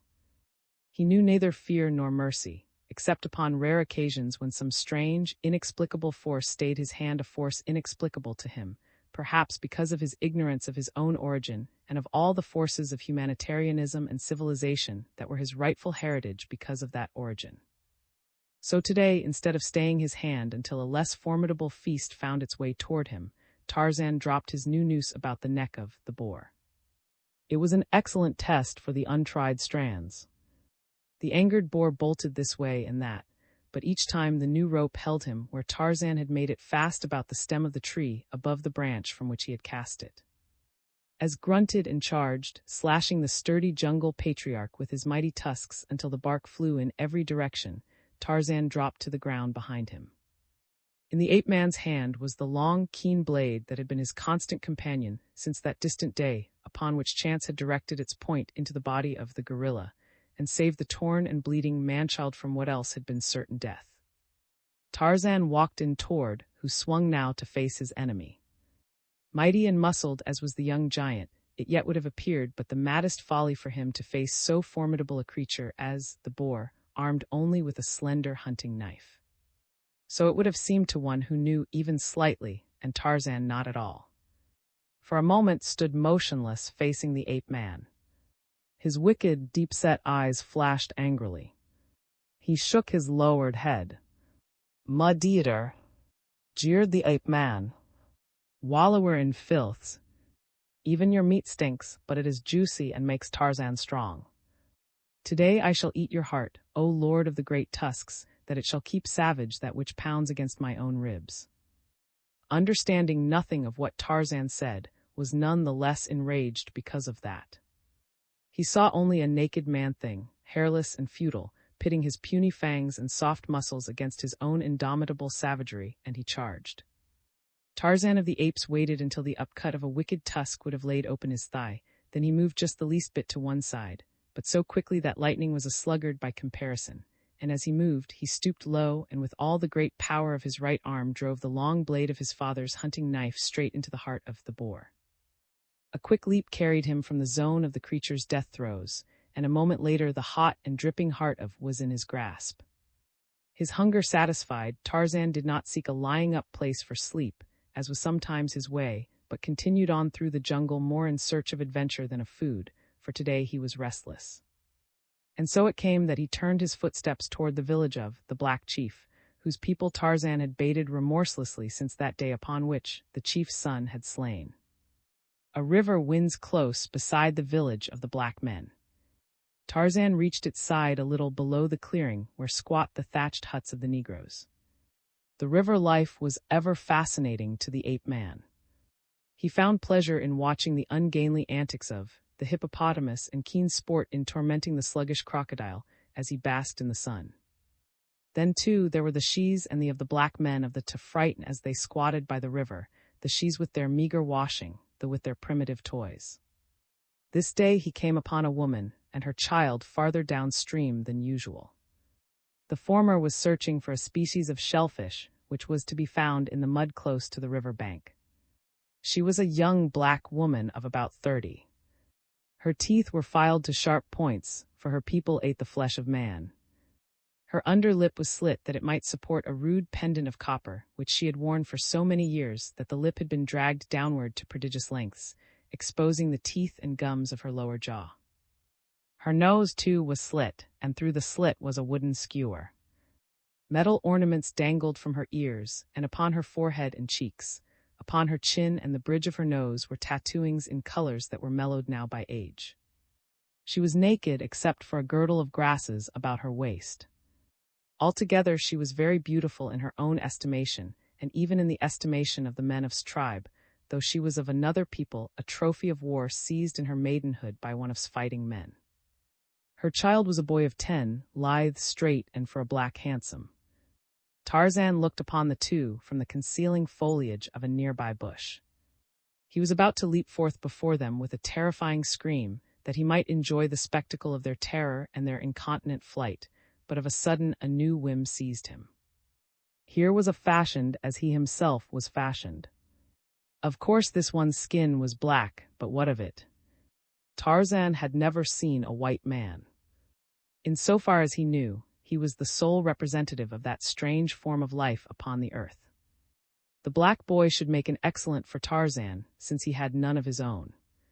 He would tend him carefully, feed him well, protect him as only Tarzan of the Apes could protect his own, and teach him out of his half-human, half-bestial lore the secrets of the jungle from its rotting surface vegetation to the high-tossed pinnacles of the forest's upper terraces. Tarzan uncoiled his rope and shook out the noose. The two before him, all ignorant of the near presence of that terrifying form, continued preoccupied in the search for shellfish, poking about in the mud with short sticks. Tarzan stepped from the jungle behind them. His noose lay open upon the ground beside him. There was a quick movement of the right arm and the noose rose gracefully into the air, hovered an instant above the head of the unsuspecting youth, then settled. As it encompassed his body below the shoulders, Tarzan gave a quick jerk that tightened it about the boy's arms, pinioning them to his sides. A scream of terror broke from the lad's lips, and as his mother turned, affrighted at his cry, she saw him being dragged quickly toward a great white giant who stood just beneath the shade of a nearby tree, scarcely a dozen long paces from her. With a savage cry of terror and rage, the woman leaped fearlessly toward the ape-man. In her mien Tarzan saw determination and courage, which would shrink not even from death itself. She was very hideous and frightful even when her face was in repose, but convulsed by passion, her expression became terrifyingly fiendish. Even the ape-man drew back, but more in revulsion than fear he knew not. Biting and kicking was the black shes, as Tarzan tucked him beneath his arm and vanished into the branches hanging low above him, just as the infuriated mother dashed forward to seize and do battle with him. And as he melted away into the depth of the jungle with his still struggling prize, he meditated upon the possibilities which might lie in the prowess of the, or the he's as formidable as the shes. Once at a safe distance from the despoiled mother and out of earshot of her screams and menaces, Tarzan paused to inspect his prize, now so thoroughly terrorized that he had ceased his struggles and his outcries. The frightened child rolled his eyes fearfully toward his captor, until the whites showed gleaming all about the irises. "I am Tarzan," said the ape-man in the vernacular of the anthropoids. "I will not harm you. You are to be Tarzan's. Tarzan will protect you. He will feed you. The best in the jungle shall be for Tarzan's, for Tarzan is a mighty hunter. None need you fear, not even the lion, for Tarzan is a mighty fighter. None so great as Tarzan, son of. Do not fear." But the child only whimpered and trembled, for he did not understand the tongue of the great apes, and the voice of Tarzan sounded to him like the barking and growling of a beast. Then, too, he had heard stories of this bad, white forest god. It was he who had slain, and others of the warriors of, the chief. It was he who entered the village stealthily, by magic, in the darkness of the night to steal arrows and poison, and frighten the women and the children and even the great warriors. Doubtless this wicked god fed upon little boys. Had his mother not said as much when he was naughty, and she threatened to give him to the white god of the jungle if he were not good? Little Black shook as with ague. "Are you cold, go?" asked Tarzan, using the simian equivalent of Black he baby in lieu of a better name. "The sun is hot, why do you shiver?" Could not understand, but he cried for his mama and begged the great white god to let him go, promising always to be a good boy thereafter if his plea were granted. Tarzan shook his head. Not a word could he understand. This would never do. He must teach Go a language which sounded like talk. It was quite certain to Tarzan that Go's speech was not talk at all. It sounded quite as senseless as the chattering of the silly birds. It would be best, thought the ape-man, quickly to get him among the tribe of where he would hear the talking among themselves. Thus he would soon learn an intelligible form of speech. Tarzan rose to his feet upon the swaying branch where he had halted far above the ground and motioned to the child to follow him, but only clung tightly to the bole of the tree and wept. Being a boy and a native African, he had, of course, climbed into trees many times before this, but the idea of racing off through the forest, leaping from one branch to another, as his captor, to his horror, had done when he had carried away from his mother, filled his childish heart with terror. Tarzan sighed. His newly acquired had much indeed to learn. It was pitiful that of his size and strength should be so backward. He tried to coax to follow him, but the child dared not, so Tarzan picked him up and carried him upon his back. No longer scratched or bit. Escape seemed impossible. Even now, were he set upon the ground, the chance was remote, he knew, that he could find his way back to the village of the chief. Even if he could, there were the lions and the leopards and the hyenas, any one of which, as was well aware, was particularly fond of the meat of little black boys. So far, the terrible white god of the jungle had offered him no harm. He could not expect even this much consideration from the frightful, green-eyed man-eaters. It would be the lesser of two evils, then, to let the white god carry him away without scratching and biting, as he had done at first. As Tarzan swung rapidly through the trees, Little closed his eyes in terror rather than look longer down into the frightful abysses beneath. Never before in all his life had been so frightened, yet as the white giant sped on with him through the forest there stole over the child an inexplicable sensation of security as he saw how true were the leaps of the ape-man, how unerring his grasp upon the swaying limbs which gave him handhold, and then, too, there was safety in the middle terraces of the forest, far above the reach of the dreaded lions. And so Tarzan came to the clearing where the tribe fed, dropping among them with his new clinging tightly to his shoulders. He was fairly in the midst of them before spied a single one of the great hairy forms, or before the apes realized that Tarzan was not alone. When they saw the little perched upon his back, some of them came forward in curiosity with upcurled lips and snarling mien. An hour before Little would have said that he knew the uttermost depths of fear, but now, as he saw these fearsome beasts surrounding him, he realized that all that had gone before was as nothing by comparison. Why did the great white giant stand there so unconcernedly? Why did he not flee before these horrid, hairy, tree men fell upon them both and tore them to pieces. And then there came to a numbing recollection. It was none other than the story he had heard passed from mouth to mouth, fearfully, by the people of the chief, that this great white demon of the jungle was not other than a hairless ape, for had not he been seen in company with these? Could only stare in wide-eyed horror at the approaching apes. He saw their beetling brows, their great fangs, their wicked eyes. He noted their mighty muscles rolling beneath their shaggy hides. Their every attitude and expression was a menace. Tarzan saw this, too. He drew around in front of him. "This is Tarzan's go," he said. "Do not harm him, or Tarzan will kill you," and he bared his own fangs in the teeth of the nearest ape. "It is a," replied the ape. "Let me kill it. It is a. They are our enemies. Let me kill it." "Go away," snarled Tarzan. "I tell you it is Tarzan's. Go away or Tarzan will kill you," and the ape-man took a step toward the advancing ape. The latter sidled off, quite stiff and haughty, after the manner of a dog which meets another and is too proud to fight and too fearful to turn his back and run. Next came, prompted by curiosity. At her side skipped little Gazan. They were filled with wonder like the others, but did not bear her fangs. Tarzan saw this and motioned that she approach. "Tarzan has a now," he said. "He and can play together." "It is a," replied. "It will kill my. Take it away, Tarzan." Tarzan laughed. "It could not harm the rat," he said. "It is but a little and very frightened. Let Gazan play with it." Still was fearful, for with all their mighty ferocity the great anthropoids are timid, but at last, assured by her great confidence in Tarzan, she pushed Gazan forward toward the little black boy. The small ape, guided by instinct, drew back toward its mother, baring its small fangs and screaming in mingled fear and rage. Two showed no signs of desiring a closer acquaintance with Gazan, so Tarzan gave up his efforts for the time. During the week which followed, Tarzan found his time much occupied. His was a greater responsibility than he had counted upon.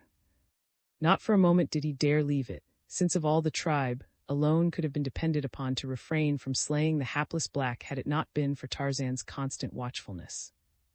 When the ape-man hunted, he must go about with him. It was irksome, and then the little black seemed so stupid and fearful to Tarzan.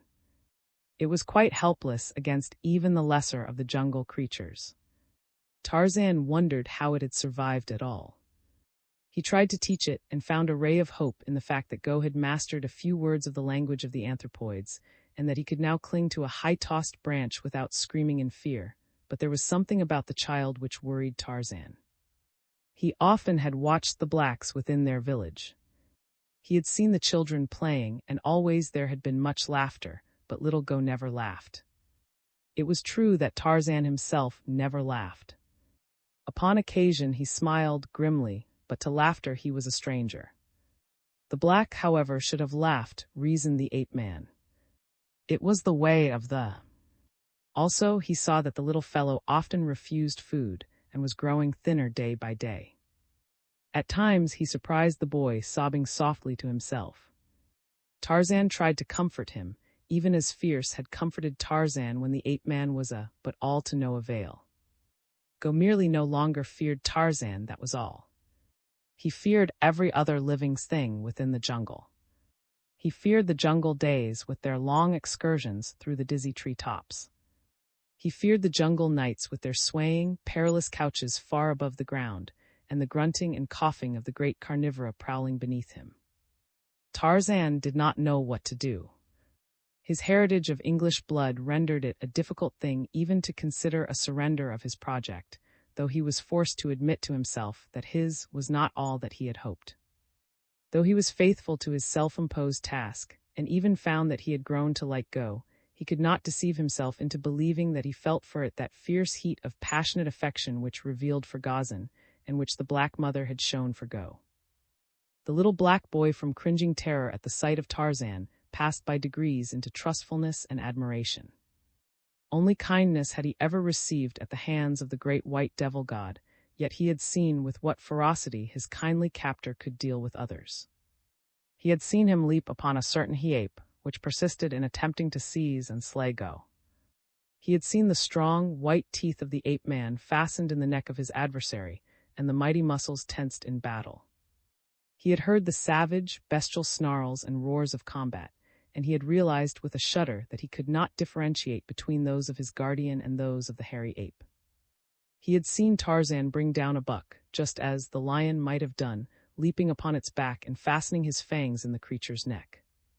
Had shuddered at the sight, but he had thrilled too, and for the first time there entered his dull, negroid mind a vague desire to emulate his savage foster parent. But the little black boy lacked the divine spark which had permitted Tarzan, the white boy, to benefit by his training in the ways of the fierce jungle. In imagination he was wanting, and imagination is but another name for superintelligence. Imagination it is which builds bridges and cities and empires. The beasts know it not, the blacks only a little, while to 1 in 100,000 of Earth's dominant race it is given as a gift from heaven that man may not perish from the earth. While Tarzan pondered his problem concerning the future of his, fate was arranging to take the matter out of his hands. His mother, grief-stricken at the loss of her boy, had consulted the tribal witch doctor, but to no avail.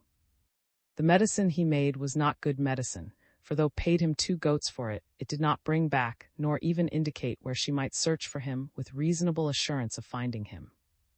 Being of a short temper and of another people, had little respect for the witch doctor of her husband's tribe, and so when he suggested that a further payment of 2 more fat goats would doubtless enable him to make stronger medicine, she promptly loosed her shrewish tongue upon him, and with such good effect that he was glad to take himself off with his zebra's tail and his pot of magic. When he had gone and had succeeded in partially subduing her anger, she gave herself over to thought, as she so often had done since the abduction of her, in the hope that she finally might discover some feasible means of locating him, or at least assuring herself as to whether he were alive or dead. It was known to the blacks that Tarzan did not eat the flesh of man, for he had slain more than one of their number, yet never tasted the flesh of any. 2, the bodies always had been found, sometimes dropping as though from the clouds to alight in the center of the village. As Spotty had not been found, argued that he still lived, but where? Then it was that there came to her mind a recollection of the unclean, who dwelt in a cave in the hillside to the north, and who it was well known entertained devils in his evil lair. Few, if any, had the temerity to visit Old, firstly because of fear of his black magic and the 2 hyenas who dwelt with him and were commonly known to be devils masquerading, and secondly because of the loathsome disease which had caused to be an outcast, a disease which was slowly eating away his face. Now it was that reasoned shrewdly that if any might know the whereabouts of her, it would be, who was in friendly intercourse with gods and demons, since a demon or a god it was who had stolen her baby. But even her great mother Love was sorely taxed to find the courage to send her forth into the black jungle toward the distant hills and the uncanny abode of the unclean and his devils. Mother Love, however, is one of the human passions, which closely approximates to the dignity of an irresistible force. It drives the frail flesh of weak women to deeds of heroic measure. Was neither frail nor weak physically, but she was a woman, an ignorant, superstitious African savage. She believed in devils, in black magic, and in witchcraft. 2, the jungle was inhabited by far more terrifying things than lions and leopards horrifying, nameless things which possessed the power of wreaking frightful harm under various innocent guises.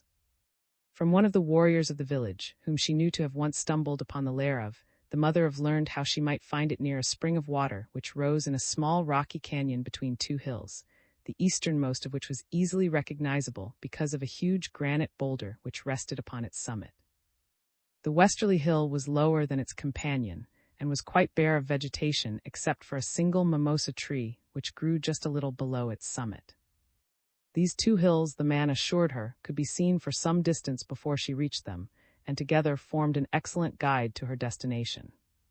He warned her, however, to abandon so foolish and dangerous an adventure, emphasizing what she already quite well knew, that if she escaped harm at the hands of and his demons, the chances were that she would not be so fortunate with the great carnivora of the jungle through which she must pass going and returning.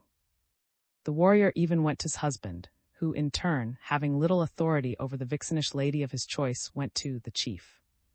The latter summoned threatening her with the direst punishment should she venture forth upon so unholy an excursion. The old chief's interest in the matter was due solely to that age-old alliance which exists between church and state. The local witch-doctor, knowing his own medicine better than any other knew it, was jealous of all other pretenders to accomplishments in the black art. He long had heard of the power of and feared lest, should he succeed in recovering lost child, much of the tribal patronage and consequent fees would be diverted to the unclean one. As received as chief a certain proportion of the witch-doctor's fees and could expect nothing from, his heart and soul were, quite naturally, wrapped up in the Orthodox Church. But if could view with intrepid heart an excursion into the jungle and a visit to the fear-haunted abode of, she was not likely to be deterred by threats of future punishment at the hands of old, whom she secretly despised. Yet she appeared to accede to his injunctions, returning to her hut in silence. She would have preferred starting upon her quest by daylight, but this was now out of the question, since she must carry food and a weapon of some sort, things which she never could pass out of the village with by day without being subjected to curious questioning that surely would come immediately to the ears of. So bided her time until night, and just before the gates of the village were closed, she slipped through into the darkness and the jungle.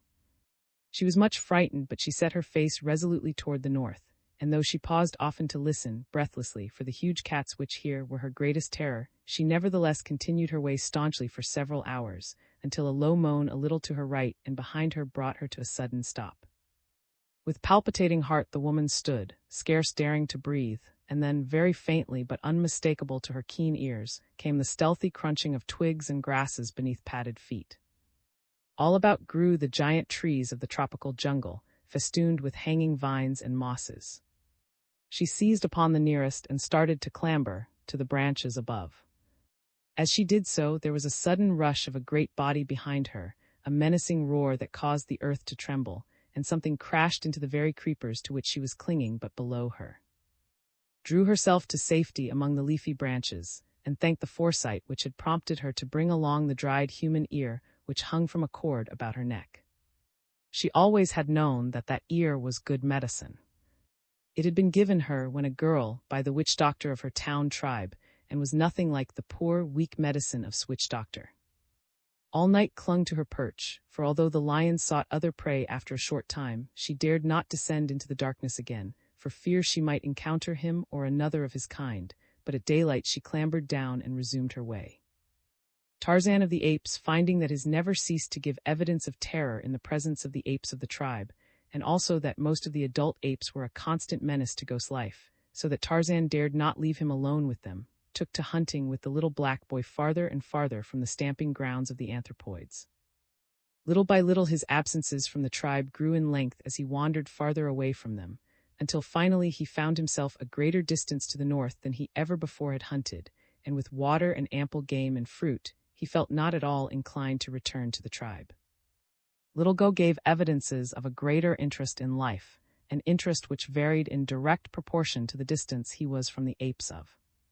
He now trotted along behind Tarzan when the ape-man went upon the ground, and in the trees he even did his best to follow his mighty foster parent. The boy was still sad and lonely. His thin little body had grown steadily thinner since he had come among the apes, for while, as a young cannibal, he was not overnice in the matter of diet, he found it not always to his taste to stomach the weird things which tickled the palates of epicures among the apes. His large eyes were very large indeed now, his cheeks sunken, and every rib of his emaciated body plainly discernible to whomsoever should care to count them. Constant terror, perhaps, had had as much to do with his physical condition as had improper food. Tarzan noticed the change and was worried. He had hoped to see his wax sturdy and strong.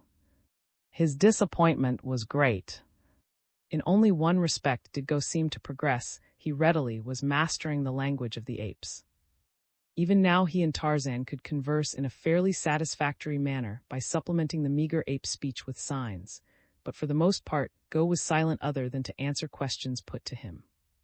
His great sorrow was yet too new and too poignant to be laid aside even momentarily. Always he pined for shrewish, hideous, repulsive, perhaps she would have been to you or me, but she was Mama, the personification of that one great love which knows no selfishness and which does not consume itself in its own fires. As the two hunted, or rather as Tarzan hunted and Go tagged along in his wake, the ape-man noticed many things and thought much. Once they came upon, moaning in the tall grasses.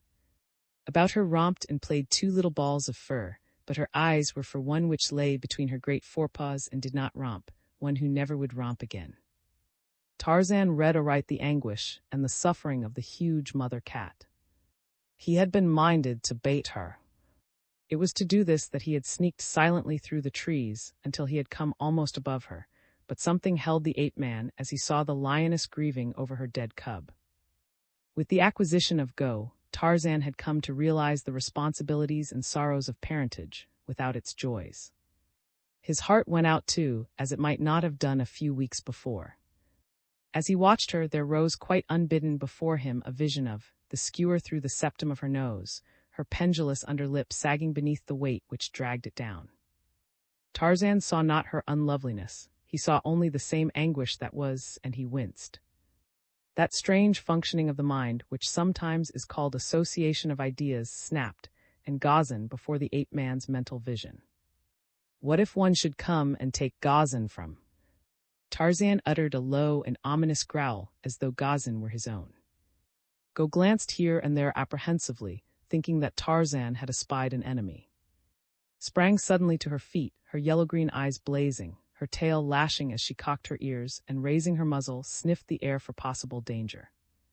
The two little cubs which had been playing scampered quickly to her, and standing beneath her, peered out from between her forelegs, their big ears upstanding, their little heads cocked first upon one side and then upon the other. With a shake of his black shock, Tarzan turned away and resumed his hunting in another direction.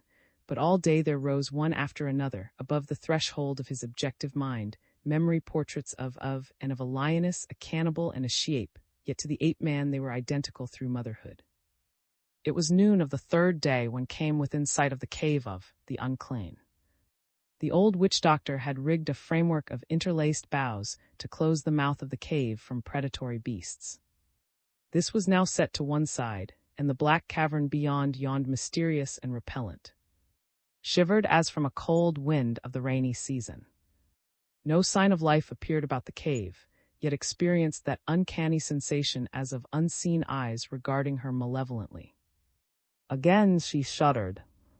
She tried to force her unwilling feet onward toward the cave, when from its depths issued an uncanny sound that was neither brute nor human, a weird sound that was akin to mirthless laughter. With a stifled scream, turned and fled into the jungle. For 100 yards she ran before she could control her terror, and then she paused, listening. Was all her labor, were all the terrors and dangers through which she had passed to go for naught? She tried to steel herself to return to the cave, but again fright overcame her. Saddened, disheartened, she turned slowly upon the back trail toward the village of. Her young shoulders now were drooped like those of an old woman who bears a great burden of many years with their accumulated pains and sorrows, and she walked with tired feet and a halting step. The spring of youth was gone from. For another 100 yards she dragged her weary way, her brain half paralyzed from dumb terror and suffering, and then there came to her the memory of a little babe that suckled at her breast, and of a slim boy who romped, laughing about her, and they were both her. Her shoulders straightened. She shook her savage head, and she turned about and walked boldly back to the mouth of the cave of the unclean of the witch-doctor. Again from the interior of the cave came the hideous laughter that was not laughter. This time recognized it for what it was, the strange cry of a hyena. No more did she shudder, but she held her spear ready and called aloud to come out. Instead of came the repulsive head of a hyena. Poked at it with her spear, and the ugly, sullen brute drew back with an angry growl. Again called by name, and this time there came an answer in mumbling tones that were scarce more human than those of the beast. "Who comes to?" The voice. "It is," replied the woman, "from the village of the chief." "What do you want?" "I want good medicine, better medicine than witch doctor can make," replied. "The great white jungle god has stolen my, and I want medicine to bring him back, or to find where he is hidden that I may go and get him." "Who is?" Ask, told him. "'S medicine is very strong," said the voice. 5 goats and a new sleeping mat are scarce enough in exchange for 's medicine. 2 goats are enough, said, for the spirit of barter is strong in the breasts of the blacks. The pleasure of haggling over the price was a sufficiently potent lure to draw to the mouth of the cave. Was sorry when she saw him that he had not remained within. There are some things too horrible, too hideous, too repulsive for description's face was of these. When saw him, she understood why it was that he was almost inarticulate. Beside him were 2 hyenas, which rumor had said were his only and constant companions. They made an excellent trio, the most repulsive of beasts with the most repulsive of humans. 5 goats and a new sleeping mat, mumbled. 2 fat goats and a sleeping mat. Raised her bid, but was obdurate. He stuck for the 5 goats and the sleeping mat for a matter of half an hour, while the hyenas sniffed and growled and laughed hideously. Was determined to give all that asked if she could do no better, but haggling is second nature to black barterers, and in the end it partly repaid her, for a compromise finally was reached which included 3 fat goats, a new sleeping mat, and a piece of copper wire. "Come back tonight," said, "when the moon is 2 hours in the sky. Then will I make the strong medicine which shall bring back to you. Bring with you the 3 fat goats, the new sleeping mat, and the piece of copper wire the length of a large man's forearm." "I cannot bring them," said. "You will have to come after them. When you have restored to me, you shall have them all at the village of." Shook his head. "I will make no medicine," he said, "until I have the goats and the mat and the copper wire." Pleaded and threatened, but all to no avail. Finally, she turned away and started off through the jungle toward the village of. How she could get 3 goats and a sleeping mat out of the village and through the jungle to the cave of, she did not know, but that she would do it somehow she was quite positive she would do it or die. Must be restored to her. Tarzan, coming lazily through the jungle with little Go, caught the scent of the deer. Tarzan hungered for the flesh of. Not tickled his palate so greatly, but to stalk with Go at his heels was out of the question, so he hid the child in the crotch of a tree where the thick foliage screened him from view, and set off swiftly and silently upon the spoor of. Alone was more terrified than even among the apes. Real and apparent dangers are less disconcerting than those which we imagine, and only the gods of his people knew how much imagined. He had been but a short time in his hiding place when he heard something approaching through the jungle. He crouched closer to the limb upon which he lay and prayed that Tarzan would return quickly. His wide eyes searched the jungle in the direction of the moving creature. What if it was a leopard that had caught his scent? It would be upon him in a minute. Hot tears flowed from the large eyes of Little. The curtain of jungle foliage rustled close at hand. The thing was but a few paces from his tree. His eyes fairly popped from his black face as he watched for the appearance of the dread creature, which presently would thrust a snarling countenance from between the vines and creepers. And then the curtain parted, and a woman stepped into full view. With a gasping cry, tumbled from his perch and raced toward her. Suddenly started back and raised her spear, but a second later she cast it aside and caught the thin body in her strong arms. Crushing it to her, she cried and laughed all at one and the same time, and hot tears of joy, mingled with the tears of, trickled down the crease between her naked breasts. Disturbed by the noise so close at hand, there arose from his sleep in a nearby thicket the lion. He looked through the tangled underbrush and saw the black woman and her young. He licked his chops and measured the distance between them and himself. A short charge and a long leap would carry him upon them. He flicked the end of his tail and sighed. A vagrant breeze, swirling suddenly in the wrong direction, carried the scent of Tarzan to the sensitive nostrils of the deer. There was a startled tensing of muscles and cocking of ears, a sudden dash, and Tarzan's meat was gone. The ape-man angrily shook his head and turned back toward the spot where he had left Go. He came softly, as was his way. Before he reached the spot he heard strange sounds, the sound of a woman laughing and of a woman weeping, and the two which seemed to come from one throat were mingled with the convulsive sobbing of a child. Tarzan hastened, and when Tarzan hastened, only the birds and the wind went faster. And as Tarzan approached the sounds, he heard another, a deep sigh. Did not hear it, nor did, but the ears of Tarzan were as the ears of the deer. He heard the sigh and he knew, so he unloosed the heavy spear which dangled at his back. Even as he sped through the branches of the trees, with the same ease that you or I might take out a pocket handkerchief, as we strolled nonchalantly down a lazy country lane, Tarzan of the Apes took the spear from its thong that it might be ready against any emergency. The lion did not rush madly to attack. He reasoned again, and reason told him that already the prey was his, so he pushed his great bulk through the foliage and stood eyeing his meat with baleful, glaring eyes. Saw him and shrieked, drawing closer to her breast. To have found her child and to lose him, all in a moment. She raised her spear, throwing her hand far back of her shoulder. Roared and stepped slowly forward. Cast her weapon. It grazed the tawny's shoulder, inflicting a flesh wound which aroused all the terrific bestiality of the carnivore, and the lion charged. Tried to close her eyes, but could not. She saw the flashing swiftness of the huge, oncoming death, and then she saw something else. She saw a mighty, naked white man drop as from the heavens into the path of the charging lion. She saw the muscles of a great arm flash in the light of the equatorial sun as it filtered, dappling, through the foliage above. She saw a heavy hunting spear hurtle through the air to meet the lion in. Brought up upon his haunches, roaring terribly and striking at the spear which protruded from his breast. His great blows bent and twisted the weapon. Tarzan, crouching and with hunting knife in hand, circled warily about the frenzied cat. Wide-eyed stood rooted to the spot, watching, fascinated. In sudden fury hurled himself toward the ape-man, but the wiry creature eluded the blundering charge, sidestepping quickly only to rush in upon his foe. Twice the hunting blade flashed in the air. Twice it fell upon the back of, already weakening from the spear point so near his heart. The second stroke of the blade pierced far into the beast's spine, and with a last convulsive sweep of the forepaws, in a vain attempt to reach his tormentor, sprawled upon the ground, paralyzed and dying.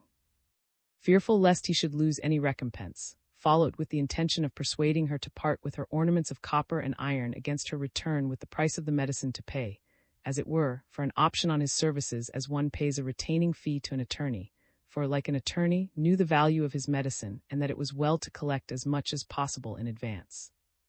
The witch-doctor came upon the scene as Tarzan leaped to meet the lion's charge. He saw it all and marveled, guessing immediately that this must be the strange white demon concerning whom he had heard vague rumors before came to him. Now that the lion was past harming her or hers, gazed with new terror upon Tarzan. It was he who had stolen her. Doubtless he would attempt to steal him again. Hugged the boy close to her. She was determined to die this time rather than suffer to be taken from her again. Tarzan eyed them in silence. The sight of the boy clinging, sobbing, to his mother aroused within his savage breast a melancholy loneliness.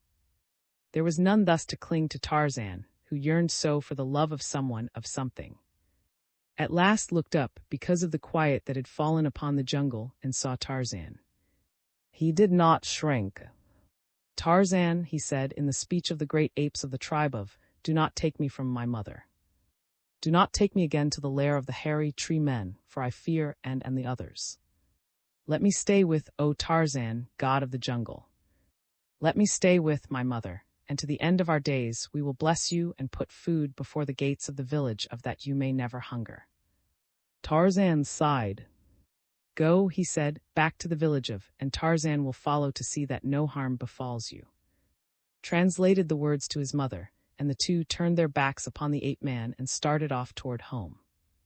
In the heart of was a great fear and a great exultation, for never before had she walked with God, and never had she been so happy. She strained little to her, stroking his thin cheek. Tarzan saw and sighed again. For there is, he soliloquized, for there are, and for the she, and for Manu, and even for the rat, but for Tarzan there can be none, neither a she nor a. Tarzan of the Apes is a man, and it must be that man walks alone. Saw them go, and he mumbled through his rotting face, swearing a great oath that he would yet have the 3 fat goats, the new sleeping mat, and the bit of copper wire. VI. The witch doctor seeks vengeance. Lord was hunting, or to be more accurate, he was shooting pheasants at. Lord was immaculately and appropriately garbed to the minutest detail. He was vogue. To be sure, he was among the forward guns, not being considered a sporting shot, but what he lacked in skill he more than made up in appearance.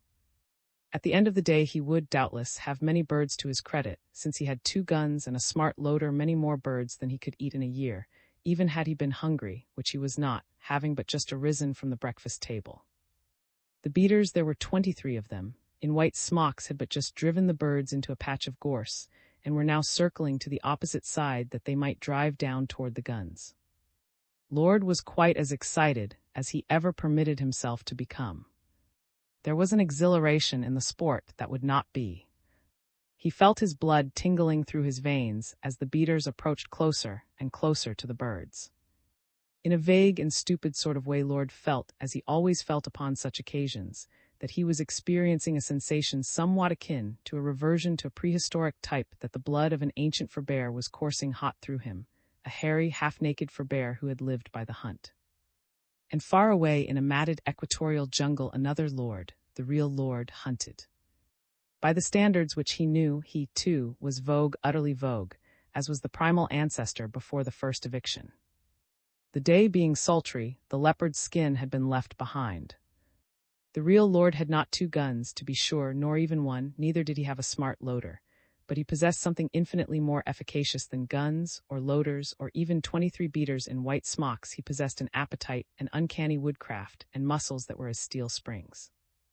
Later that day, in England, a lord ate bountifully of things he had not killed, and he drank other things which were uncorked to the accompaniment of much noise. He patted his lips with snowy linen to remove the faint traces of his repast, quite ignorant of the fact that he was an impostor, and that the rightful owner of his noble title was even then finishing his own dinner in far-off Africa. He was not using snowy linen, though. Instead, he drew the back of a brown forearm and hand across his mouth, and wiped his bloody fingers upon his thighs. Then he moved slowly through the jungle to the drinking place, where, upon all fours, he drank as drank his fellows, the other beasts of the jungle. As he quenched his thirst, another denizen of the gloomy forest approached the stream along the path behind him. It was the lion, tawny of body and black of mane, scowling and sinister, rumbling out low, coughing roars. Tarzan of the apes heard him long before he came within sight, but the ape-man went on with his drinking until he had had his fill.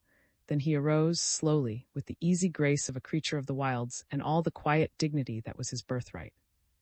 Halted as he saw the man standing at the very spot where the king would drink. His jaws were parted and his cruel eyes gleamed. He growled and advanced slowly.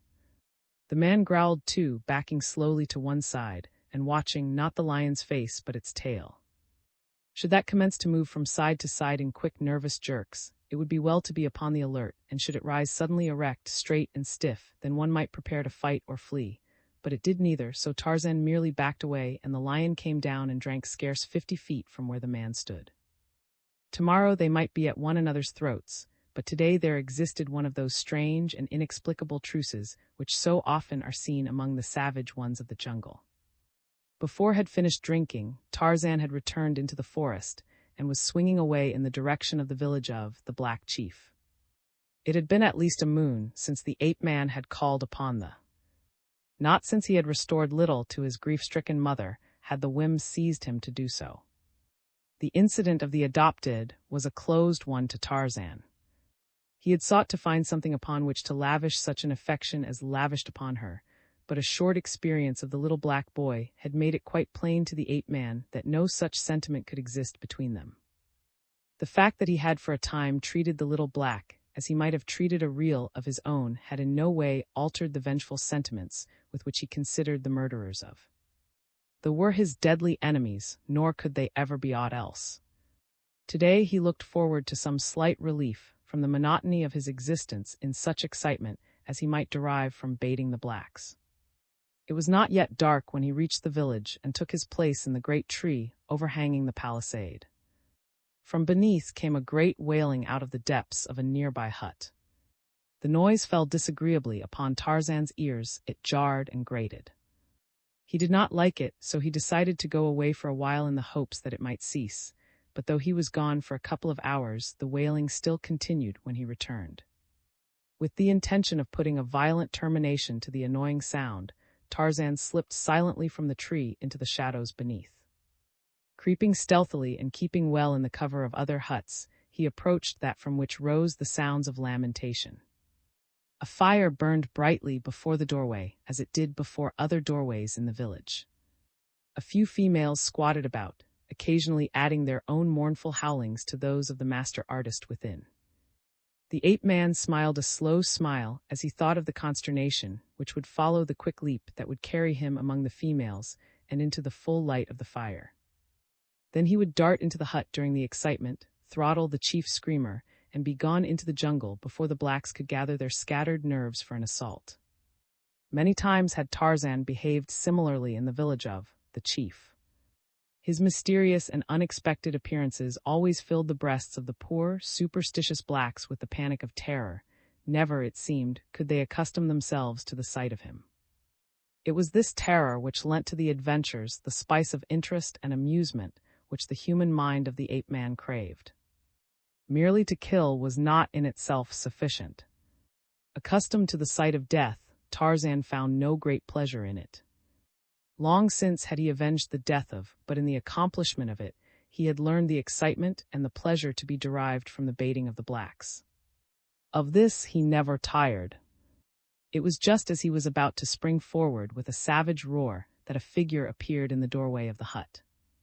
It was the figure of the whaler whom he had come to still, the figure of a young woman with a wooden skewer through the split septum of her nose, with a heavy metal ornament depending from her lower lip, which it had dragged down to hideous and repulsive deformity, with strange tattooing upon forehead, cheeks, and breasts, and a wonderful coiffure built up with mud and wire. A sudden flare of the fire threw the grotesque figure into high relief, and Tarzan recognized her as the mother of. The fire also threw out a fitful flame, which carried to the shadows where Tarzan lurked, picking out his light brown body from the surrounding darkness. Saw him and knew him. With a cry, she leaped forward, and Tarzan came to meet her. The other women, turning, saw him too, but they did not come toward him. Instead they rose as one, shrieked as one, fled as one. Threw herself at Tarzan's feet, raising supplicating hands toward him and pouring forth from her mutilated lips a perfect cataract of words, not one of which the ape-man comprehended. For a moment he looked down upon the upturned, frightful face of the woman. He had come to slay, but that overwhelming torrent of speech filled him with consternation and with awe. He glanced about him apprehensively, then back at the woman. A revulsion of feeling seized him. He could not kill Little's mother, nor could he stand and face this verbal geyser. With a quick gesture of impatience at the spoiling of his evening's entertainment, he wheeled and leaped away into the darkness. A moment later he was swinging through the black jungle night, the cries and lamentations of growing fainter in the distance. It was with a sigh of relief that he finally reached a point from which he could no longer hear them, and finding a comfortable crotch high among the trees, composed himself for a night of dreamless slumber while a prowling lion moaned and coughed beneath him, and in far-off England the other lord, with the assistance of a valet, disrobed and crawled between spotless sheets, swearing irritably as a cat meowed beneath his window. As Tarzan followed the fresh spoor of the boar the following morning, he came upon the tracks of two, a large one and a small one. The ape-man, accustomed as he was to questioning closely all that fell to his perceptions, paused to read the story written in the soft mud of the game trail. You or I would have seen little of interest there, even if, by chance, we could have seen aught. Perhaps had one been there to point them out to us, we might have noted indentations in the mud, but there were countless indentations, one overlapping another into a confusion that would have been entirely meaningless to us. To Tarzan each told its own story. The elephant had passed that way as recently as 3 suns since. Had hunted here the night just gone, and the boar had walked slowly along the trail within an hour, but what held Tarzan's attention was the spoor tale of the. It told him that the day before an old man had gone toward the north in company with a little boy, and that with them had been 2 hyenas. Tarzan scratched his head in puzzled incredulity. He could see by the overlapping of the footprints that the beasts had not been following the two, for sometimes one was ahead of them and one behind, and again both were in advance or both were in the rear. It was very strange and quite inexplicable, especially where the spoor showed where the hyenas in the wider portions of the path had walked one on either side of the human pair, quite close to them. Then Tarzan read in the spoor of the smaller a shrinking terror of the beast that brushed his side, but in that of the old man was no sign of fear. At first Tarzan had been solely occupied by the remarkable juxtaposition of the spoor of, but now his keen eyes caught something in the spoor of the little which brought him to a sudden stop. It was as though, finding a letter in the road, you suddenly had discovered in it the familiar handwriting of a friend. "Go!" exclaimed the ape-man, and at once memory flashed upon the screen of recollection the supplicating attitude of, as she had hurled herself before him in the village of the night before. Instantly all was explained: the wailing and lamentation, the pleading of the black mother, the sympathetic howling of the shes about the fire. Little Go had been stolen again, and this time by another than Tarzan. Doubtless the mother had thought that he was again in the power of Tarzan of the Apes, and she had been beseeching him to return her to her. Yes, it was all quite plain now, but who could have stolen Go this time? Tarzan wondered, and he wondered too, about the presence of. He would investigate.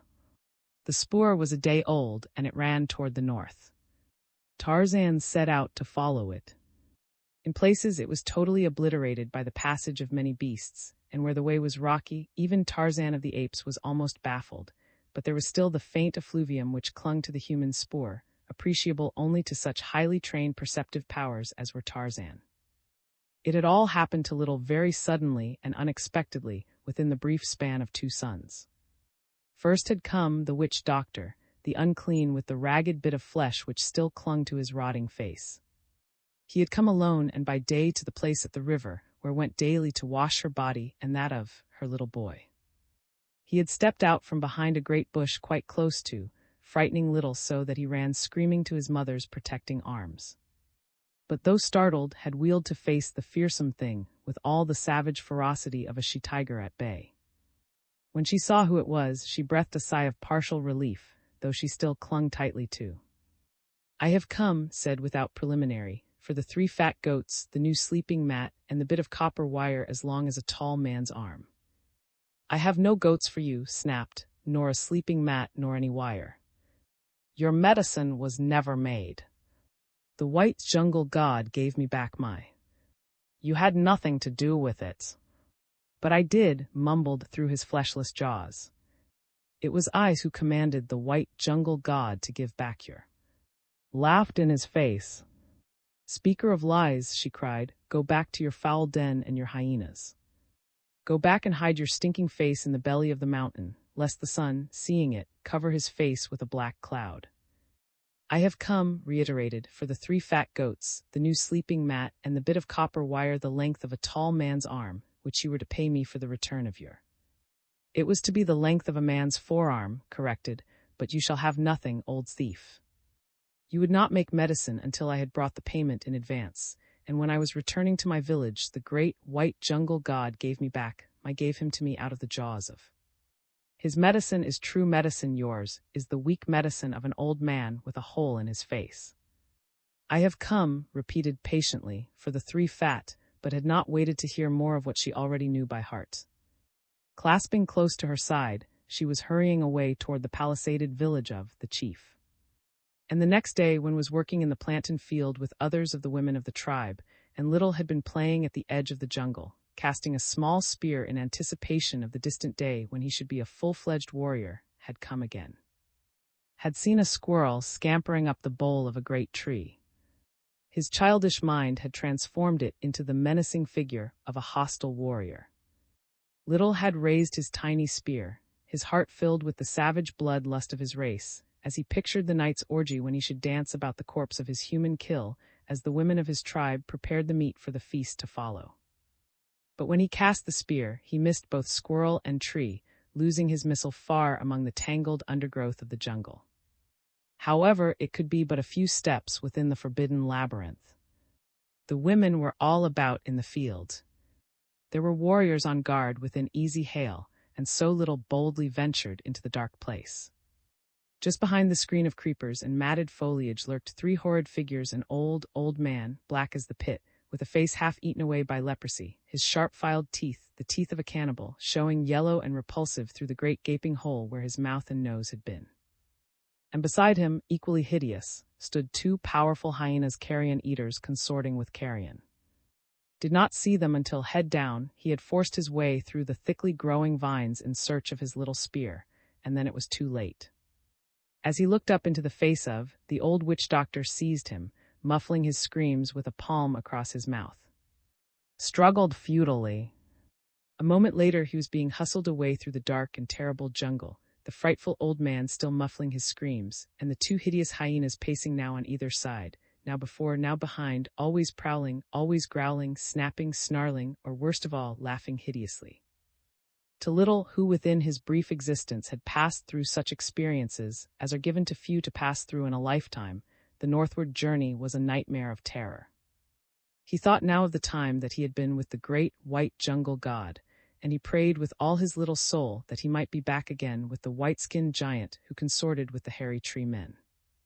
Terror-stricken he had been then, but his surroundings had been nothing by comparison with those which he now endured.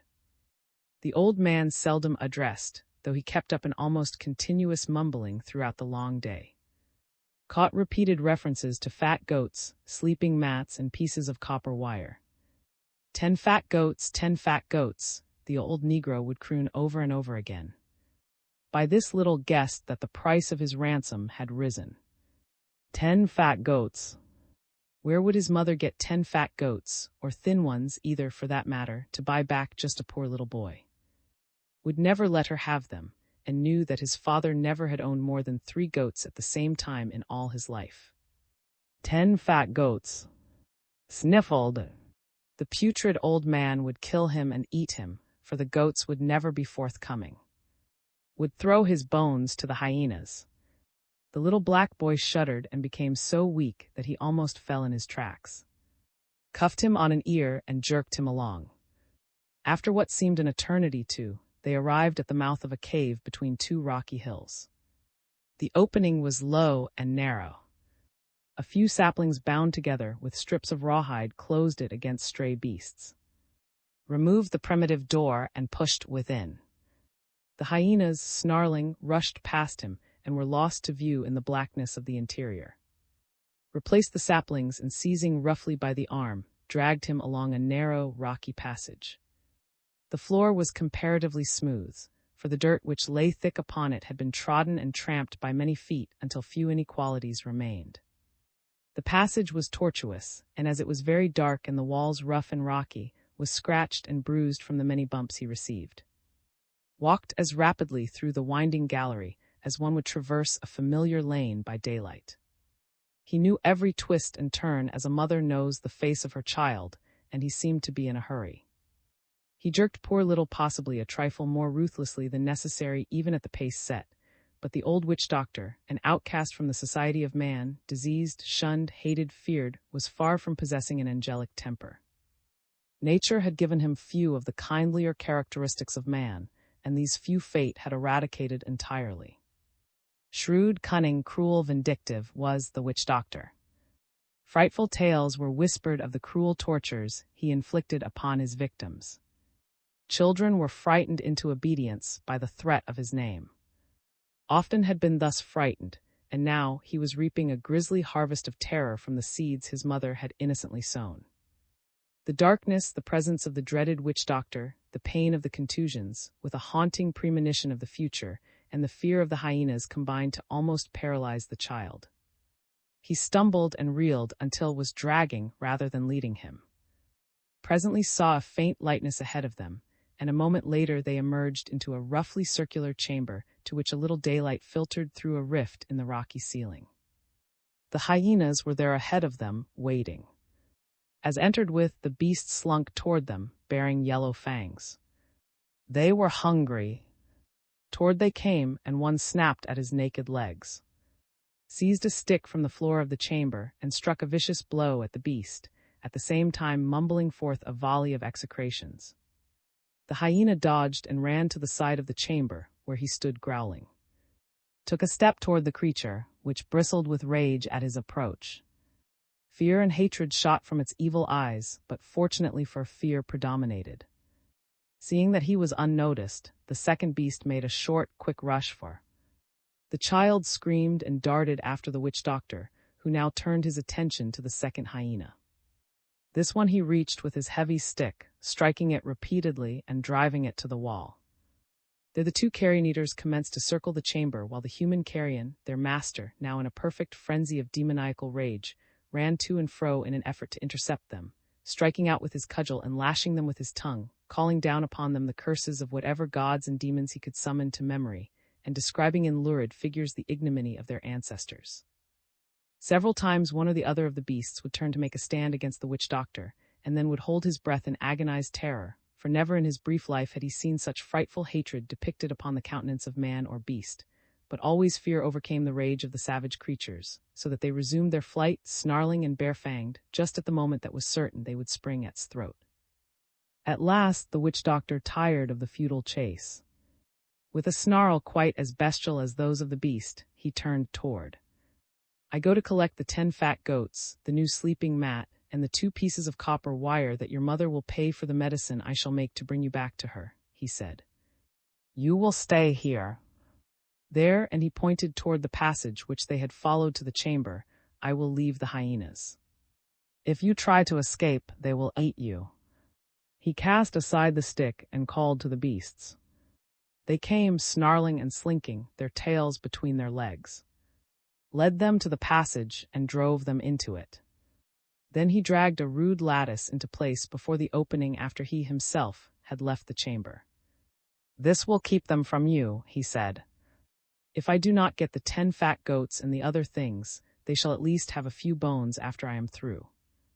And he left the boy to think over the meaning of his all too suggestive words. When he was gone, threw himself upon the earth floor and broke into childish sobs of terror and loneliness.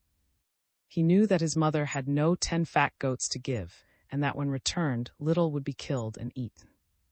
How long he lay there he did not know, but presently he was aroused by the growling of the hyenas.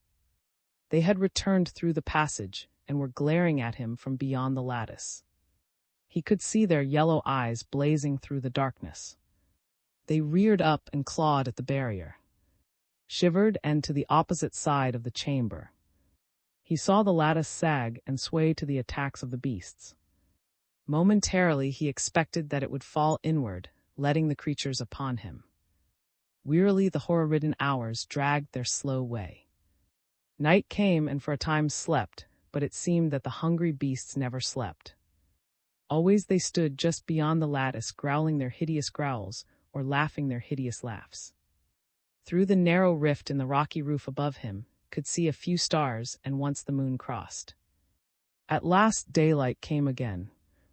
Was very hungry and thirsty, for he had not eaten since the morning before, and only once upon the long march had he been permitted to drink, but even hunger and thirst were almost forgotten in the terror of his position.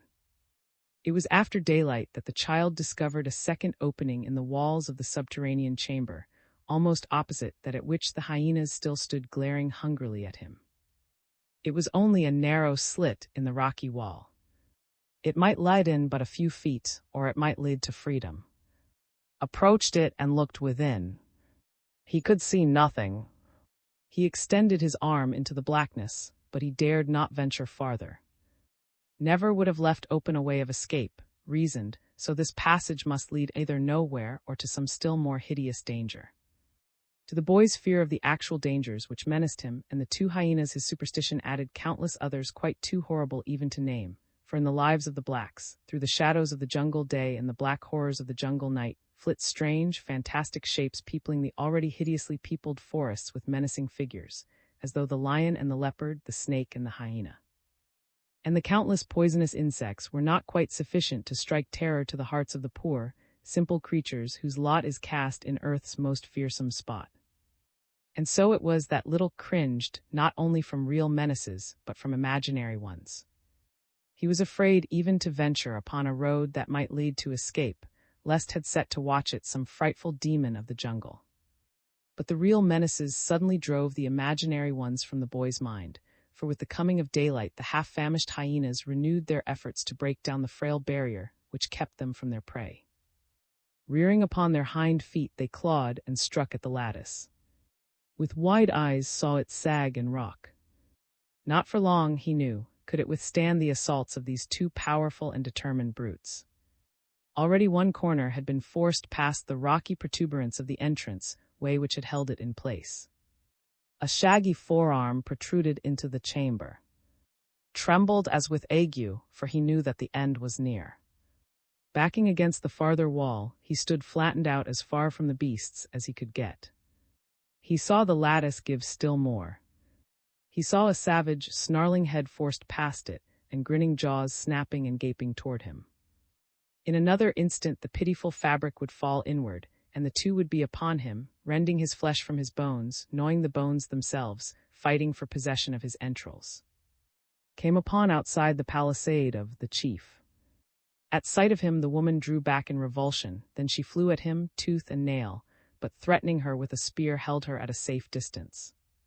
"Where is my baby?" she cried. "Where is my little?" Opened his eyes in well-simulated amazement. "Your baby!" he exclaimed. "What should I know of him, other than that I rescued him from the white god of the jungle and have not yet received my pay? I come for the goats and the sleeping mat and the piece of copper wire the length of a tall man's arm from the shoulder to the tips of his fingers." "Offal of a hyena!" shrieked. "My child has been stolen, and you, rotting fragment of a man, have taken him. Return him to me, or I shall tear your eyes from your head and feed your heart to the wild hogs." Shrugged his shoulders. "What do I know about your child?" he asked. "I have not taken him. If he is stolen again, what should know of the matter? Did steal him before? No, the white jungle god stole him, and if he stole him once, he would steal him again. It is nothing to me. I returned him to you before, and I have come for my pay. If he is gone and you would have him returned, we'll return him for 10 fat goats, a new sleeping mat, and 2 pieces of copper wire the length of a tall man's arm from the shoulder to the tips of his fingers, and we'll say nothing more about the goats and the sleeping mat and the copper wire which you were to pay for the first medicine." 10 fat goats! Screamed. "I could not pay you 10 fat goats in as many years." 10 fat goats, indeed. 10 fat goats, repeated. 10 fat goats, the new sleeping mat, and 2 pieces of copper wire the length of. Stopped him with an impatient gesture. "Wait," she cried. "I have no goats. You waste your breath. Stay here while I go to my man. He has but 3 goats, yet something may be done." "Wait." Sat down beneath a tree. He felt quite content, for he knew that he should have either payment or revenge. He did not fear harm at the hands of these people of another tribe, although he well knew that they must fear and hate him. His leprosy alone would prevent their laying hands upon him, while his reputation as a witch doctor rendered him doubly immune from attack. He was planning upon compelling them to drive the 10 goats to the mouth of his cave when returned. With her were 3 warriors, the chief, the village witch doctor, and his father. They were not pretty men even under ordinary circumstances, and now, with their faces marked by anger, they well might have inspired terror in the heart of anyone, but if felt any fear, he did not betray it. Instead, he greeted them with an insolent stare, intended to awe them, as they came and squatted in a semicircle before him. "Where is son?" asked. "How should I know?" Returned. "Doubtless the white devil god has him. If I am paid, I will make strong medicine, and then we shall know where is son, and shall get him back again. It was my medicine which got him back the last time, for which I got no pay. I have my own witch doctor to make medicine," replied with dignity. Sneered and rose to his feet. "Very well," he said, "let him make his medicine and see if he can bring son back." He took a few steps away from them, and then he turned angrily back. "His medicine will not bring the child back that I know, and I also know that when you find him it will be too late for any medicine to bring him back, for he will be dead. This have I just found out, the ghost of my father's sister, but now came to me and told me.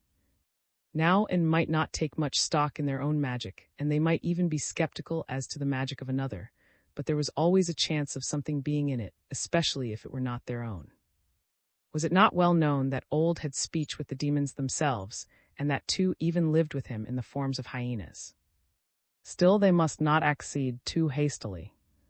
There was the price to be considered, and had no intention of parting lightly with 10 goats to obtain the return of a single little boy who might die of smallpox long before he reached a warrior's estate. "Wait," said, "let us see some of your magic, that we may know if it be good magic. Then we can talk about payment. We'll make some magic, too. We will see who makes the best magic. Sit down. The payment will be 10 fat goats, a new sleeping mat, and 2 pieces of copper wire the length of a tall man's arm from the shoulder to the ends of his fingers, and it will be made in advance, the goats being driven to my cave. Then will I make the medicine, and on the 2nd day the boy will be returned to his mother. It cannot be done more quickly than that, because it takes time to make such strong medicine." "Make us some medicine now," said. "Let us see what sort of medicine you make." "Bring me fire," replied, "and I will make you a little magic."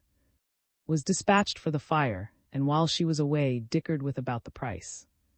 10 goats, he said, was a high price for an able-bodied warrior. He also called attention to the fact that he was very poor, that his people were very poor, and that 10 goats were at least 8 too many, to say nothing of a new sleeping mat and the copper wire, but was adamant. His medicine was very expensive, and he would have to give at least 5 goats to the gods who helped him make it. They were still arguing when returned with the fire. Placed a little on the ground before him, took a pinch of powder from a pouch at his side, and sprinkled it on the embers. A cloud of smoke rose with a puff. Closed his eyes and rocked back and forth. Then he made a few passes in the air and pretended to swoon. And the others were much impressed. Grew nervous. He saw his reputation waning. There was some fire left in the vessel which had brought. He seized the vessel, dropped a handful of dry leaves into it while no one was watching, and then uttered a frightful scream which drew the attention of his audience to him. It also brought quite miraculously out of his swoon, but when the old witch-doctor saw the reason for the disturbance, he quickly relapsed into unconsciousness before anyone discovered his faux pas. Seeing that he had the attention of, and blew suddenly into the vessel, with the result that the leaves commenced to smolder, and smoke issued from the mouth of the receptacle. Was careful to hold it so that none might see the dry leaves. Their eyes opened wide at this remarkable demonstration of the village witch-doctor's powers. The latter, greatly elated, let himself out. He shouted, jumped up and down, and made frightful grimaces. Then he put his face close over the mouth of the vessel and appeared to be communing with the spirits within. It was while he was thus engaged that came out of his trance, his curiosity finally having gotten the better of him. No one was paying him the slightest attention. He blinked his one eye angrily, then he, too, let out a loud roar, and when he was sure that had turned toward him, he stiffened rigidly and made spasmodic movements with his arms and legs. "I see him," he cried. "He is far away. The white devil god did not get him. He is alone and in great danger, but," he added, "if the 10 fat goats and the other things are paid to me quickly, there is yet time to save him." Had paused to listen. Looked toward him. The chief was in a quandary. He did not know which medicine was the better. "What does your magic tell you?" he asked of. "I too see him," screamed, "but he is not where says he is. He is dead at the bottom of the river." At this commenced to howl loudly. Tarzan had followed the spoor of the old man, the 2 hyenas, and the little black boy to the mouth of the cave in the rocky canyon between the 2 hills.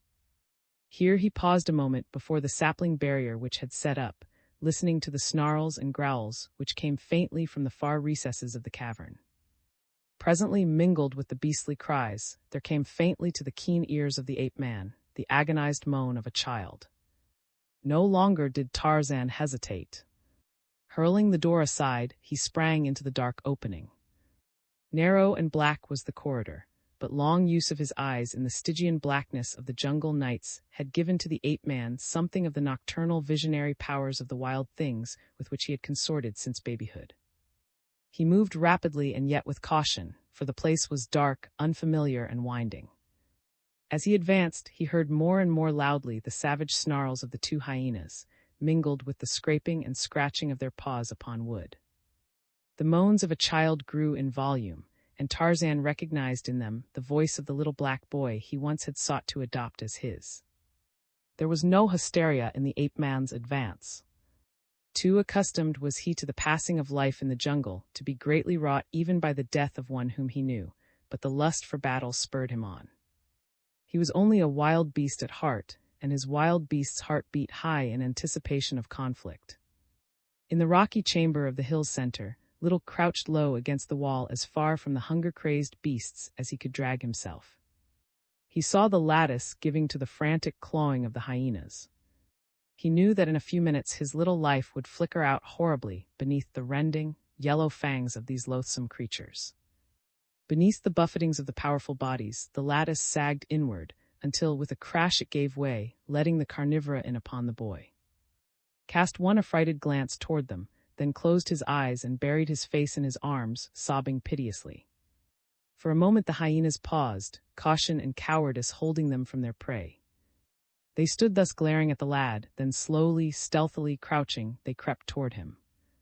It was thus that Tarzan came upon them, bursting into the chamber swiftly and silently, but not so silently that the keen-eared beasts did not note his coming.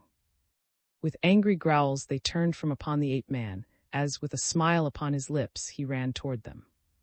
For an instant one of the animals stood its ground, but the ape-man did not deign even to draw his hunting knife against despised. Rushing in upon the brute, he grasped it by the scruff of the neck, just as it attempted to dodge past him, and hurled it across the cavern after its fellow, which already was slinking into the corridor, bent upon escape.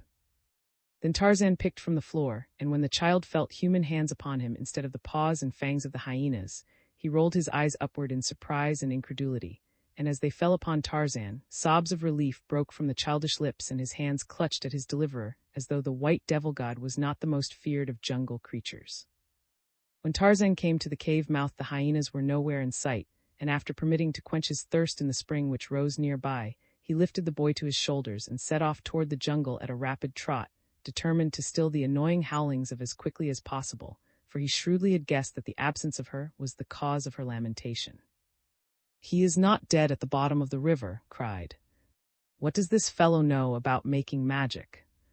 Who is he, anyway, that he dare say magic is not good magic? Thai's son. He is far away and alone and in great danger. Hasten then with the 10 fat goats, But he got no further. There was a sudden interruption from above, from the branches of the very tree beneath which they squatted, and as the 5 blacks looked up they almost swooned in fright as they saw the great white devil god looking down upon them. But before they could flee they saw another face, that of the lost little, and his face was laughing and very happy. And then Tarzan dropped fearlessly among them, the boy still upon his back, and deposited him before his mother. Zin were all crowding around the lad, trying to question him at the same time. Suddenly turned ferociously to fall upon, for the boy had told her all that he had suffered at the hands of the cruel old man, but was no longer there. He had required no recourse to black art to assure him that the vicinity of would be no healthful place for him after had told his story, and now he was running through the jungle as fast as his old legs would carry him toward the distant lair, where he knew no black would dare pursue him. Tarzan, too, had vanished, as he had a way of doing, to the mystification of the blacks. Then's eyes lighted upon. The village witch-doctor saw something in those eyes of hers which boded no good to him, and backed away. "Somai is dead at the bottom of the river, is he?" The woman shrieked. "And he's far away and alone and in great danger, is he?" Magic! The scorn which crowded into that single word would have done credit to a thespian of the first magnitude.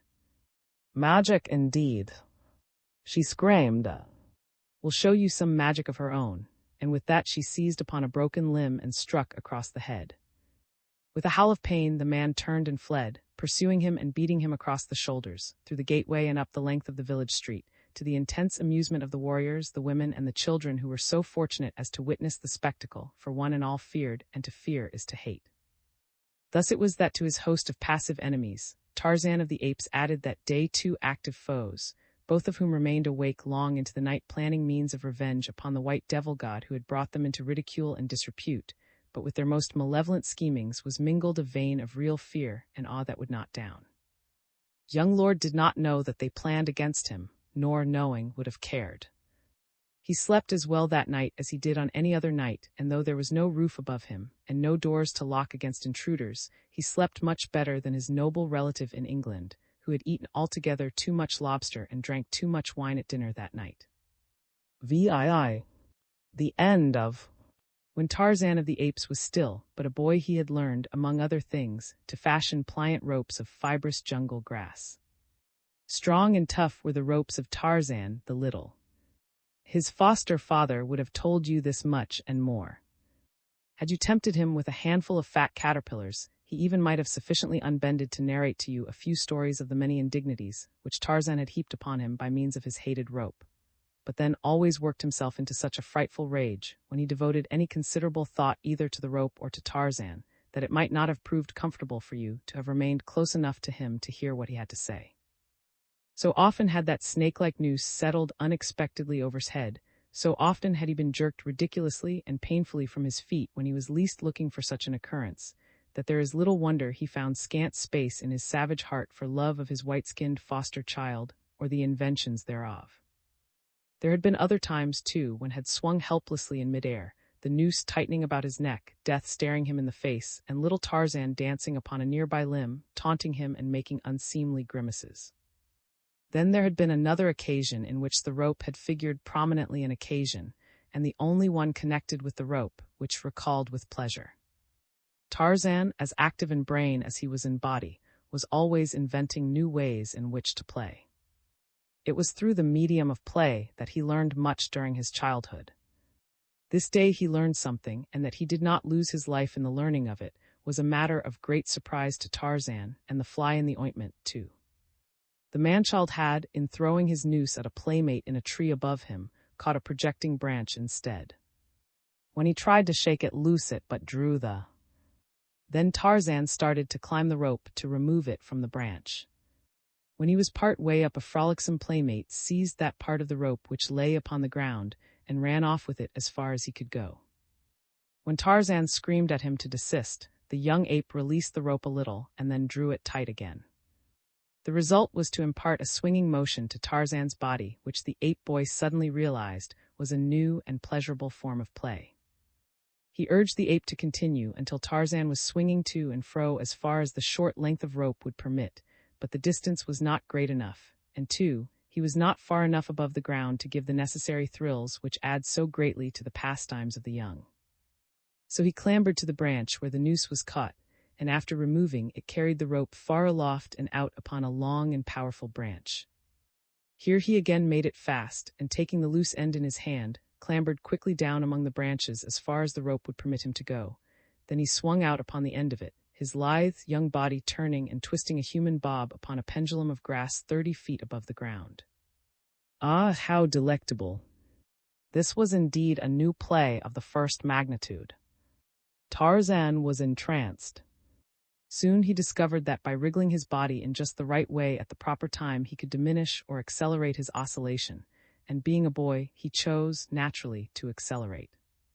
Presently he was swinging far and wide, while below him the apes of the tribe of looked on in mild amaze. Had it been you or I swinging there at the end of that grass rope, the thing which presently happened would not have happened, for we could not have hung on so long as to have made it possible.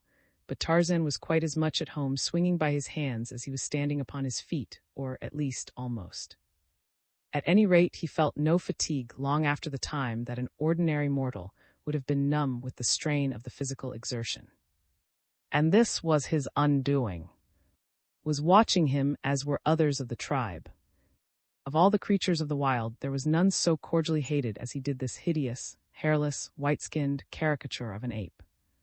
But for Tarzan's nimbleness and the zealous watchfulness of savage mother love, would long since have rid himself of this stain upon his family escutcheon. So long had it been since Tarzan became a member of the tribe that had forgotten the circumstances surrounding the entrance of the jungle waif into his family, with the result that he now imagined that Tarzan was his own offspring, adding greatly to his chagrin. Wide and far swung Tarzan of the apes, until at last, as he reached the highest point of the arc, the rope, which rapidly had frayed on the rough bark of the tree limb, parted suddenly. The watching ape saw the smooth, brown body shoot outward and down, plummet-like. Leaped high in the air, emitting what in a human being would have been an exclamation of delight. This would be the end of Tarzan and most of his troubles. From now on he could lead his life in peace and security. Tarzan fell quite 40 feet, alighting on his back in a thick bush. Was the first to reach his side, ferocious, hideous, loving. She had seen the life crushed from her own, in just such a fall years before. Was she to lose this one too in the same way? Tarzan was lying quite still when she found him, embedded deeply in the bush. It took several minutes to disentangle him and drag him forth, but he was not killed. He was not even badly injured. The bush had broken the force of the fall. A cut upon the back of his head showed where he had struck the tough stem of the shrub and explained his unconsciousness. In a few minutes he was as active as ever. Was furious. In his rage he snapped at a fellow ape without first discovering the identity of his victim, and was badly mauled for his ill temper, having chosen to vent his spite upon a husky and belligerent young bull in the full prime of his vigor. But Tarzan had learned something new. He had learned that continued friction would wear through the strands of his rope, though it was many years before this knowledge did more for him than merely to keep him from swinging too long at a time, or too far above the ground at the end of his rope. The day came, however, when the very thing that had once all but killed him proved the means of saving his life. He was no longer a child, but a mighty jungle male. There was none now to watch over him solicitously, nor did he need such. Was dead. Dead too was, and though with past the one creature that ever really had loved him, there were still many who hated him after departed unto the arms of his fathers. It was not that he was more cruel or more savage than they hated him, for though he was both cruel and savage as were the beasts, his fellows, yet too was he often tender, which they never were. No, the thing which brought Tarzan most into disrepute with those who did not like him was the possession and practice of a characteristic which they had not, and could not understand the human sense of humor. In Tarzan it was a trifle broad, perhaps, manifesting itself in rough and painful practical jokes upon his friends and cruel baiting of his enemies. But to neither of these did he owe the enmity of the witch doctor, who dwelt in the cave between the two hills far to the north of the village of the chief. Was jealous of Tarzan, and it was who came near proving the undoing of the ape-man. For months had nursed his hatred, while revenge seemed remote indeed, since Tarzan of the apes frequented another part of the jungle, miles away from the lair of. Only once had the black witch doctor seen the devil god, as he was most often called among the blacks, and upon that occasion Tarzan had robbed him of a fat fee, at the same time putting the lie in the mouth of and making his medicine seem poor medicine. All this never could forgive, though it seemed unlikely that the opportunity would come to be revenged. Yet it did come, and quite unexpectedly. Tarzan was hunting far to the north. He had wandered away from the tribe, as he did more and more often as he approached maturity, to hunt alone for a few days. As a child he had enjoyed romping and playing with the young apes, his companions, but now these playfellows of his had grown to surly, lowering bulls or to touchy, suspicious mothers, jealously guarding helpless. So Tarzan found in his own man-mind a greater and a truer companionship than any or all of the apes of could afford him. This day, as Tarzan hunted, the sky slowly became overcast. Torn clouds whipped to ragged streamers fled low above the tree-tops. They reminded Tarzan of frightened antelope fleeing the charge of a hungry lion. But though the light clouds raced so swiftly, the jungle was motionless. Not a leaf quivered, and the silence was a great, dead weight insupportable. Even the insects seemed stilled by apprehension of some frightful thing impending, and the larger things were soundless. Such a forest, such a jungle might have stood there in the beginning of that unthinkably far-gone age before God peopled the world with life, when there were no sounds because there were no ears to hear. and over all lay a sickly, pallid ochre light through which the scourged clouds raced. Tarzan had seen all these conditions many times before, yet he never could escape a strange feeling at each recurrence of them. He knew no fear, but in the face of nature's manifestations of her cruel, immeasurable powers, he felt very small, and very lonely. Now he heard a low moaning far away. "The lions seek their prey," he murmured to himself, looking up once again at the swift-flying clouds. The moaning rose to a great volume of sound. "They come," said Tarzan of the Apes, and sought the shelter of a thickly foliaged tree. Quite suddenly the trees bent their tops simultaneously, as though God had stretched a hand from the heavens and pressed his flat palm down upon the world. "They pass," whispered Tarzan. "The lions pass." Then came a vivid flash of lightning, followed by deafening thunder. "The lions have sprung," cried Tarzan, "and now they roar above the bodies of their kills." The trees were waving wildly in all directions now. A perfectly demoniacal wind threshed the jungle pitilessly. In the midst of it the rain came not as it comes upon us of the northlands, but in a sudden, choking, blinding deluge. The blood of the kill, thought Tarzan, huddling himself closer to the bole of the great tree beneath which he stood. He was close to the edge of the jungle, and at a little distance he had seen 2 hills before the storm broke, but now he could see nothing. It amused him to look out into the beating rain, searching for the 2 hills and imagining that the torrents from above had washed them away. Yet he knew that presently the rain would cease, the sun come out again, and all be as it was before, except where a few branches had fallen, and here and there some old and rotted patriarch had crashed back to enrich the soil upon which he had fatted for maybe centuries. All about him branches and leaves filled the air or fell to earth, torn away by the strength of the tornado and the weight of the water upon them. A gaunt corpse toppled and fell a few yards away, but Tarzan was protected from all these dangers by the wide-spreading branches of the sturdy young giant beneath which his jungle craft had guided him. Here there was but a single danger, and that a remote one. Yet it came. Without warning, the tree above him was riven by lightning, and when the rain ceased and the sun came out, Tarzan lay stretched as he had fallen, upon his face amidst the wreckage of the jungle giant that should have shielded him. Came to the entrance of his cave after the rain, and the storm had passed, and looked out upon the scene. From his one eye could see, but had he had a dozen eyes he could have found no beauty in the fresh sweetness of the jungle, for to such things in the chemistry of temperament his brain failed to react, nor, even had he had a nose, which he had not for years, could he have found enjoyment or sweetness in the clean-washed air. At either side of the leper stood his sole and constant companions, the 2 hyenas sniffing the air. Presently one of them uttered a low growl and with flattened head started, sneaking and wary, toward the jungle.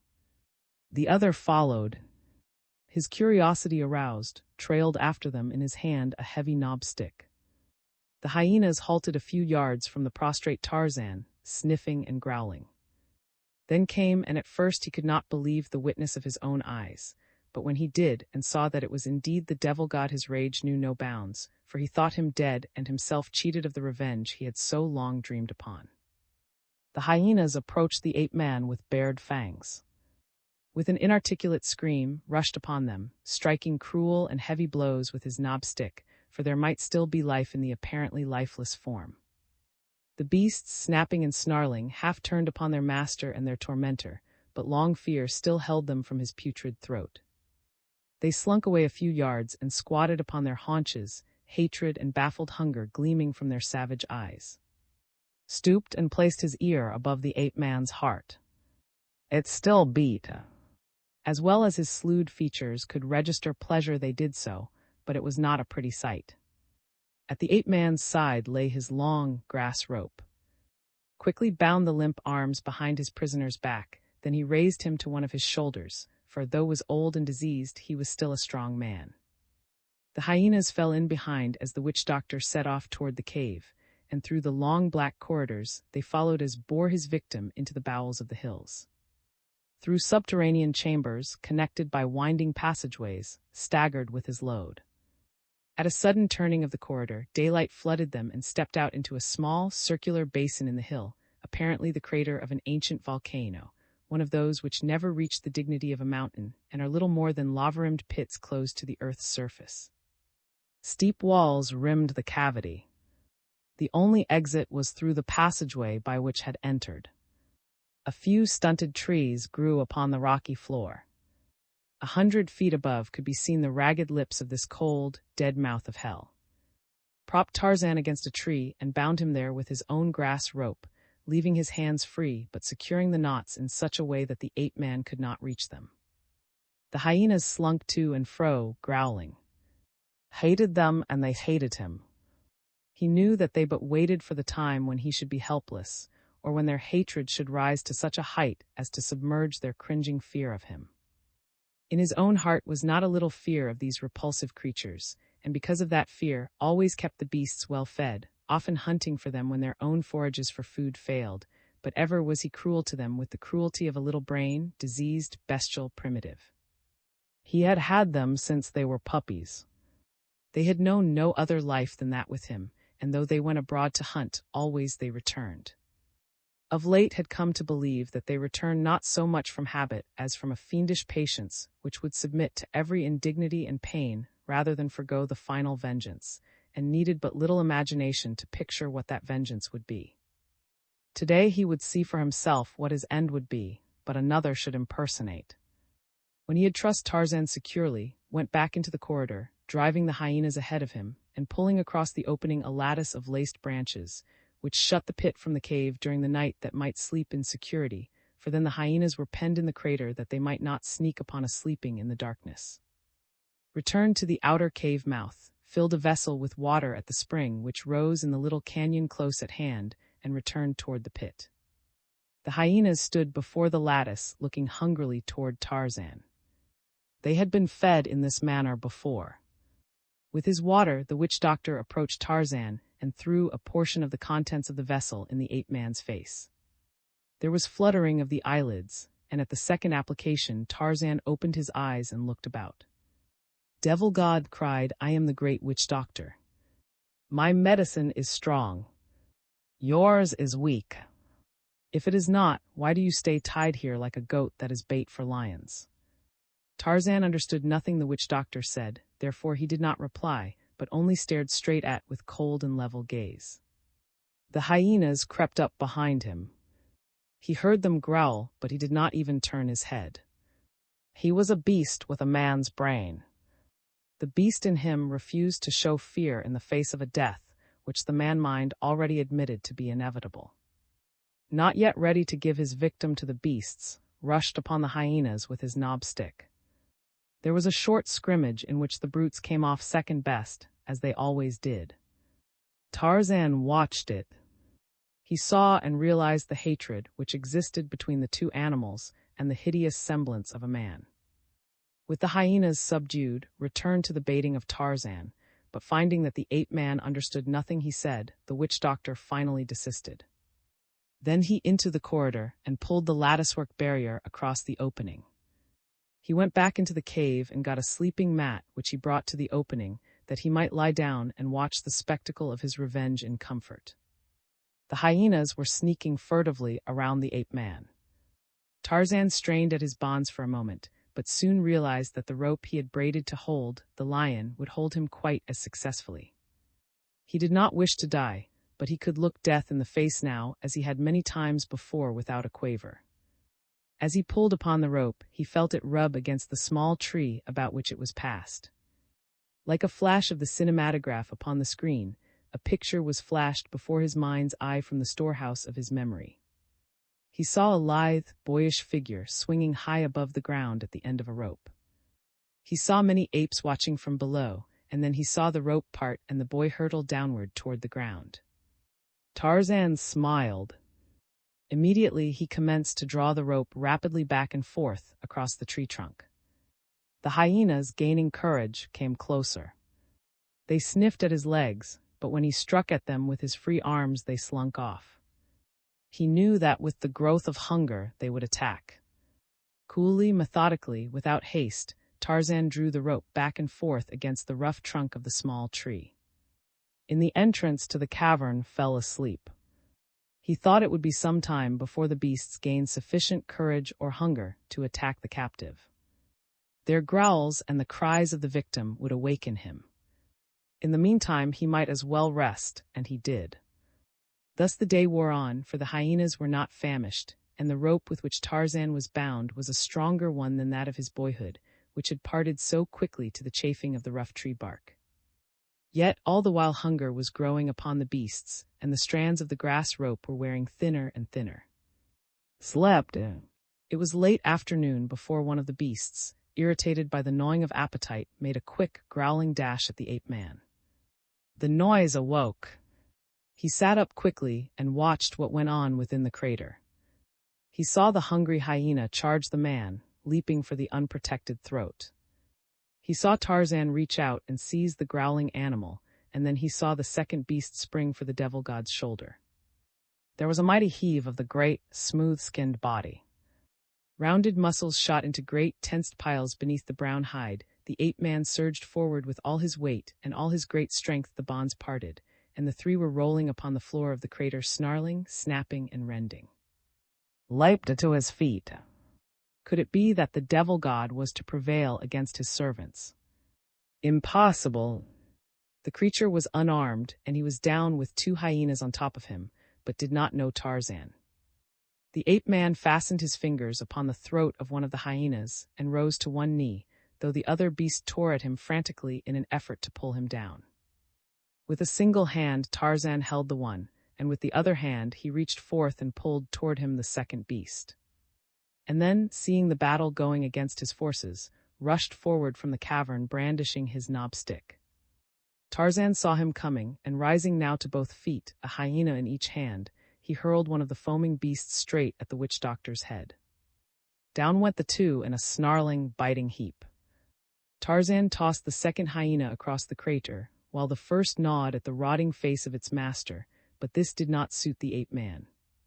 With a kick he sent the beast howling after its companion, and springing to the side of the prostrate witch-doctor, dragged him to his feet. Still conscious, saw death, immediate and terrible in the cold eyes of his captor, so he turned upon Tarzan with teeth and nails. The ape-man shuddered at the proximity of that raw face to his. The hyenas had had enough and disappeared through the small aperture leading into the cave. Tarzan had little difficulty in overpowering and binding. Then he led him to the very tree to which he had been bound, but in binding, Tarzan saw to it that escape after the same fashion that he had escaped would be out of the question. Then he left him. As he passed through the winding corridors and the subterranean apartments, Tarzan saw nothing of the hyenas. "They will return," he said to himself. In the crater between the towering walls, cold with terror, trembled as with ague. "They will return," he cried, his voice rising to a fright-filled shriek. And they did. VIII.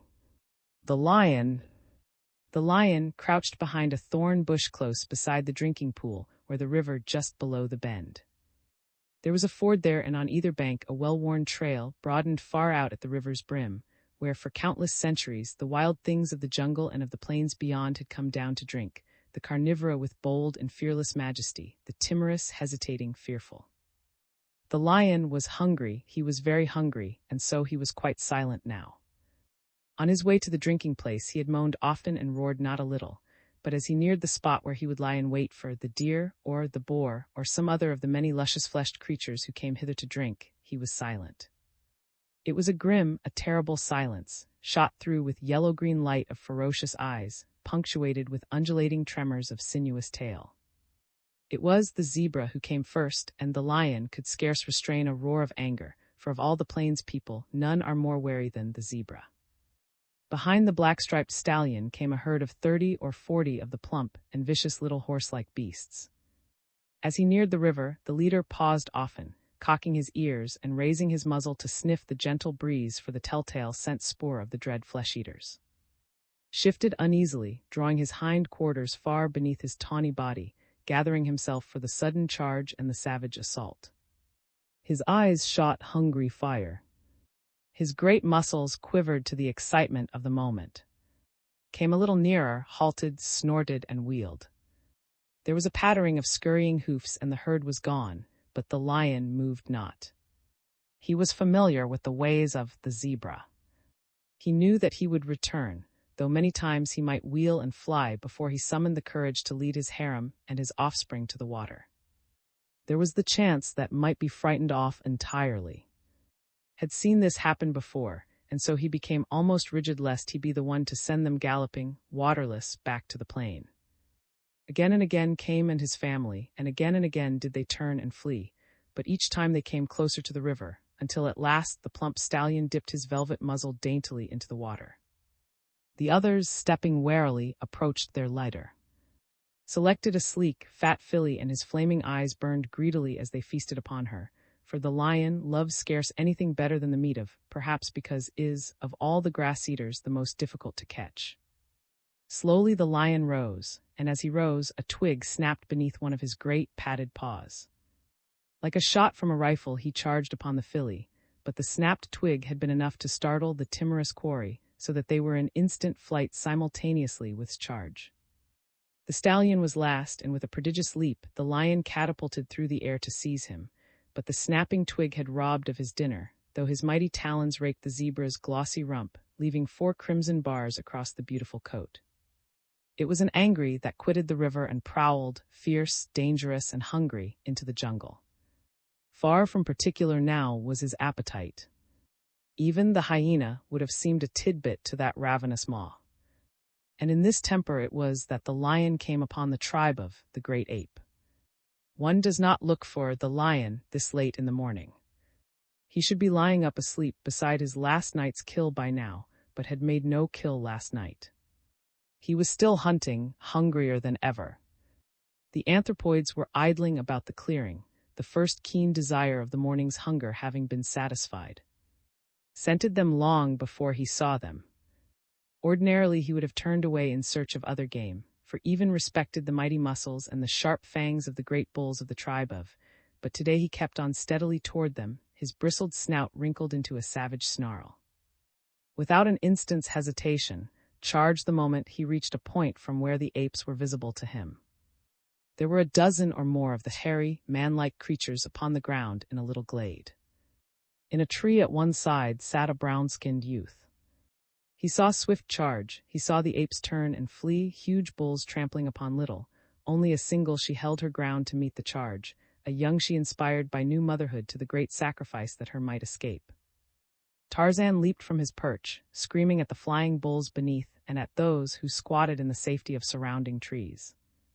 Had the bulls stood their ground, would not have carried through that charge unless goaded by great rage or the gnawing pangs of starvation. Even then he would not have come off unscathed. If the bulls heard, they were too slow in responding, for had seized the mother ape and dragged her into the jungle before the males had sufficiently collected their wits and their courage to rally in defense of their fellow. Tarzan's angry voice aroused similar anger in the breasts of the apes. Snarling and barking, they followed into the dense labyrinth of foliage, wherein he sought to hide himself from them.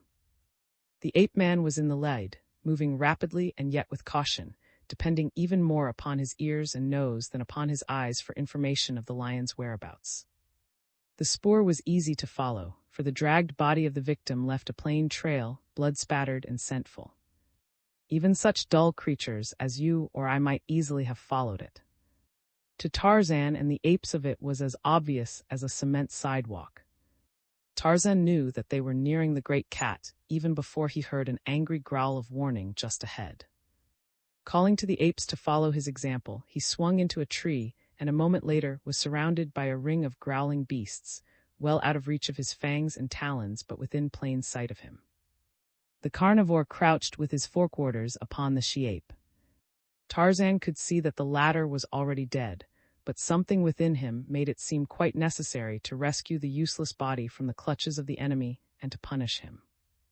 He shrieked taunts and insults at, and tearing dead branches from the tree in which he danced, hurled them at the lion.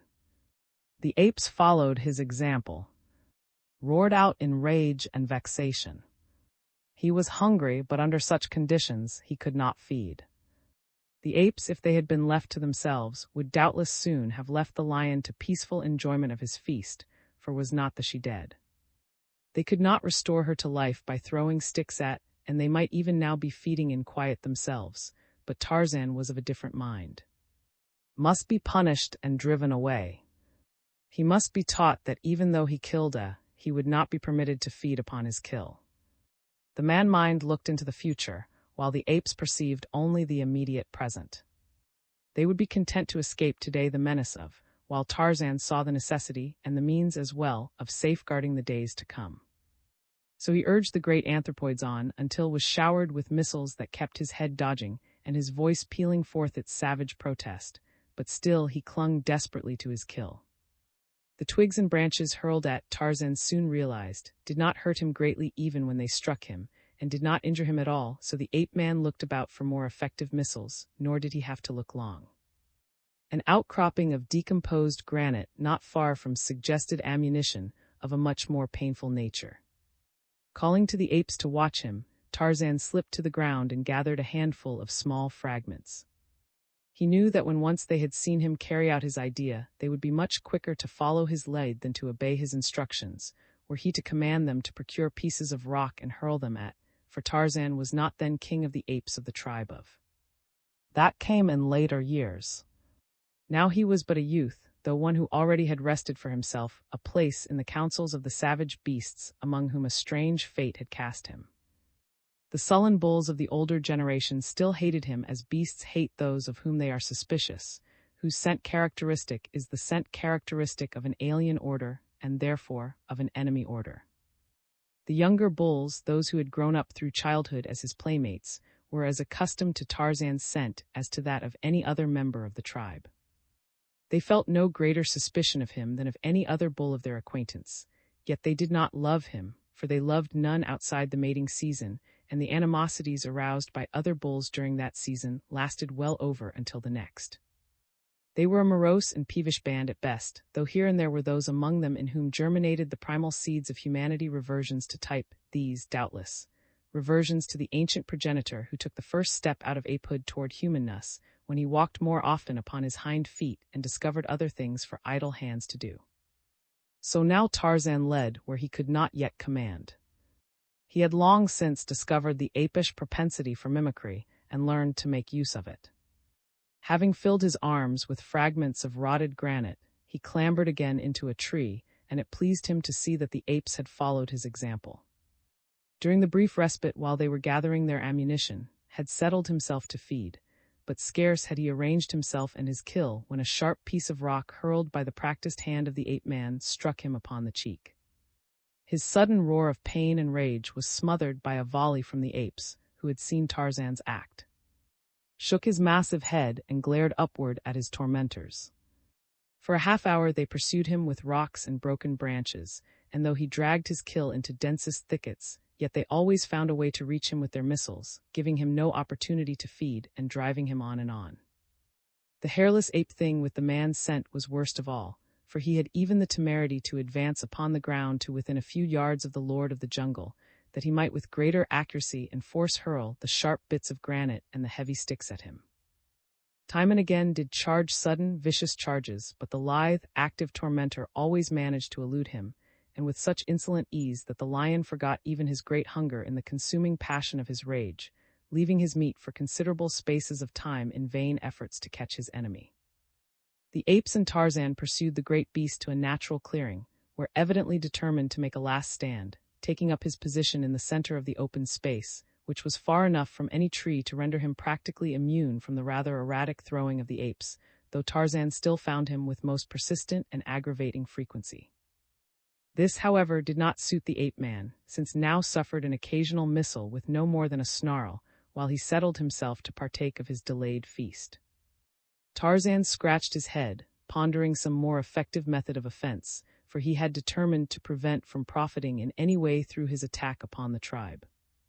The man-mind reasoned against the future, while the shaggy apes thought only of their present hatred of this ancestral enemy. Tarzan guessed that should find it an easy thing to snatch a meal from the tribe of, it would be but a short time before their existence would be one living nightmare of hideous watchfulness and dread. Must be taught that the killing of an ape brought immediate punishment and no rewards.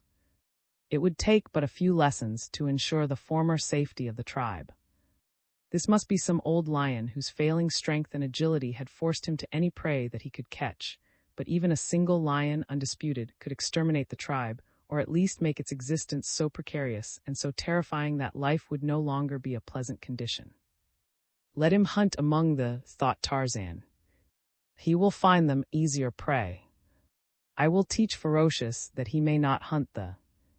But how to wrest the body of his victim from the feeding lion was the first question to be solved. At last Tarzan hit upon a plan. To anyone but Tarzan of the Apes it might have seemed rather a risky plan, and perhaps it did even to him, but Tarzan rather liked things that contained a considerable element of danger. At any rate, I rather doubt that you or I would have chosen a similar plan for foiling an angry and a hungry lion. Tarzan required assistance in the scheme he had hit upon, and his assistant must be equally as brave and almost as active as he. The ape-man's eyes fell upon the playmate of his childhood, the rival in his first love, and now, of all the bulls of the tribe, the only one that might be thought to hold in his savage brain any such feeling toward Tarzan as we describe among ourselves as friendship. At least Tarzan knew was courageous, and he was young and agile and wonderfully muscled. "Oh!" cried the ape-man. The great ape looked up from a dead limb he was attempting to tear from a lightning-blasted tree. "Go close to and worry him," said Tarzan. "Worry him until he charges. Light him away from the body of. Keep him away as long as you can." Nodded. He was across the clearing from Tarzan. Wresting the limb at last from the tree, he dropped to the ground and advanced toward, growling and barking out his insults. The worried lion looked up and rose to his feet. His tail went stiffly erect and turned in flight, for he knew that warning signal of the charge. From behind the lion, Tarzan ran quickly toward the center of the clearing and the body of. All his eyes for did not see the ape-man. Instead he shot forward after the fleeing bull, who had turned in flight not an instant too soon, since he reached the nearest tree but a yard or two ahead of the pursuing demon. Like a cat, the heavy anthropoid scampered up the bole of his sanctuary. His talons missed him by little more than inches. For a moment the lion paused beneath the tree, glaring up at the ape and roaring until the earth trembled. Then he turned back again toward his kill, and as he did so, his tail shot once more to rigid erectness, and he charged back even more ferociously than he had come, for what he saw was the naked man-thing running toward the farther trees with the bloody carcass of his prey across a giant shoulder. The apes, watching the grim race from the safety of the trees, screamed taunts at and warnings to Tarzan. The high sun, hot and brilliant, fell like a spotlight upon the actors in the little clearing, portraying them in glaring relief to the audience in the leafy shadows of the surrounding trees. The light brown body of the naked youth, all but hidden by the shaggy carcass of the killed ape, the red blood streaking his smooth hide, his muscles rolling, velvety, beneath. Behind him the black-maned lion, head flattened, tail extended, racing, a jungle thoroughbred, across the sunlit clearing. Ah, but this was life! With death at his heels, Tarzan thrilled with the joy of such living as this, but would he reach the trees ahead of the rampant death so close behind? Swung from a limb in a tree before him, was screaming warnings and advice. "Catch me!" cried Tarzan, and with his heavy burden leaped straight for the big bull hanging there by his hind feet and one forepaw. And caught them the big ape-man, and the dead weight of the slain she-ape caught them with one great, hairy paw and whirled them upward until Tarzan's fingers closed upon a nearby branch. Beneath, leaped, but heavy and awkward as he may have appeared, was as quick as Manu the monkey, so that the lion's talons but barely grazed him, scratching a bloody streak beneath one hairy arm. Tarzan carried corpse to a high crotch, where even the panther could not get it. Paced angrily back and forth beneath the tree, roaring frightfully. He had been robbed of his kill and his revenge also. He was very savage indeed, but his despoilers were well out of his reach, and after hurling a few taunts and missiles at him, they swung away through the trees, fiercely reviling him. Tarzan thought much upon the little adventure of that day. He foresaw what might happen should the great carnivora of the jungle turn their serious attention upon the tribe of the great ape, but equally he thought upon the wild scramble of the apes for safety when first charged among them. There is little humor in the jungle that is not grim and awful. The beasts have little or no conception of humor, but the young Englishman saw humor in many things which presented no humorous angle to his associates. Since earliest childhood he had been a searcher after fun, much to the sorrow of his fellow apes, and now he saw the humor of the frightened panic of the apes and the baffled rage of even in this grim jungle adventure which had robbed of life and jeopardized that of many members of the tribe.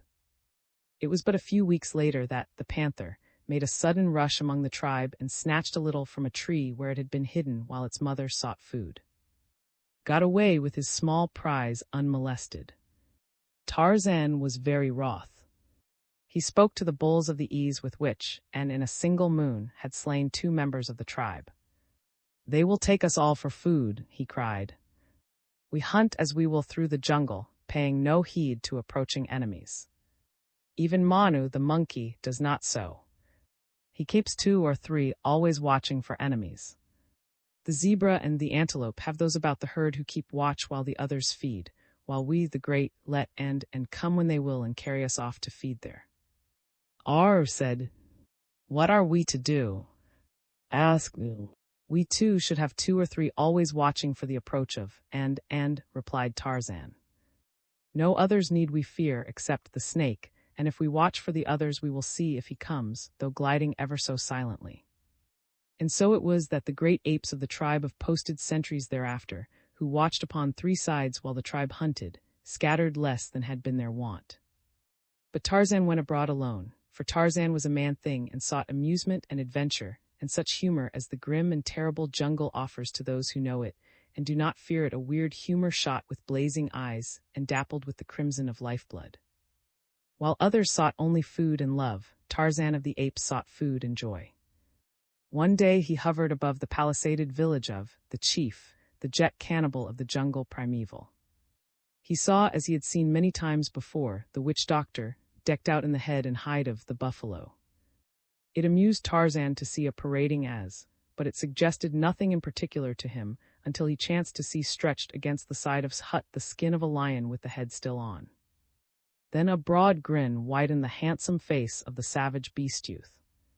Back into the jungle he went until chance, agility, strength, and cunning backed by his marvelous powers of perception gave him an easy meal. If Tarzan felt that the world owed him a living, he also realized that it was for him to collect it, nor was there ever a better collector than this son of an English lord, who knew even less of the ways of his forebears than he did of the forebears themselves, which was nothing. It was quite dark when Tarzan returned to the village of, and took his now polished perch in the tree, which overhangs the palisade upon one side of the walled enclosure. As there was nothing in particular to feast upon in the village, there was little life in the single street, for only an orgy of flesh and native beer could draw out the people of. Tonight they sat gossiping about their cooking fires, the older members of the tribe, or if they were young, paired off in the shadows cast by the palm-thatched huts. Tarzan dropped lightly into the village, and sneaking stealthily in the concealment of the denser shadows, approached the hut of the chief. Here he found that which he sought. There were warriors all about him, but they did not know that the feared devil god slunk noiselessly so near them, nor did they see him possess himself of that which he coveted and depart from their village as noiselessly as he had come. Later that night, as Tarzan curled himself for sleep, he lay for a long time looking up at the burning planets and the twinkling stars and at the moon, and he smiled. He recalled how ludicrous the great bulls had appeared in their mad scramble for safety that day when had charged among them and seized, and yet he knew them to be fierce and courageous. It was the sudden shock of surprise that always sent them into a panic, but of this Tarzan was not as yet fully aware. That was something he was to learn in the near future. He fell asleep with a broad grin upon his face. Manu the monkey awoke him in the morning by dropping discarded bean pods upon his upturned face from a branch a short distance above him. Tarzan looked up and smiled. He had been awakened thus before many times. He and Manu were fairly good friends, their friendship operating upon a reciprocal basis.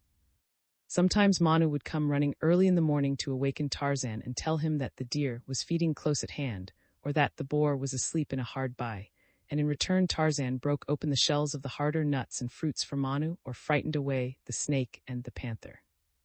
The sun had been up for some time, and the tribe had already wandered off in search of food. Manu indicated the direction they had taken with a wave of his hand and a few piping notes of his squeaky little voice.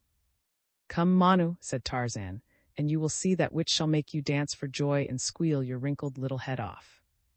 Come, follow Tarzan of the apes." With that he set off in the direction Manu had indicated, and above him, chattering, scolding and squealing, skipped Manu, the monkey. Across Tarzan's shoulders was the thing he had stolen from the village of the chief the evening before. The tribe was feeding in the forest beside the clearing where, and Tarzan had so harassed and finally taken away from him the fruit of his kill. Some of them were in the clearing itself. In peace and content they fed, for were there not 3 sentries, each watching upon a different side of the herd. Tarzan had taught them this, and though he had been away for several days hunting alone, as he often did, or visiting at the cabin by the sea, they had not as yet forgotten his admonitions, and if they continued for a short time longer to post sentries, it would become a habit of their tribal life and thus be perpetuated indefinitely. But Tarzan, who knew them better than they knew themselves, was confident that they had ceased to place the watchers about them the moment that he had left them, and now he planned not only to have a little fun at their expense, but to teach them a lesson in preparedness, which, by the way, is even a more vital issue in the jungle than in civilized places. That you and I exist today must be due to the preparedness of some shaggy anthropoid of the Oligocene. Of course, the apes were always prepared. After their own way, Tarzan had merely suggested a new and additional safeguard. Was posted today to the north of the clearing. He squatted in the fork of a tree, from where he might view the jungle for quite a distance about him. It was he who first discovered the enemy. A rustling in the undergrowth attracted his attention, and a moment later he had a partial view of a shaggy mane and tawny yellow back. Just a glimpse it was through the matted foliage beneath him, but it brought from his leathern lungs a shrill ah. Which is the ape for beware or danger? Instantly the tribe took up the cry until Oz rang through the jungle about the clearing as apes swung quickly to places of safety among the lower branches of the trees, and the great bulls hastened in the direction of. And then into the clearing strode the lion majestic and mighty, and from a deep chest issued the moan and the cough and the rumbling roar that set stiff hairs to bristling from shaggy craniums down the length of mighty spines. Inside the clearing, paused, and on the instant there fell upon him from the trees near by a shower of broken rock and dead limbs torn from age-old trees.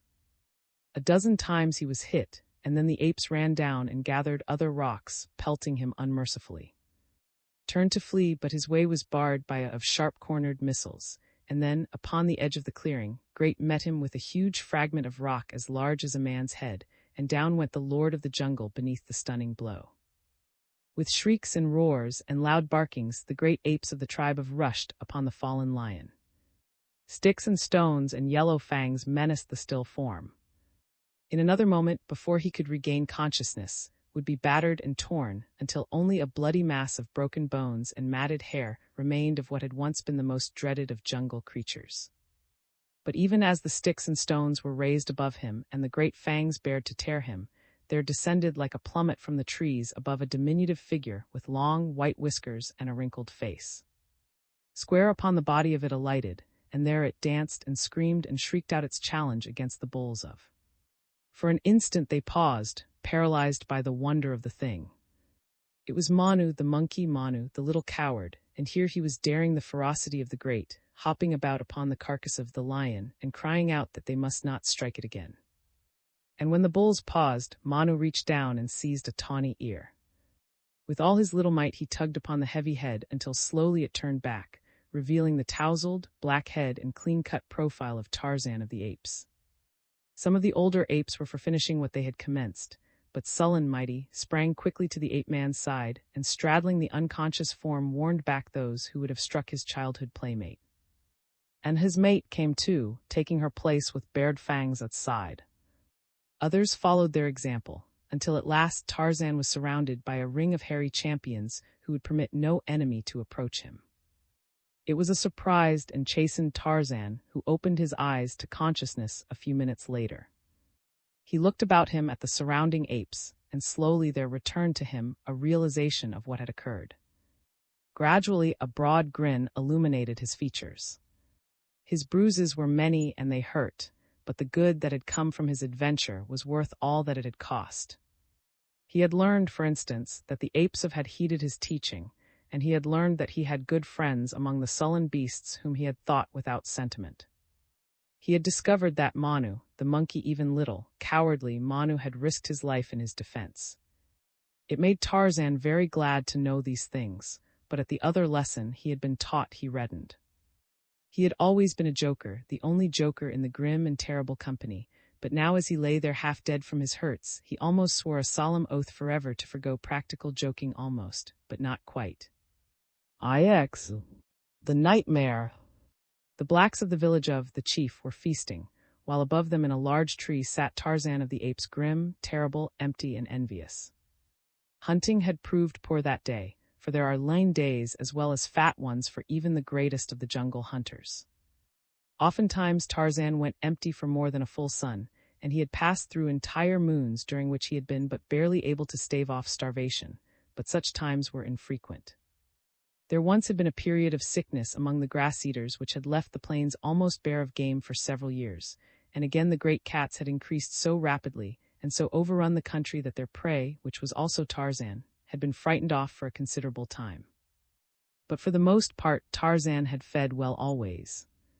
Today, though he had gone empty, one misfortune following another as rapidly as he raised new quarry, so that now, as he sat perched in the tree above the feasting blacks, he experienced all the pangs of famine, and his hatred for his lifelong enemies waxed strong in his breast.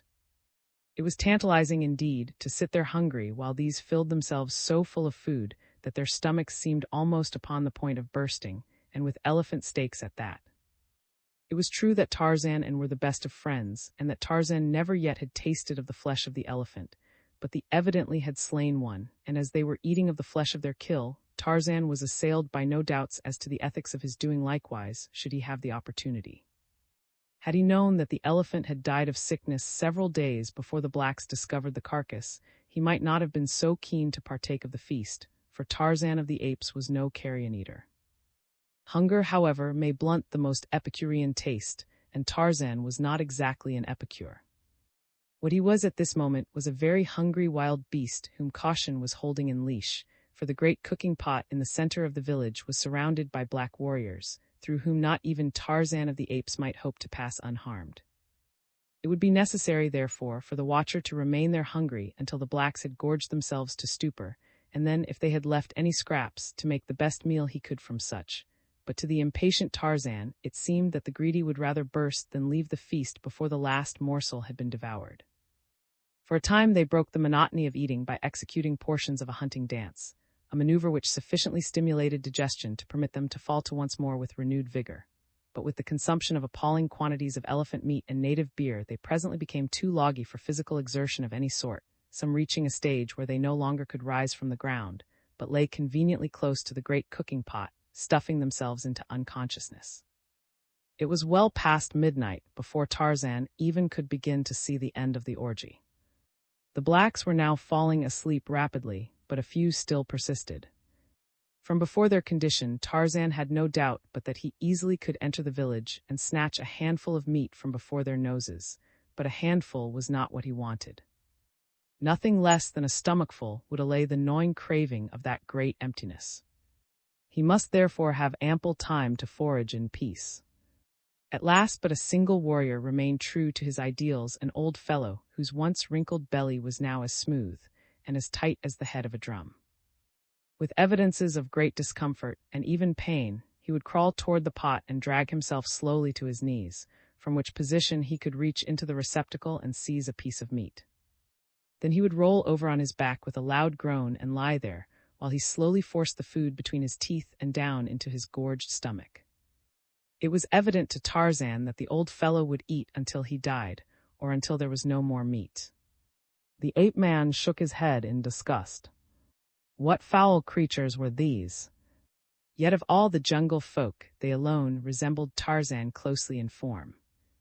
Tarzan was a man, and they too must be some manner of men, just as the little monkeys and the great apes and the gorilla were quite evidently of one great family, though differing in size and appearance and customs. Tarzan was ashamed, for of all the beasts of the jungle, then man was the most disgusting man and the hyena.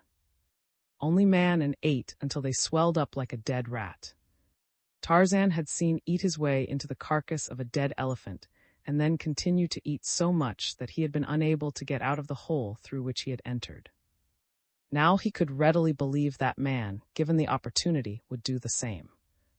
Man, too, was the most unlovely of creatures, with his skinny legs and his big stomach, his filed teeth and his thick, red lips. Man was disgusting. Tarzan's gaze was riveted upon the hideous old warrior, wallowing in filth beneath him. There, the thing was struggling to its knees to reach for another morsel of flesh. It groaned aloud in pain, and yet it persisted in eating, ever eating. Tarzan could endure it no longer, neither his hunger nor his disgust. Silently he slipped to the ground with the bole of the great tree between himself and the feaster. The man was still kneeling, bent almost double in agony before the cooking pot. His back was toward the ape-man. Swiftly and noiselessly Tarzan approached him. There was no sound as steel fingers closed about the black throat. The struggle was short, for the man was old and already half stupefied from the effects of the gorging and the beer. Tarzan dropped the inert mass and scooped several large pieces of meat from the cooking pot, enough to satisfy even his great hunger. Then he raised the body of the feaster and shoved it into the vessel. When the other blacks awoke, they would have something to think about. Tarzan grinned. As he turned toward the tree with his meat, he picked up a vessel containing beer and raised it to his lips, but at the first taste he spat the stuff from his mouth and tossed the primitive tankard aside.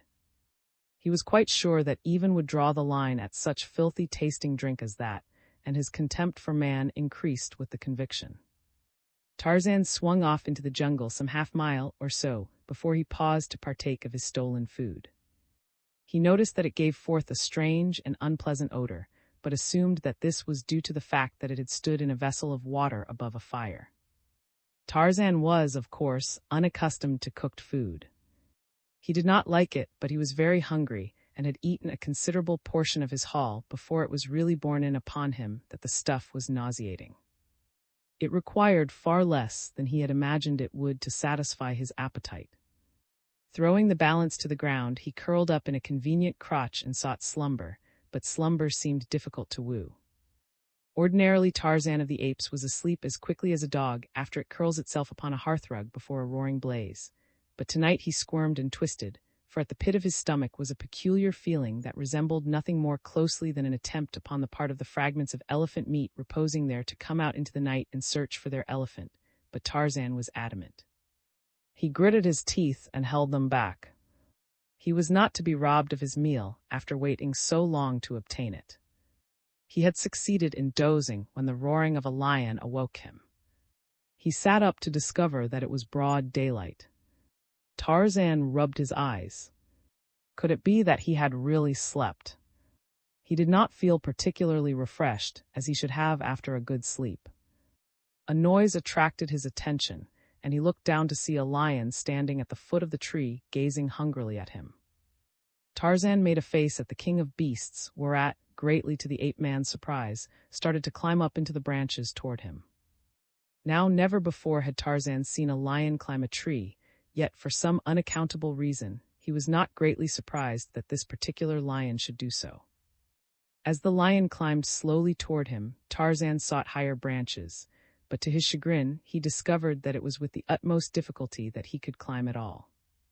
Again and again he slipped back, losing all that he had gained, while the lion kept steadily at his climbing, coming ever closer and closer to the ape-man.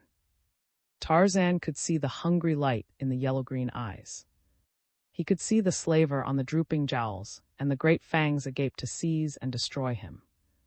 Clawing desperately, the ape-man at last succeeded in gaining a little upon his pursuer. He reached the more slender branches far aloft where he well knew no lion could follow, yet on and on came devil-faced. It was incredible, but it was true. Yet what most amazed Tarzan was that though he realized the incredibility of it all, he at the same time accepted it as a matter of course. First, that a lion should climb at all, and second, that he should enter the upper terraces where even the panther dared not venture. To the very top of a tall tree, the ape-man clawed his awkward way, and after him came the lion, moaning dismally. At last Tarzan stood balanced upon the very utmost pinnacle of a swaying branch, high above the forest. He could go no farther. Below him, the lion came steadily upward, and Tarzan of the Apes realized that at last the end had come. He could not do battle upon a tiny branch with the lion, especially with such a, to which swaying branches 200 feet above the ground provided as substantial footing as the ground itself. Nearer and nearer came the lion. Another moment, and he could reach up with one great paw and drag the ape-man downward to those awful jaws. A whirring noise above his head caused Tarzan to glance apprehensively upward. A great bird was circling close above him. He never had seen so large a bird in all his life, yet he recognized it immediately, for had he not seen it hundreds of times in one of the books in the little cabin by the landlocked bay, the moss-grown cabin, that with its contents was the sole heritage left by his dead and unknown father to the young lord. In the picture book, the great bird was shown flying far above the ground with a small child in its talons, while, beneath, a distracted mother stood with uplifted hands. The lion was already reaching forth a talon paw to seize him when the bird swooped and buried no less formidable talons in Tarzan's back. The pain was numbing, but it was with a sense of relief that the ape-man felt himself snatched from the clutches of. With a great whirring of wings, the bird rose rapidly until the forest lay far below. It made Tarzan sick and dizzy to look down upon it from so great a height, so he closed his eyes tight and held his breath. Higher and higher climbed the huge bird. Tarzan opened his eyes. The jungle was so far away that he could see only a dim green blur below him, but just above and quite close was the sun. Tarzan reached out his hands and warmed them, for they were very cold. Then a sudden madness seized him. Where was the bird taking him?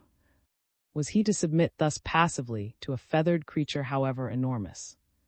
Was he, Tarzan of the Apes, mighty fighter, to die without striking a blow in his own defense? Never! He snatched the hunting blade from his G-string and thrusting upward drove it once, twice, thrice into the breast above him. The mighty wings fluttered a few more times, spasmodically, the talons relaxed their hold, and Tarzan of the Apes fell hurtling downward toward the distant jungle. It seemed to the ape-man that he fell for many minutes before he crashed through the leafy verdure of the tree-tops. The smaller branches broke his fall, so that he came to rest for an instant upon the very branch upon which he had sought slumber the previous night. For an instant he toppled there in a frantic attempt to regain his equilibrium, but at last he rolled off, yet, clutching wildly, he succeeded in grasping the branch and hanging on. Once more he opened his eyes, which he had closed during the fall. Again it was night. With all his old agility, he clambered back to the crotch from which he had toppled. Below him a lion roared, and looking downward, Tarzan could see the yellow-green eyes shining in the moonlight as they bored hungrily upward through the darkness of the jungle night toward him. The ape-man gasped for breath. Cold sweat stood out from every pore. There was a great sickness at the pit of Tarzan's stomach. Tarzan of the Apes had dreamed his first dream. For a long time he sat watching for it to climb into the tree after him, and listening for the sound of the great wings from above, for to Tarzan of the Apes his dream was a reality. He could not believe what he had seen, and yet, having seen even these incredible things, he could not disbelieve the evidence of his own perceptions. Never in all his life had Tarzan's senses deceived him badly, and so, naturally, he had great faith in them. Each perception which ever had been transmitted to Tarzan's brain had been, with varying accuracy, a true perception. He could not conceive of the possibility of apparently having passed through such a weird adventure in which there was no grain of truth. That a stomach disordered by decayed elephant flesh, a lion roaring in the jungle, a picture book, and sleep could have so truly portrayed all the clear-cut details of what he had seemingly experienced was quite beyond his knowledge. Yet he knew that could not climb a tree, he knew that there existed in the jungle no such bird as he had seen, and he knew, too, that he could not have fallen a tiny fraction of the distance he had hurtled downward and lived. To say the least, he was a very puzzled Tarzan, as he tried to compose himself once more for slumber, a very puzzled and a very nauseated Tarzan. As he thought deeply upon the strange occurrences of the night, he witnessed another remarkable happening. It was indeed quite preposterous, yet he saw it all with his own eyes. It was nothing less than the snake, wreathing his sinuous and slimy way up the bole of the tree below him, with the head of the old man Tarzan had shoved into the cooking pot, the head and the round, tight, black, distended stomach. As the old man's frightful face, with upturned eyes, set and glassy, came close to Tarzan, the jaws opened to seize him. The ape-man struck furiously at the hideous face, and as he struck, the apparition disappeared. Tarzan sat straight up upon his branch, trembling in every limb, wide-eyed and panting. He looked all around him with his keen, jungle-trained eyes, but he saw naught of the old man with the body of the snake, but on his naked thigh the ape-man saw a caterpillar dropped from a branch above him. With a grimace, he flicked it off into the darkness beneath. And so the night wore on, dream following dream, nightmare following nightmare, until the distracted ape-man started like a frightened deer at the rustling of the wind in the trees about him, or leaped to his feet as the uncanny laugh of a hyena burst suddenly upon a momentary jungle silence. But at last the tardy morning broke, and a sick and feverish Tarzan wound sluggishly through the dank and gloomy mazes of the forest in search of water. His whole body seemed on fire, a great sickness surged upward to his throat. He saw a tangle of almost impenetrable thicket, and like the wild beast he was, he crawled into it to die alone and unseen, safe from the attacks of predatory carnivora. But he did not die. For a long time he wanted to, but presently nature and an outraged stomach relieved themselves in their own therapeutic manner. The ape-man broke into a violent perspiration, and then fell into a normal and untroubled sleep which persisted well into the afternoon. When he awoke, he found himself weak but no longer sick. Once more he sought water, and after drinking deeply, took his way slowly toward the cabin by the sea. In times of loneliness and trouble it had long been his custom to seek there the quiet and restfulness which he could find nowhere else. As he approached the cabin and raised the crude latch which his father had fashioned so many years before, two small, bloodshot eyes watched him from the concealing foliage of the jungle close by. From beneath shaggy, beetling brows they glared maliciously upon him, maliciously and with a keen curiosity. Then Tarzan entered the cabin and closed the door after him. Here, with all the world shut out from him, he could dream without fear of interruption. He could curl up and look at the pictures in the strange things which were books. He could puzzle out the printed word he had learned to read without knowledge of the spoken language it represented. He could live in a wonderful world of which he had no knowledge beyond the covers of his beloved books. And might prowl about close to him, the elements might rage in all their fury, but here at least Tarzan might be entirely off his guard in a delightful relaxation which gave him all his faculties for the uninterrupted pursuit of this greatest of all his pleasures. Today he turned to the picture of the huge bird which bore off the little in its talons. Tarzan puckered his brows as he examined the colored print. Yes, this was the very bird that had carried him off the day before, for to Tarzan the dream had been so great a reality that he still thought another day, and a night had passed since he had lain down in the tree to sleep. But the more he thought upon the matter, the less positive he was as to the verity of the seeming adventure through which he had passed, yet where the real had ceased and the unreal commenced he was quite unable to determine.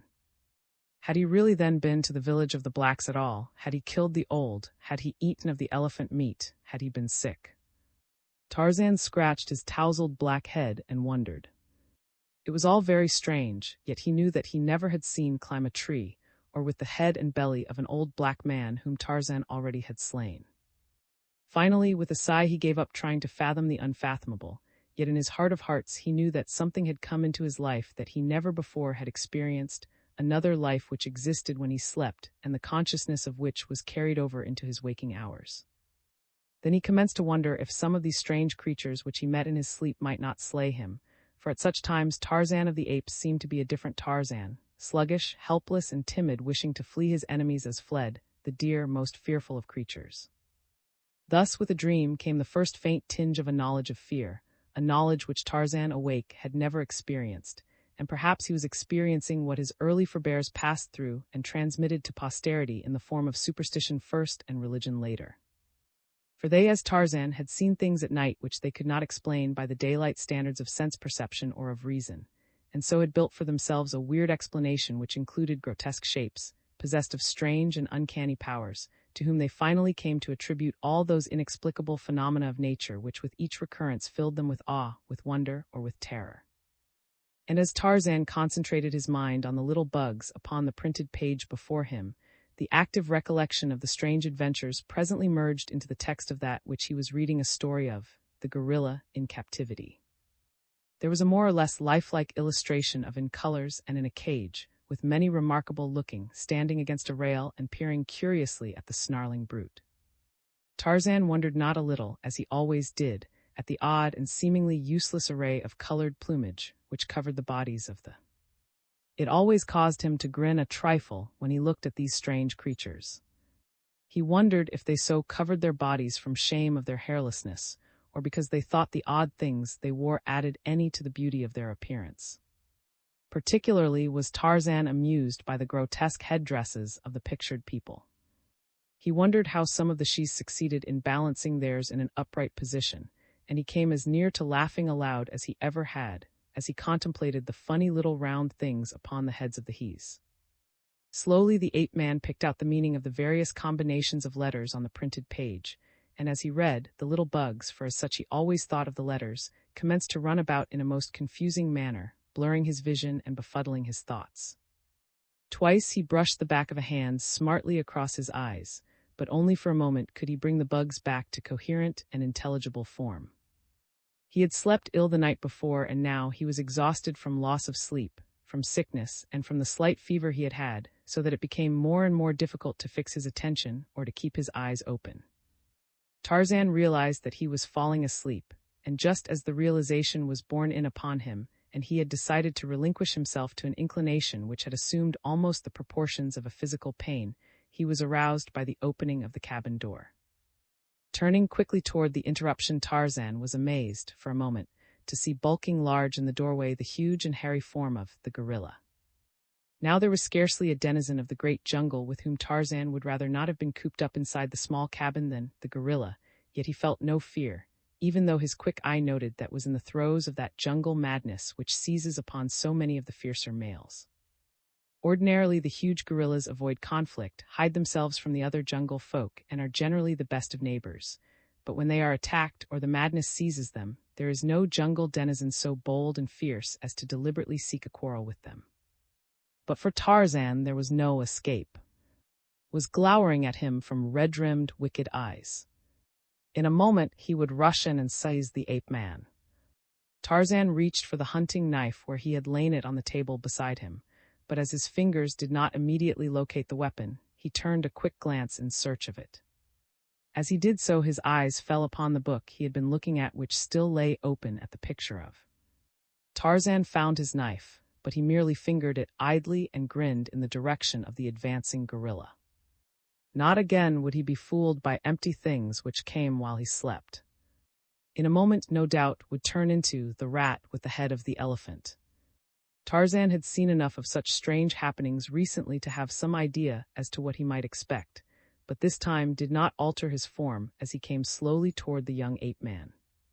Tarzan was a bit puzzled, too, that he felt no desire to rush frantically to some place of safety, as had been the sensation most conspicuous in the other of his new and remarkable adventures. He was just himself now, ready to fight if necessary, but still sure that no flesh and blood gorilla stood before him. The thing should be fading away into thin air by now, thought Tarzan, or changing into something else, yet it did not.